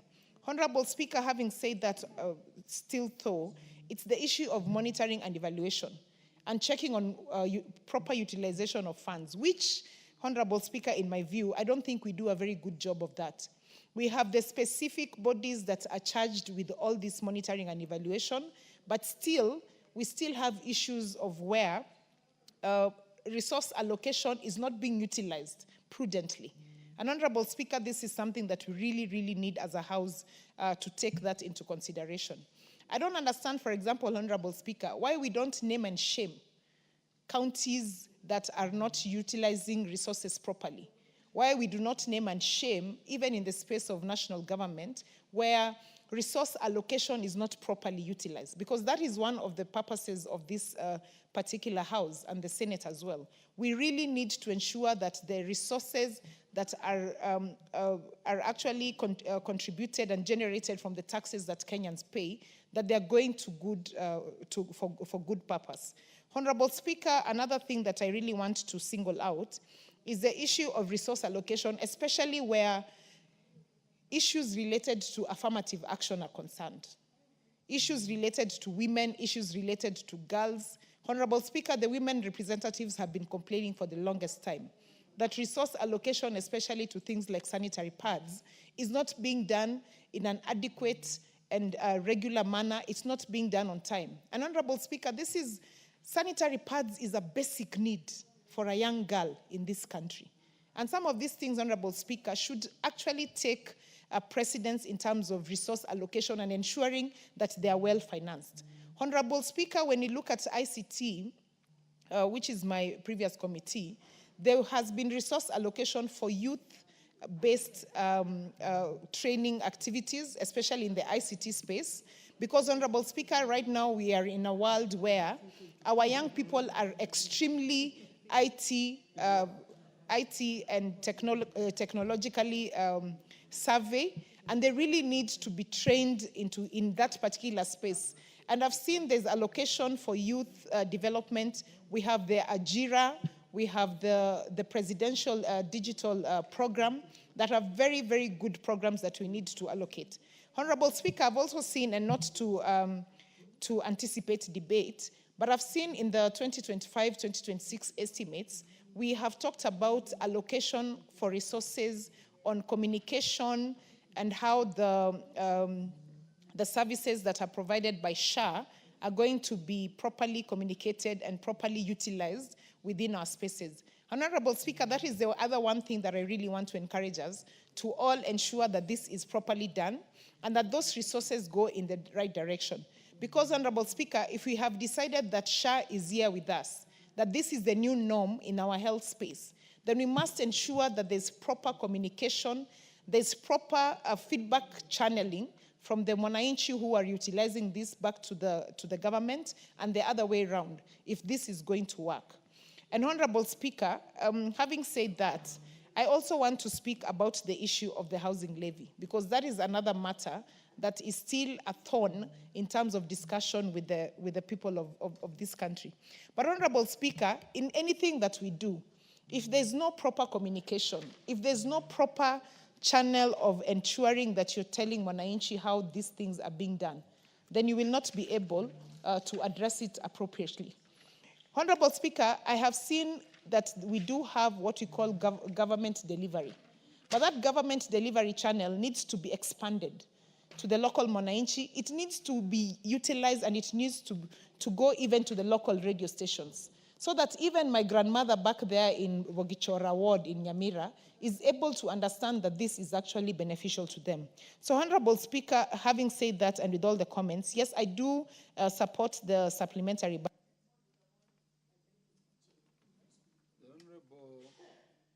Joseph Emathe will be followed by the Honorable Robert Basil. Thank you, Honorable Speaker. Honorable Speaker, I know today, members, we are going up to 9 o'clock today, and we barely have some 6 of us remaining. We are all going to speak up to 9 o'clock. Honorable Speaker, thank you so much for the opportunity to speak to Supplementary Budget 2. Honorable Speaker, today we've indulged ourselves into discussing the budget policy statement, and we are also now into the Supplementary Budget 2 for financial year 2024-2025. Honorable Speaker, a budget is a political tool, and all the time when we discuss about the budget, it is a time when we are able to discuss a roadmap or the future of our country. And when we speak about the budget, Honorable Speaker, we also talk about equity. And I thank our President for being a champion of the word equity.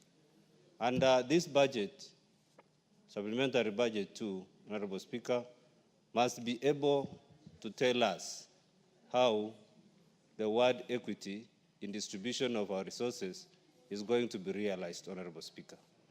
And as a result, Honorable Speaker, those who talked about equity, that he who comes to equity must come to equity with clean hands, are part of those people who are in the courts of fairness, that when we are distributing our resources, we must look at it from the point of being and remaining fair in all aspects, Honorable Speaker. And Honorable Speaker, allow me to make some contributions or comments on environment, climate change, and forestry in this country, Honorable Speaker.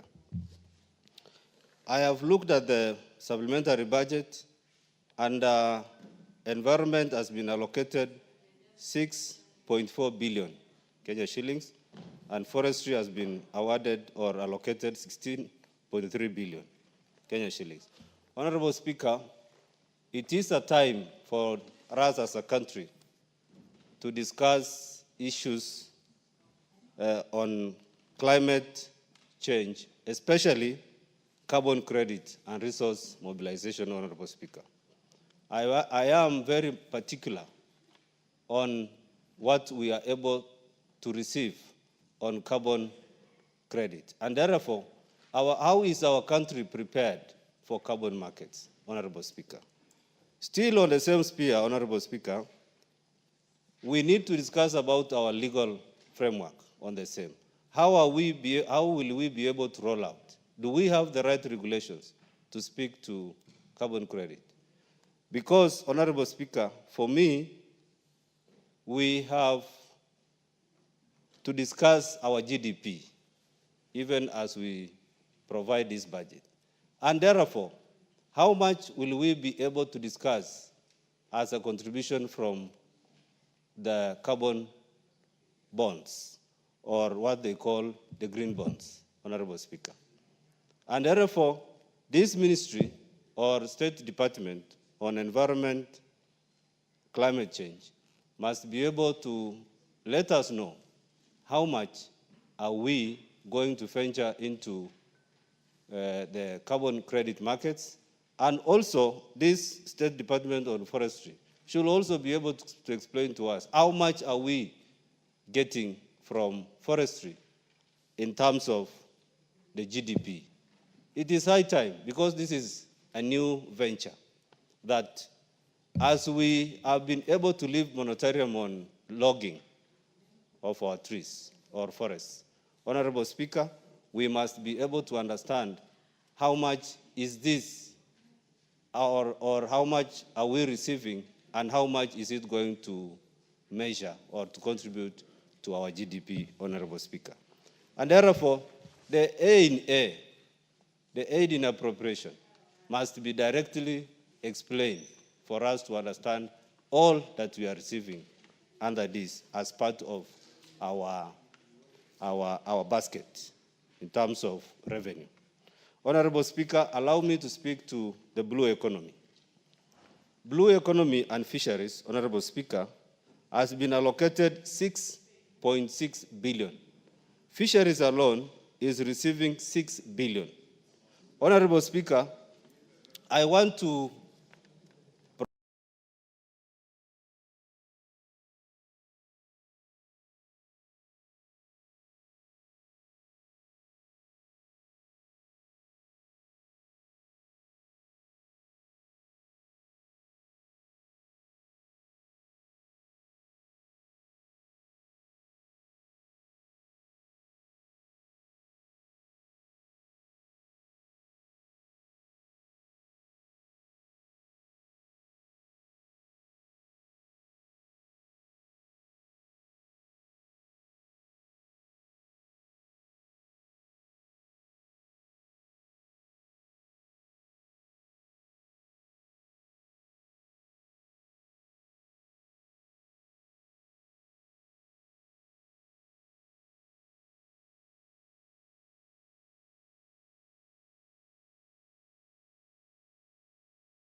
grants to the tune of more than 42 billion Kenya shillings. And Honorable Speaker, I want to thank them so much, the NIDA, SIDA, IFAD, the German Development Climate Change Mitigation. Thank you so much, Honorable Speaker. Honorable Robert Basil, before you make your contributions, let me, on behalf of the Speaker, welcome professionals from Jesumei constituency who are in the public gallery to the National Assembly to observe the debates. Feel welcome, and whatever you learn in terms of our engagements, take them home, hoping you'll join us here in future. Thank you very much. Honorable Basil.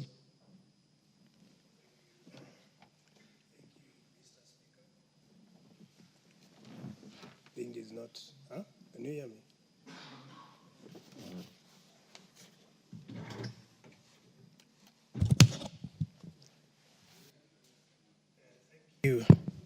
Thank you, Mr. Speaker, for giving me the opportunity to contribute to the supplementary budget 2 that was prepared and tabled by Liaison Committee. Mr. Speaker, from onset, of course, I support the supplementary budget estimate, but I have some observations, Mr. Speaker. If you look at energy, we have put about 55 billion, Mr. Speaker.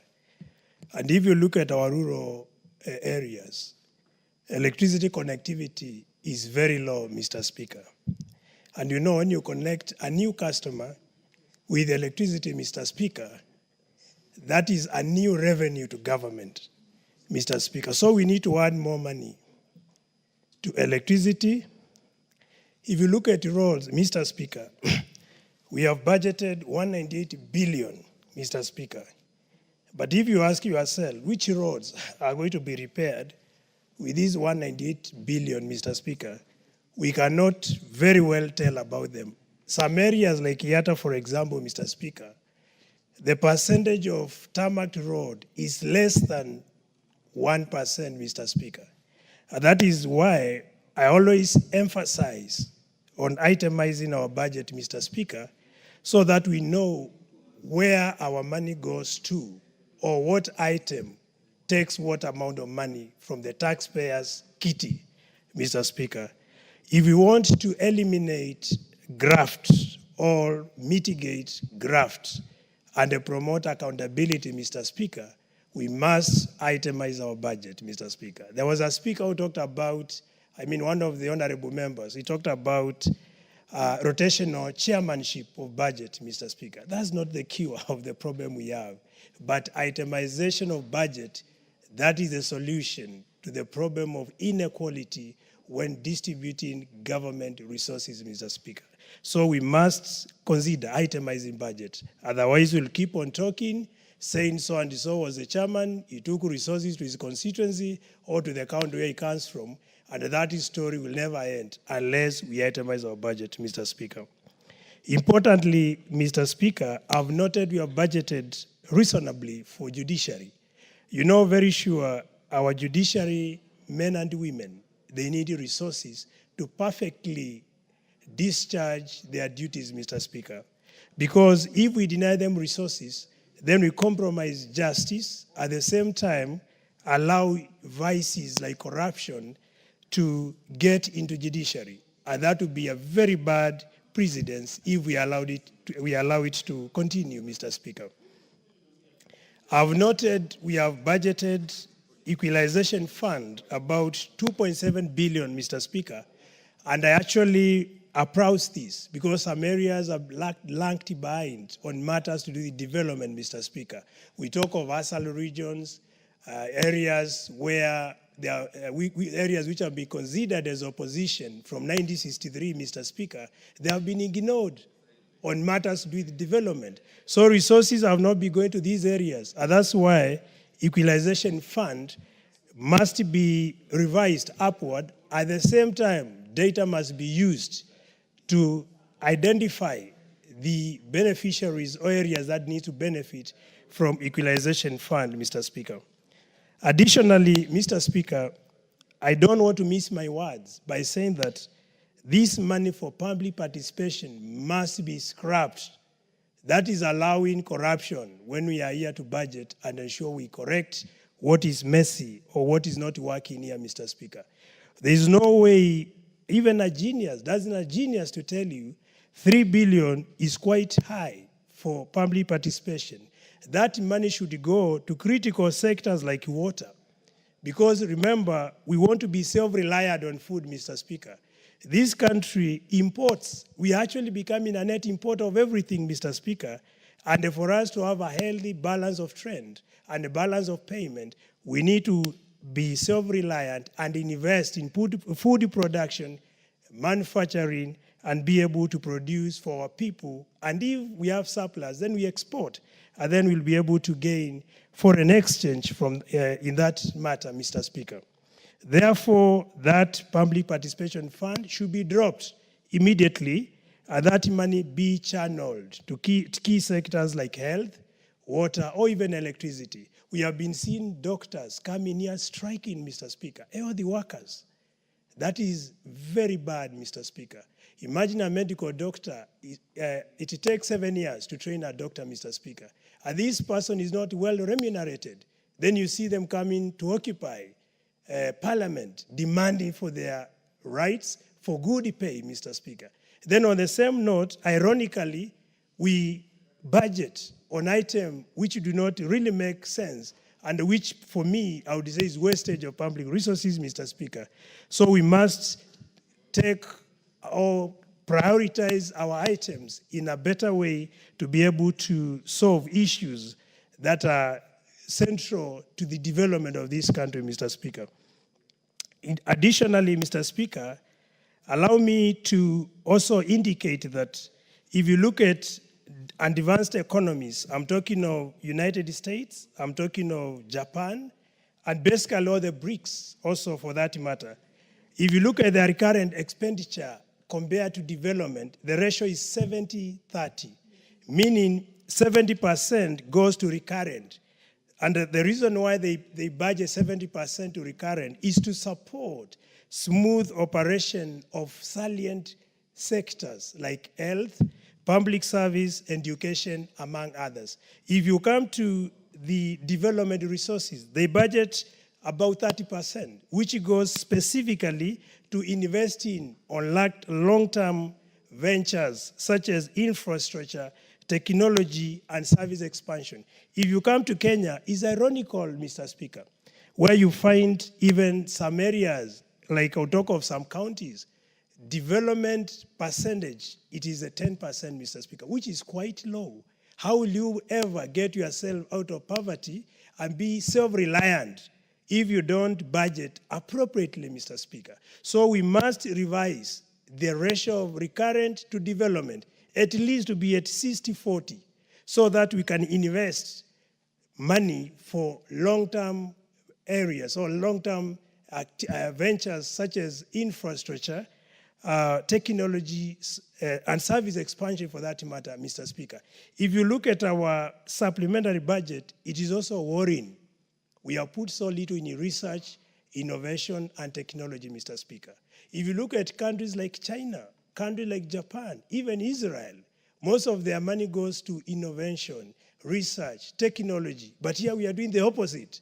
So how will we ever rescue ourselves from being dependent on aid, going to borrow money, when in actual sense, we should engineer these resources in sectors that are going to rehabilitate and revitalize our economy and make Kenya not even a middle income, but probably an upper middle income country. So we must get our priorities right. I have to underscore that statement.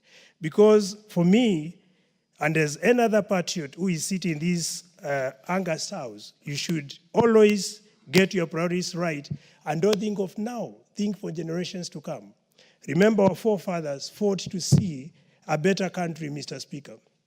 And even today, we are still grappling with the same issues: disease, poverty, illiteracy, 61 years after independence, Mr. Speaker. So if we want to get out of this, we must think as patriots, Let's not think based on our party affiliations, all thinking of today, but we plan for generations to come, Mr. Speaker. So it's important, in a nutshell, that we invest more in electricity, that's number one, so that all our areas should be connected. And then that will increase more revenue for the country, because when you are connected with electricity, you start paying for the bills, and you'll be generating money for energy sector for that matter. We need to invest more on water to make sure we support irrigated agriculture, produce more for our country, and also for export.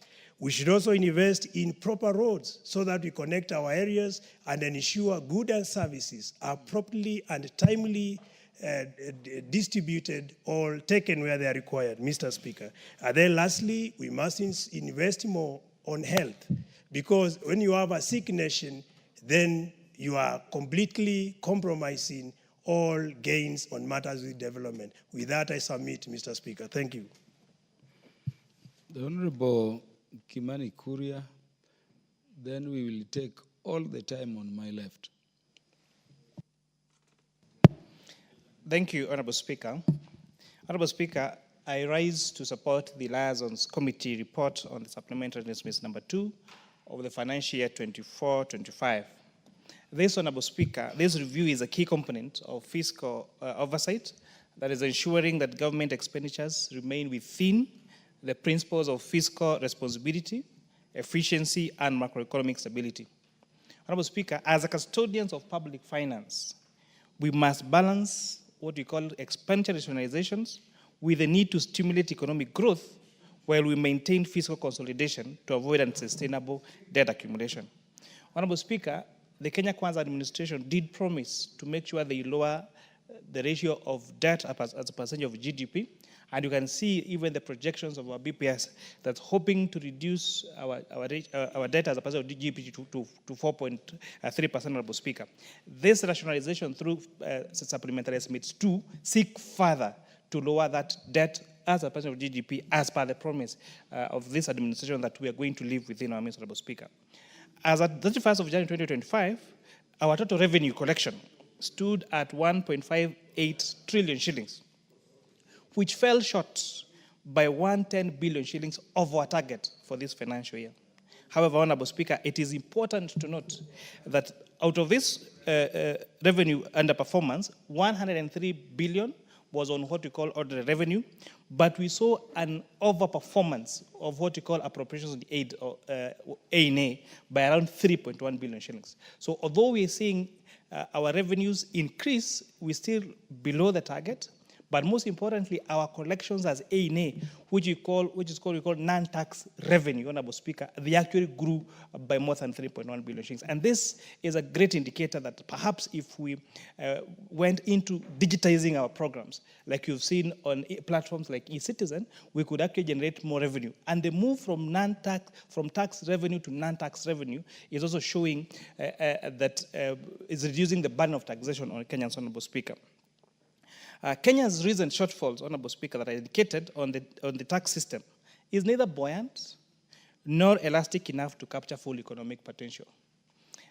Our rate of growth in GDP is not represented in our growth in revenues, which means that there are critical inefficiencies that must be fixed, Honorable Speaker. Honorable Speaker, just to explain a bit, tax buoyancy is what we refer to how tax revenues grow in response to GDP growth, where we say a buoyancy ratio of less than 1 indicates that the tax system is not responsive enough to economic growth. And in the contrast, we say that the tax revenues above that, it means that they are over, like what we call over taxation, Honorable Speaker. So our tax buoyancy ratio, is actually showing that our revenues are not correspondence with our growth in our GDP, which raises serious questions on inefficiencies and leakages in our revenue mobilization. Honorable Speaker, to do this, we are recommending the following in the report that we submitted to the Liaison Committee and as tabled in this House, that we must strengthen tax compliance and administration through some of the following areas. One is enhanced digital tax collection systems, including e-taxation and AI-driven audits. Honorable Speaker, we should go away from the regular book audits to now using technology that AI audits, Honorable Speaker, to to audit tax collection, Honorable Speaker, broadening tax base to ensure and reduce over-reliance on pay-as-you-earn and corporate taxes. Honorable Speaker, what we have done over time, especially due to not as increasing our tax base, has been over-reliance on what we call pay-slip taxes, Honorable Speaker. And this, Honorable Speaker, has a net effect on what we call the consolidation fund. Because one of the recommendations that we're making is that we have created too many funds outside the consolidated fund, which has two challenges. One, withdrawals of funds outside the consolidated fund has not have the purview or does not require the approval of the controller of budget. That's number one. Number two, Honorable Speaker, our debt obligations are paid from the CFS, the Consolidated Fund Account, Honorable Speaker. And therefore, this creation of these funds, and one of the things that we are recommending is that if we audit all these funds, and especially the ones that have achieved their mandate, to be folded up, or to cap the limit of the amount sent to this particular fund, so that that money can go to the consolidated fund. Because, Honorable Speaker, this is what we have seen as a result of straining the personal report, Honorable Speaker, by trying to compensate on what should go to the consolidated fund, whereas many collections are going to different funds that are outside the purview of mostly the approval of the control of budget, Honorable Speaker. Our total GDP, our total revenue, Honorable Speaker, for 24-25 is projected to be at 3 trillion shillings, which is 17.6% of our GDP. All the revenue has been revised downwards in the new estimates to 2.58 trillion shillings, a reduction of 50.5 billion shillings reduction from the previous estimates that we approved in supplementary one, Honorable Speaker. One of the things that we are recommending is that the Kenya national tax rates must strike a balance between revenue maximization and economic growth stimulation by ensuring that we that we grow investment and, Honorable Speaker, discourage tax avoidance. Honorable Speaker, we are making the following policy recommendations: that we must strengthen public expenditure and financial accountability mechanisms to ensure that revenue estimates remain realistic and data-driven. And two, to improve expenditure tracking systems to align public spending with revenue collection cycles, Honorable Speaker. The reason why we tend to have these supplementary budgets all the time is also because we tend to over-predict, overstate our expected revenues, Honorable Speaker. And therefore, once now these revenues are not, it's not necessarily because, of course, there are inefficiencies, but this overstretching of the oversetting of our revenues means that we also over budget on our expenditure side, Honorable Speaker. And then reality comes and hits us that, oh, we do not have enough revenues, Honorable Speaker, to raise this expenditure. And it's notably so because every contribution here has been able, we want more allocation for our roads, we want more allocation for water, we want more allocation for health, we want more allocation on critical services like energy, Honorable Speaker. But then that tends now to continuously stretch the budget on the other side. And what does National Treasury do? What does this House do? We now then, to handle that pressure, overstate the revenue, Honorable Speaker. And towards now, the middle of the year, towards the end of the year, we do not have the resources that we need to finance these expenditures, Honorable Speaker, and then end up, Honorable Speaker, on the pending means, Honorable Speaker. Government spending, Honorable Speaker, must be aligned with principles of allocative efficiency and intertemporal budget concept to prevent unsustainable fiscal imbalances, Honorable Speaker. The total net expenditures, Honorable Speaker, had said has been reduced, but Honorable Speaker, we saw in this particular supplementary one of the greatest use of Article 223 payments, Honorable Speaker. Although they are not unconstitutional, there is nothing illegal in what National Treasury did in making these Article 223 payments, Honorable Speaker. But you're saying there is need for better planning to make sure that we do not use Article 223 payments to make expenditures, Honorable Speaker, that could have been predicted, Honorable Speaker. Because, the Committee of Finance and National Planning in our first year of term, Honorable Speaker, was the first time we actually made a contribution to this to reject an Article 223 payment. But, Honorable Speaker, the problem with Article 223 payment, even when they come to Parliament for approval and you reject them, it's almost an exercise in futility, because that payment has already been disbursed anyway. And they're not against the Constitution, because Article 223 of the Constitution is the one that gives National Treasury the power to allocate and disburse resources up to 10% of our budget, Honorable Speaker, without having to seek or without having to seek Parliament approval, but they have to come and report or seek Parliament approval after a month, Honorable Speaker. And therefore, part of the notable payments that were made from our State Department was money that was given for Kenya Revenue Authority to cater for operations and salary shortfalls. Another one was to East African Development Bank, Honorable Speaker, for data analysis, Honorable Speaker. And these payments, Honorable Speaker, after we analyzed them, we found that they merited and we did approve. But we have strong commendation that maybe we need to reduce the amounts, the percentage that the Treasury is allowed to disperse through Article 2 to 3 from 10% maybe to around 2 or 3%, or have National Assembly seek to have them seek prior approval for expenditure above 5 billion shillings, Honorable Speaker. One of the great economists called Wagner states that economies develop, public expenditure increase as a share of GDP. However, spending must be directed towards productive investments rather than unproductive recurrent costs, Honorable Speaker. And I think the issue of budgetary allocation has been spoken greatly in this House. And whereas budget allocation is a political process, we must balance between our political interests, Honorable Speaker, and efficiencies. And we are seeing, Honorable Speaker, and this is the target, the challenge that we're giving to all committee chairs, and especially the ones that we've just been elected into, especially departmental chairs, Honorable Speaker, to not just balance political interests, but most importantly, allocate resources where there is efficiencies, Honorable Speaker, so that we have a budget that speaks to our country and speaks to growth of our GDP, Honorable Speaker. When you check, Honorable Speaker, for Article 2 to 3 payments, and actually check the best practice, for example, from UK, Honorable Speaker, they cap it at 2%, and there is very proper parliamentary scrutiny over this particular payment, Honorable Speaker.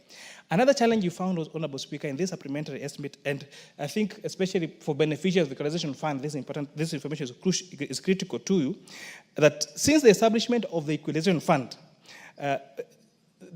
only 13.43 billion shillings out of 62.4 billion shillings has been transferred. The 24 allocation has reduced the allocation of equalization fund from 8 billion to 2.5 billion shillings, which cites a 5.5 billion shillings reduction, Honorable Speaker. Is this reduction meant to reduce or to deny the equalization, the marginalized areas, these funds? The answer is not, Honorable Speaker. But it's good to know that this Honorable House, 2 weeks ago, through the Committee of Finance and National Planning, did pass a new law, because what lacked was also a legal framework. So with now a legal framework, that we're also saying, Honorable Speaker, and I remember your contribution on this particular debate, Honorable Speaker, saying that if this equalization fund must meet, because the drafters of our Constitution intended that those areas that have been marginalized, that there be an affirmative action for them to get closer to the other areas of this republic. But you're saying, Honorable Speaker, the allocation of these particular funds is too thinly stretched to have any meaningful impact on these areas. When, Honorable Speaker, you take a county and you allocate 10 million shillings for a dam, that million shillings will never complete that dam, Honorable Speaker. And therefore, yes, there is money for that equalization fund, but it's so thinly stretched that even if the equalization fund would last for another 20 years, Honorable Speaker. And I think it's also important to note that equalization fund is coming to an end in 2030, Honorable Speaker. That if we do not allocate those resources in a way that they have a meaningful impact on those particular areas, Honorable Speaker, we will always continue talking about areas that are forever marginalized, Honorable Speaker. Honorable Speaker, we made the following non-financial committee recommendation, Honorable Speaker, that one, as I said, Article 2 to 3 payments should have more stronger parliamentary oversight mechanism, that we must ensure there's digital revenue collection to improve tax buoyancy and compliance, that we must ensure the implementation of Public Procurement Disposal Act of 2024, that this Honorable House passed in December, to ensure that there's transparency and value for money in our procurement processes, that we must accelerate Kenya's transition from cash to accrual accounting system to ensure that there is financial reporting accuracy, and, Honorable Speaker, lastly, to strengthen fiscal decentralization by expediting equalization fund disbursement through a predictable transfer formula, Honorable Speaker. Kenya stands at a crossroads, Honorable Chair, Honorable Speaker, where fiscal discipline must be enforced to ensure macroeconomic stability and ensure there is sustainable development. The revenue shortfall and expenditure reallocations, they call for a data-driven decision-making, robust fiscal policies, and we must ensure there is accountability.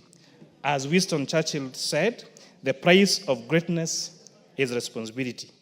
Let us therefore exercise our legislative duty with diligence and ensure that every shilling is spent with transparency and impact, Honorable Speaker. As we move to the Committee of the Whole of Supply on the budget, Honorable Speaker, I urge this House to scrutinize those votes and make sure they carry out their oversight role properly, ensure that resources are allocated as they should be, Honorable Speaker. And all of us that sit, especially in the oversight committees, ensure that we carry our oversight roles diligently. Because, Honorable Speaker, as you know, we all sit in very privileged situations where not other Kenyans do, to make sure we oversight not just revenue, but also expenditure, to make the budget and ensure that that money is spent fairly, efficiently, and there is value for money to the taxpayer. I thank you, Honorable Speaker. Honorable Kimani Kuria is always very good listening to you on matters finance. I wanted to pick your mind on this allocation for public participation. I don't know whether you thought about it. That is ring-fenced at 3 billion. Honorable Speaker, what is the legal underpinning, and to what extent, in your view, does it distort the budget? Honorable Speaker, public participation is enshrined in our Constitution. That for every legislation that has been put, there must be public participation. And the purpose of ring-fencing this money for public participation was so that when the budget committee, when they go to these rotating counties, I think they pick 5 counties every year, is that when those counties state what their priorities are for those counties, Honorable Speaker, it is not in vain. So the only thing that we need to make sure is that we need to put all, to scrutinize the projects on the public participation funds to make sure that they reflect the needs of the counties that that public participation access was carried into. The intention, Honorable Speaker, was that if every year they do 5 counties, in a cycle of 5 years, they would have done 25 counties. So in around 10 years, there would be enough affirmative action in every county in this country, in this country, Honorable Speaker. So it is enshrined in our Constitution, the need for public participation. We just need to make sure we have fiscal discipline, and as I said, balance, between political interest and making sure there is efficiency in budgetary allocation. Not just allocating because of our political interest, but ensuring there is efficiency, Honorable Speaker, and fairness in this allocation, Honorable Speaker. Thank you. Now, the Honorable Catherine Omanyo, you will be followed by the Public Accounts Committee Chair. Thank you, Mr. Speaker. And then the Honorable Dr. Ivo Bara, because of gender considerations. Thank you. Chair, I have gone through the supplementary budget and stuck my nose mostly on the irrigation and reclamation. And why I have stressed and highlighted irrigation, floods in Budalangi have been like a chorus every time we have rains, any downpour. I'm thinking this time the over 600 million that has been allocated to reclaim such areas should be put in use so we can decongest cities. If we bad the overflow that happens every time, that sweeps homes, crops, animals from any flooded areas, and build these wetlands, changed them into agricultural land, and also made sure that we develop such areas, a few factories and industries, then we will be creating jobs and making sure that our country, especially those areas that are underserved, get the same cake that people in places that are affluent get. Otherwise, bridging the gap between the poor and the rich might never be possible if we continue having leaders who are greedy, selfish, egocentric, thinking of just taking to only their areas. I was utterly demolished when I realized that budget committee, some few people sat somewhere and decided to allocate themselves, and not realizing that they were put there to represent Kenya and make sure that every sector, every region in Kenya gets a fair share of this cake. So I really want this irrigation and land reclamation to be done well, thinking of the future and making sure that this time what we do with that money stands. Not every year we go to Budalangi, there's no change. In fact, it is getting worse. I have visited a few areas like Sweden and Norway and Dubai, and I hear of these stories that once upon a time, this area was an island and it was flooded. And once upon a time, and it is still like Dubai, is a desert. But it's a tourist attraction center. In fact, one of the highest. Every minute, Dubai is receiving so many tourists to go and just enjoy the sceneries that they have created. So people who will be involved in this sector, they need to be passionate about changing the lives of Kenyans in such underserved areas. And then wealth distribution in our nation has been as a nightmare. We have very few, 10% of the Kenyan population that enjoy, that make sure that they control the economy. But the majority of Kenyans are wallowing in the miasma of poverty because it is unequal. The distribution of wealth is very unequal. And those who are wealthier hardly want to participate or support social programs in those low-income areas where we have more low-income individuals. So if we could do something, even those who employ, if we could have real minimum wage, then we would curb,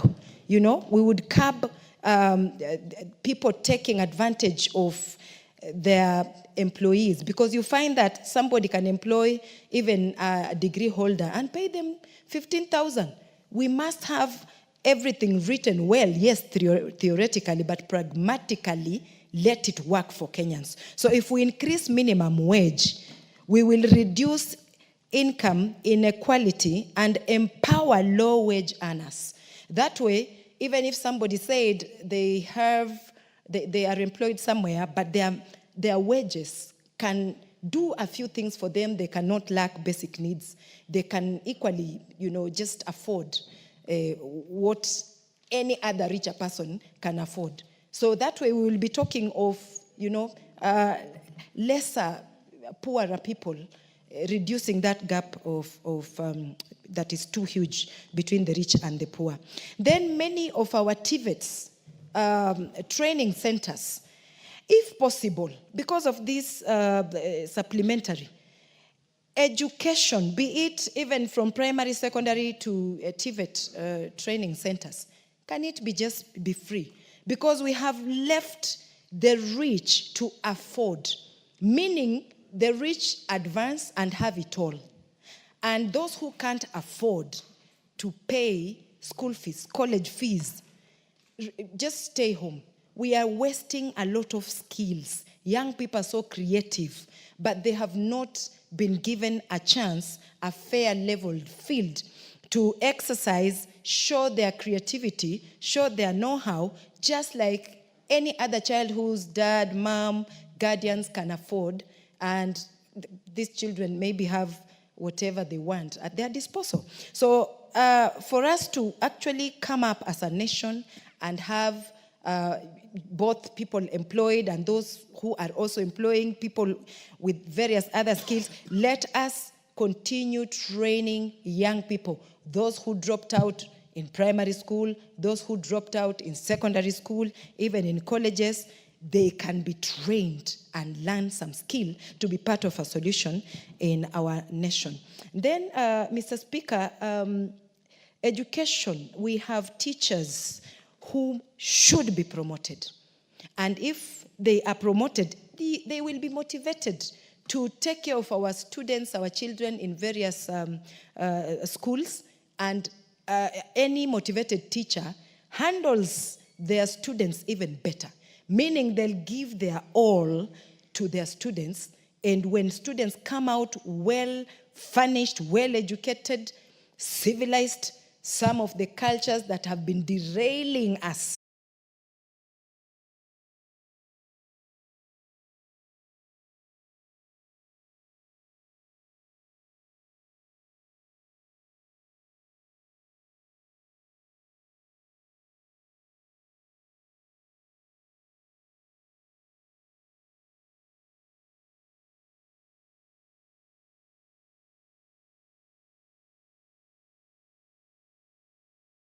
biasness, especially on women, people living with disability and everything. So education is paramount. If we keep motivating teachers, promoting them on time, paying them on time, a lot will change. Infrastructure is also good because if we have better roads, it will attract investors. There are so many areas in Kenya that you can hardly go to. Especially the remote areas. We have neglected a bigger chunk of Kenya that is so resourceful. If we don't improve in all regions the infrastructure, from hospitals to roads, then we will be doing a lot of nothing, because if we don't attract investors, we are not attracting new money. We are not creating new money in the region. Only old money will be circulating, and that means poverty won't be escaped. So, Mr. Speaker, I have a lot about economic reforms, but I want to just stop there and leave my colleagues as well. Thank you, Mr. Speaker. Chair, Public Accounts Committee, the Honorable Tindi Mwale. Thank you very much, Honorable Speaker. I'm very grateful that you have acknowledged me as the chairman of Public Accounts Committee, because I saw my sister Irene Mayaka only congratulated the budget chairman. And I also want to congratulate her for being the chair lady for regional integration. And also congratulate my brother Nabina Bwera and Marianne Keitan for being members of the Public Accounts Committee. And I want to assure my sister, Honorable Marianne Keitan, that I'm a consultative and team-spirited leader. Because I can see you're asking me, how are you going? Are you going to work with me? I want to assure you, and I want it to be on record, that we are going to work together. Mr. Speaker, I want to first of all comment on the issue of the public participation, because I've seen my brother and counterpart for finance, chair for finance, he has tried to elaborate issues concerning public participation. But the truth of the matter is that public participation needs to be streamlined, as in it needs to be fair. Because what we see in public participation is where leaders send or coach public to come and say exactly, even the right for them. So you find Mama Mboga, she's the one articulating issues in public participation, but she has been told what to say. So we need to streamline to know exactly what is supposed, how we can get the raw facts from the common mwananchi when it comes to public participation. Then, Mr. Speaker, I want to thank the Liaison Committee on what they have done on the second supplementary estimates for for financial year 2024-2025. As much as it's a good work, but we in Public Accounts Committee, we look at the mistakes that are raised by the Auditor General. And when you look at some of the issues that are normally raised by the Office of the Auditor General, the issue of pending bills has been a thorn in the flesh. And this one affects even the economy. Because you find, for example, someone built a road, maybe that company went to the bank, it got a loan, and it gave security, maybe a building or the tractors and the farm equipments. But you find once the road is done, government takes a lot of time to pay, and certificates are raised, but the pending bills take even 5 to 6 years or 10 years without being serviced. And you'll find, Honorable Speaker, that most of these problems of pending bills are addressed in the PFM Act, where it is stipulated clearly that the accounting officer is supposed to treat pending bills as a first charge when it comes to budgeting. But the problem is also the allocation of the amount of money which has been allocated, which has been allocated for budgeting. Because you find if the accounting officer is to allocate all the pending bills as a first charge, then that state department might not have anything to run any other business in terms of finances. And therefore, the issue of pending bills has been addressed lightly in the second supplementary estimates for 2024-2025. And my brother, the CS, Honorable John Mbadi, was the chairman of this Public Accounts Committee. I was his vice chair. And we used to complain about pending bills. And I'm very sure wherever he is, he's working on it. And we are hoping that the next budget, which is coming in June, July, will have addressed the issue of pending bills.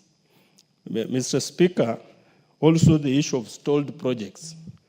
You find government starts a project, it finances maybe quarterly, and then the project stalls. And then again, the same state department goes and starts another project in a different place. These stalled projects, Mr. Speaker, because of climatic conditions and weather, you will find if it's a road or a building, the condition becomes very much in a way that you cannot even contain. And therefore you find the moment the contractor comes back on site, still the public funds will have to be, the state officer has to do variation. And these variations cost the taxpayer more money, and then the expenditure becomes too much. So the issue of stalled projects, I've also seen they have tried to address it in the supplementary estimates, but it's not well captured. So I hope next time when we do budgeting, those who are in the Committee of Budget, you can also ask for some insight from either Marianne or Nabi, members of Public Accounts Committee, and then we are able to also guide them on how to make sure that these stalled projects are revived. Mr. Speaker, the supplementary budget is supposed to address expenditure which was not budgeted for, especially the emergencies. And therefore, if you want to reduce of expenditure or misuse of public resources, we need to get it right when it comes to supplementary budget. Because if we don't, then we encourage corruption and misuse of public resources. Mr. Speaker, I also want to join my colleagues who have requested that the 50 million that had been allocated for electricity connectivity be returned or put in the next budget so that we find a way in which we can make the common Kenyan access the the electricity. Mr. Speaker, with those few remarks, I want to commend the Liaison Committee and support the second supplementary estimates for financial year 2024-2025. Thank you very much. The Honorable Dr. Ivo Bara had been recognized. Thank you very much, Mr. Speaker, for giving me the opportunity to also contribute. At an onset, let me also appreciate the Liaison Committee and support the report. Mr. Speaker, looking at it generally, supplementary budget is supposed to take care of some of the unforeseen expenditure that was not captured in the main budget. But looking generally at what has been presented here, there are certain gaps that we have noted. Mr. Speaker, the first one are the challenges on financial management. Mr. Speaker, it appears that we have a expenditure. Mr. Speaker, if you look at our revenue for the period under discussion, we have a 1.5+ billion revenue, but still have a shortfall of 110 billion for the period between July and December. Mr. Speaker, I'm not sure what could be the problem, but as been mentioned earlier that we appear to have a problem with the tools that we use for projection. It appears that our tools are outdated, and this is an area that we need to look at so that our projections going forward in future should be realistic. Mr. Speaker, we also seem to have a problem with the utilization of funds on the expenditure side. Mr. Speaker, we have to find a way of reducing unnecessary expenditure, particularly at a time when we have a shortfall on areas of training, DMs, trips for large numbers of members of public service. The other issue, Mr. Speaker, is on the use of Article 223. Mr. Speaker, it appears that we have an overuse of Article 223 to the extent that the requests received amount to 88 billion. Mr. Speaker, what you are able to accommodate from Treasury is only 40. And even within our own committees, the list is long of commitments or promises that have been made, that we must be able to instill some financial discipline within ourselves. Going to my committee, which is education, Mr. Speaker, I'm happy that the noise that we had within the sector, a few of the issues have been addressed in this supplementary budget. The first one is the CBA for the university staff, which was a promise. And I'm happy that we are able to, a promise is a debt, they say, that we are able to accommodate this within the supplementary, and we have a 4.3 billion allocation for the CBA for the university staff. University of Moi University and Egerton University, Mr. Speaker, were all in the news for the wrong reason. Moi University has a new management.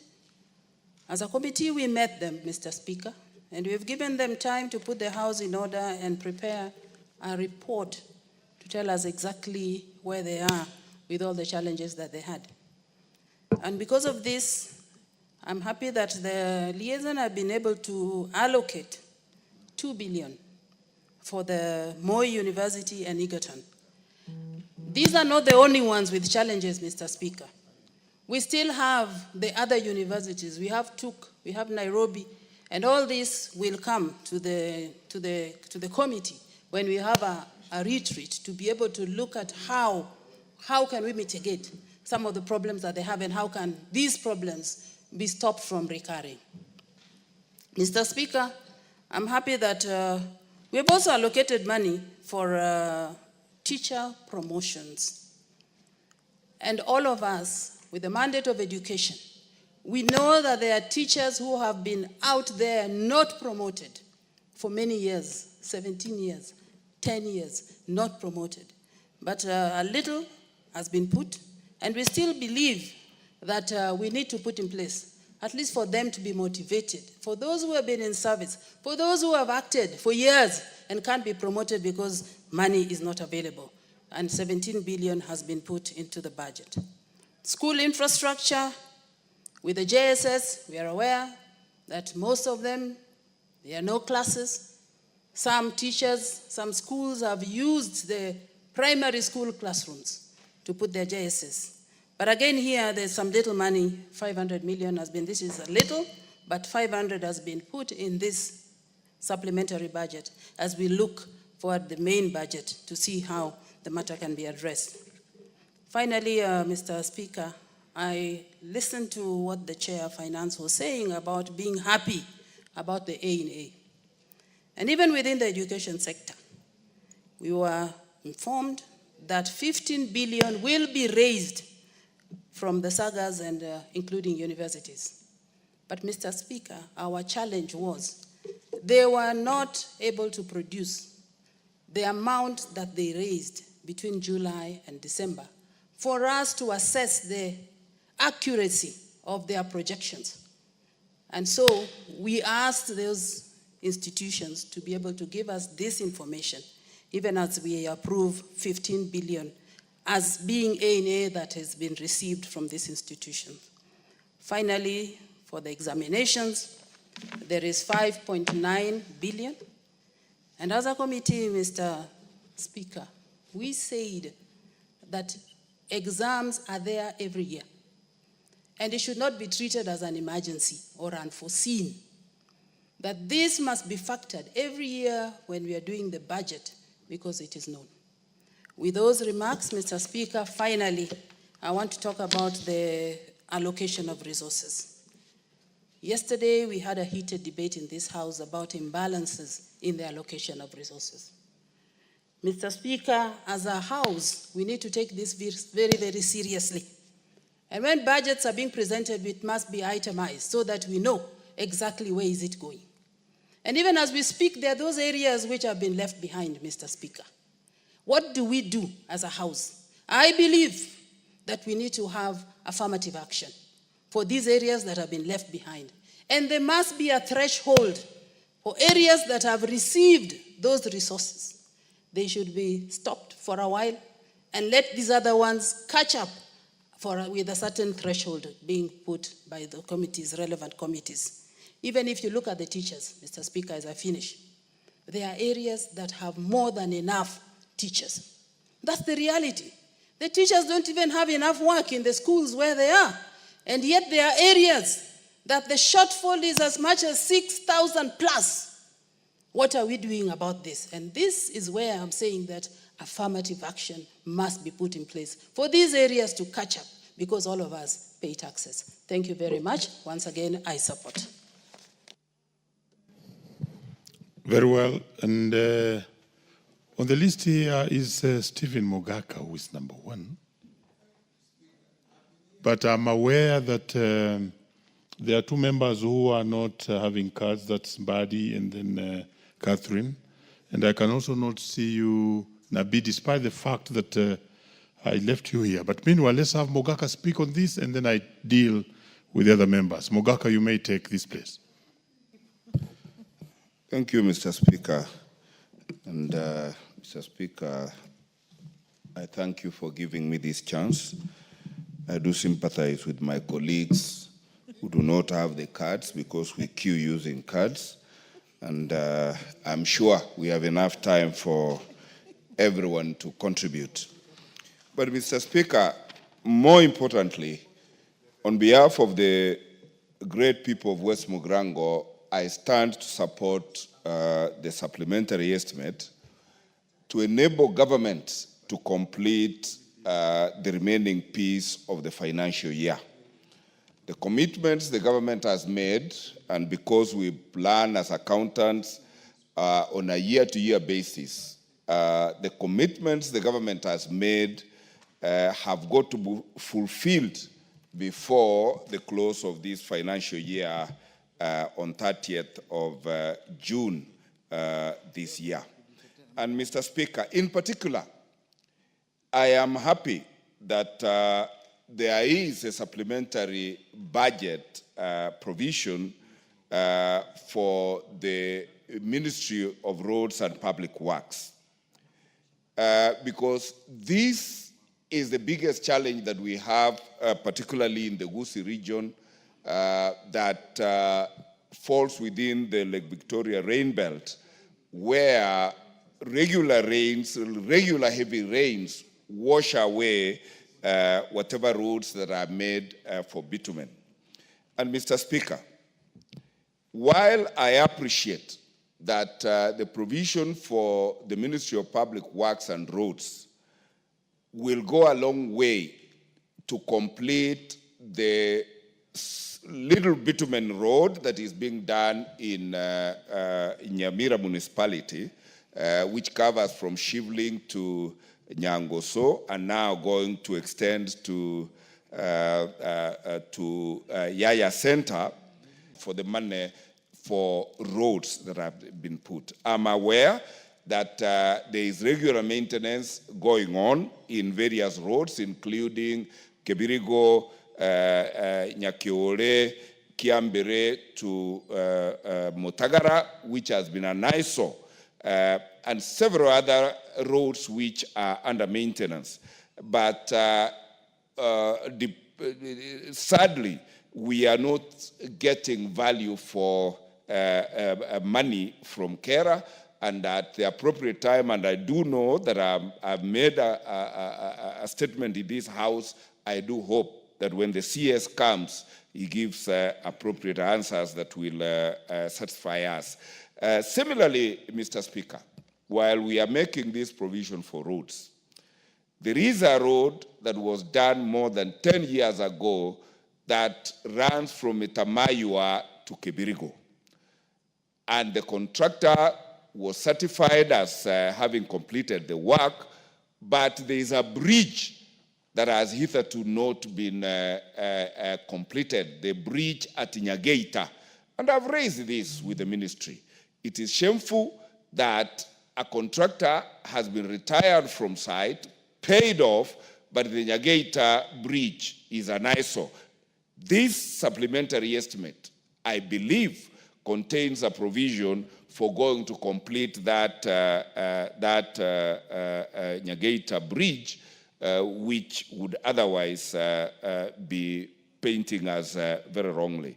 I'm also extremely happy, Mr. Speaker, that the electricity last mile connectivity plus faulty transformers that have embarrassed government in my constituency and elsewhere in the country, I do hope that REREC and the Kenya Power and Lighting Company, with this supplementary estimate, will conclude the faulty transformers that have made many of the citizens in my constituency and the rest of the country suffer unnecessary blackouts because they were supplied with faulty transformers. And I do hope that the ones they are going to replace with this time round pass the test of Kenya Bureau of Standards so that we do not do an exercise in futility. Mr. Speaker, we know that small and micro enterprises in this country that have supplied government under goods and services contracts, majority of them are squatting under pending bills. Mr. Speaker, some of these pending bills belong to persons with a disability, sadly, and they have queued for years on end. And while we know, and we have passed a law in this country that makes pending bills a fast charge on the revenue of every government entity, embarrassingly, this law has not been complied with, and many, a supplier to government, have been auctioned if not put under receivership, yet the only crime they have committed is to supply government. I'm happy that within these supplementary estimates, we will enable the government entities that have been running sort of cash flows to retire the pending bills to do the needful so that Kenyans have value for the services they have rendered to government. I am also, Mr. Speaker, happy that there is adequate supplementary estimates to the Ministry of Education. My county in Nyamira and West Mugirango in particular is enjoying a loan facility for educational infrastructure upgrade, a loan extended by the great government of Kuwait. But for some reason, these projects have stalled. One reason being that the government of Kenya may not have met its proportion of funding of this infrastructure development. And to the extent that contractors who had moved to site, complied with all the regulations and submitted their certificates, were not being paid in time or even at all. I am happy that with the supplementary provision to the Ministry of Education, my learned friend, the CS of Education, Migos Ogamba, should be able then to ensure that the government of Kenya interfaces quickly with the government of Kuwait to ensure that we have no more bottlenecks that will stand on the way to completion of the infrastructure development and upgrade that are ongoing in West Mugirango constituency in particular, because I have a project in Mongolis, I have a project in Makairo, I have a project in Nyaisa, I have a project at Nyamwetureko, I have a project at Egesieri, I have a project at Bunyunyu, and my voters are a bit restless that when they don't see the contractors in sight, sometimes they imagine that the member of parliament may have chewed that money, which is not the case. Mr. Speaker, I am happy that you have, these estimates provide for funding for the ICT ministry, because as I stand here today, and I want to thank the broad-based government, because of it, my co-member of parliament, Honorable Irene Mayaka, is now a chair of regional development. And previously, she was a very active member of the ICT committee. I want to invite the people of Nyamira and West Mugirango to the official launch of the ICT, free public ICT Wi-Fi at Nyamira town next week. Above all, Mr. Speaker, I just want to thank you and plead that when the National Police Service very well, you have had a very good bite and very well spoken on the budget. Thank you. Because Twali Badi is fasting, we shall begin with him and then go to Nabi. Proceed, Badi. Asante sana Mheshimiwa Spika. Naona Mheshimiwa Spika, asante sana kwa kupatia fursa hii ili kuweza kuchangia katika mswada huu. Na Mheshimiwa Spika, mswada huu ni muhimu sana. Ndio maana leo tukiwa katika mwezi mtukufu wa Ramadhani, Mheshimiwa Spika, hivi sasa ni saa 2 kasorobo. Kufungua muadhini yenyewe imebidi tufungue na chocolate. Lakini tukasema lazima tukae hapa mpaka tuweze kuchangia katika mswada huu.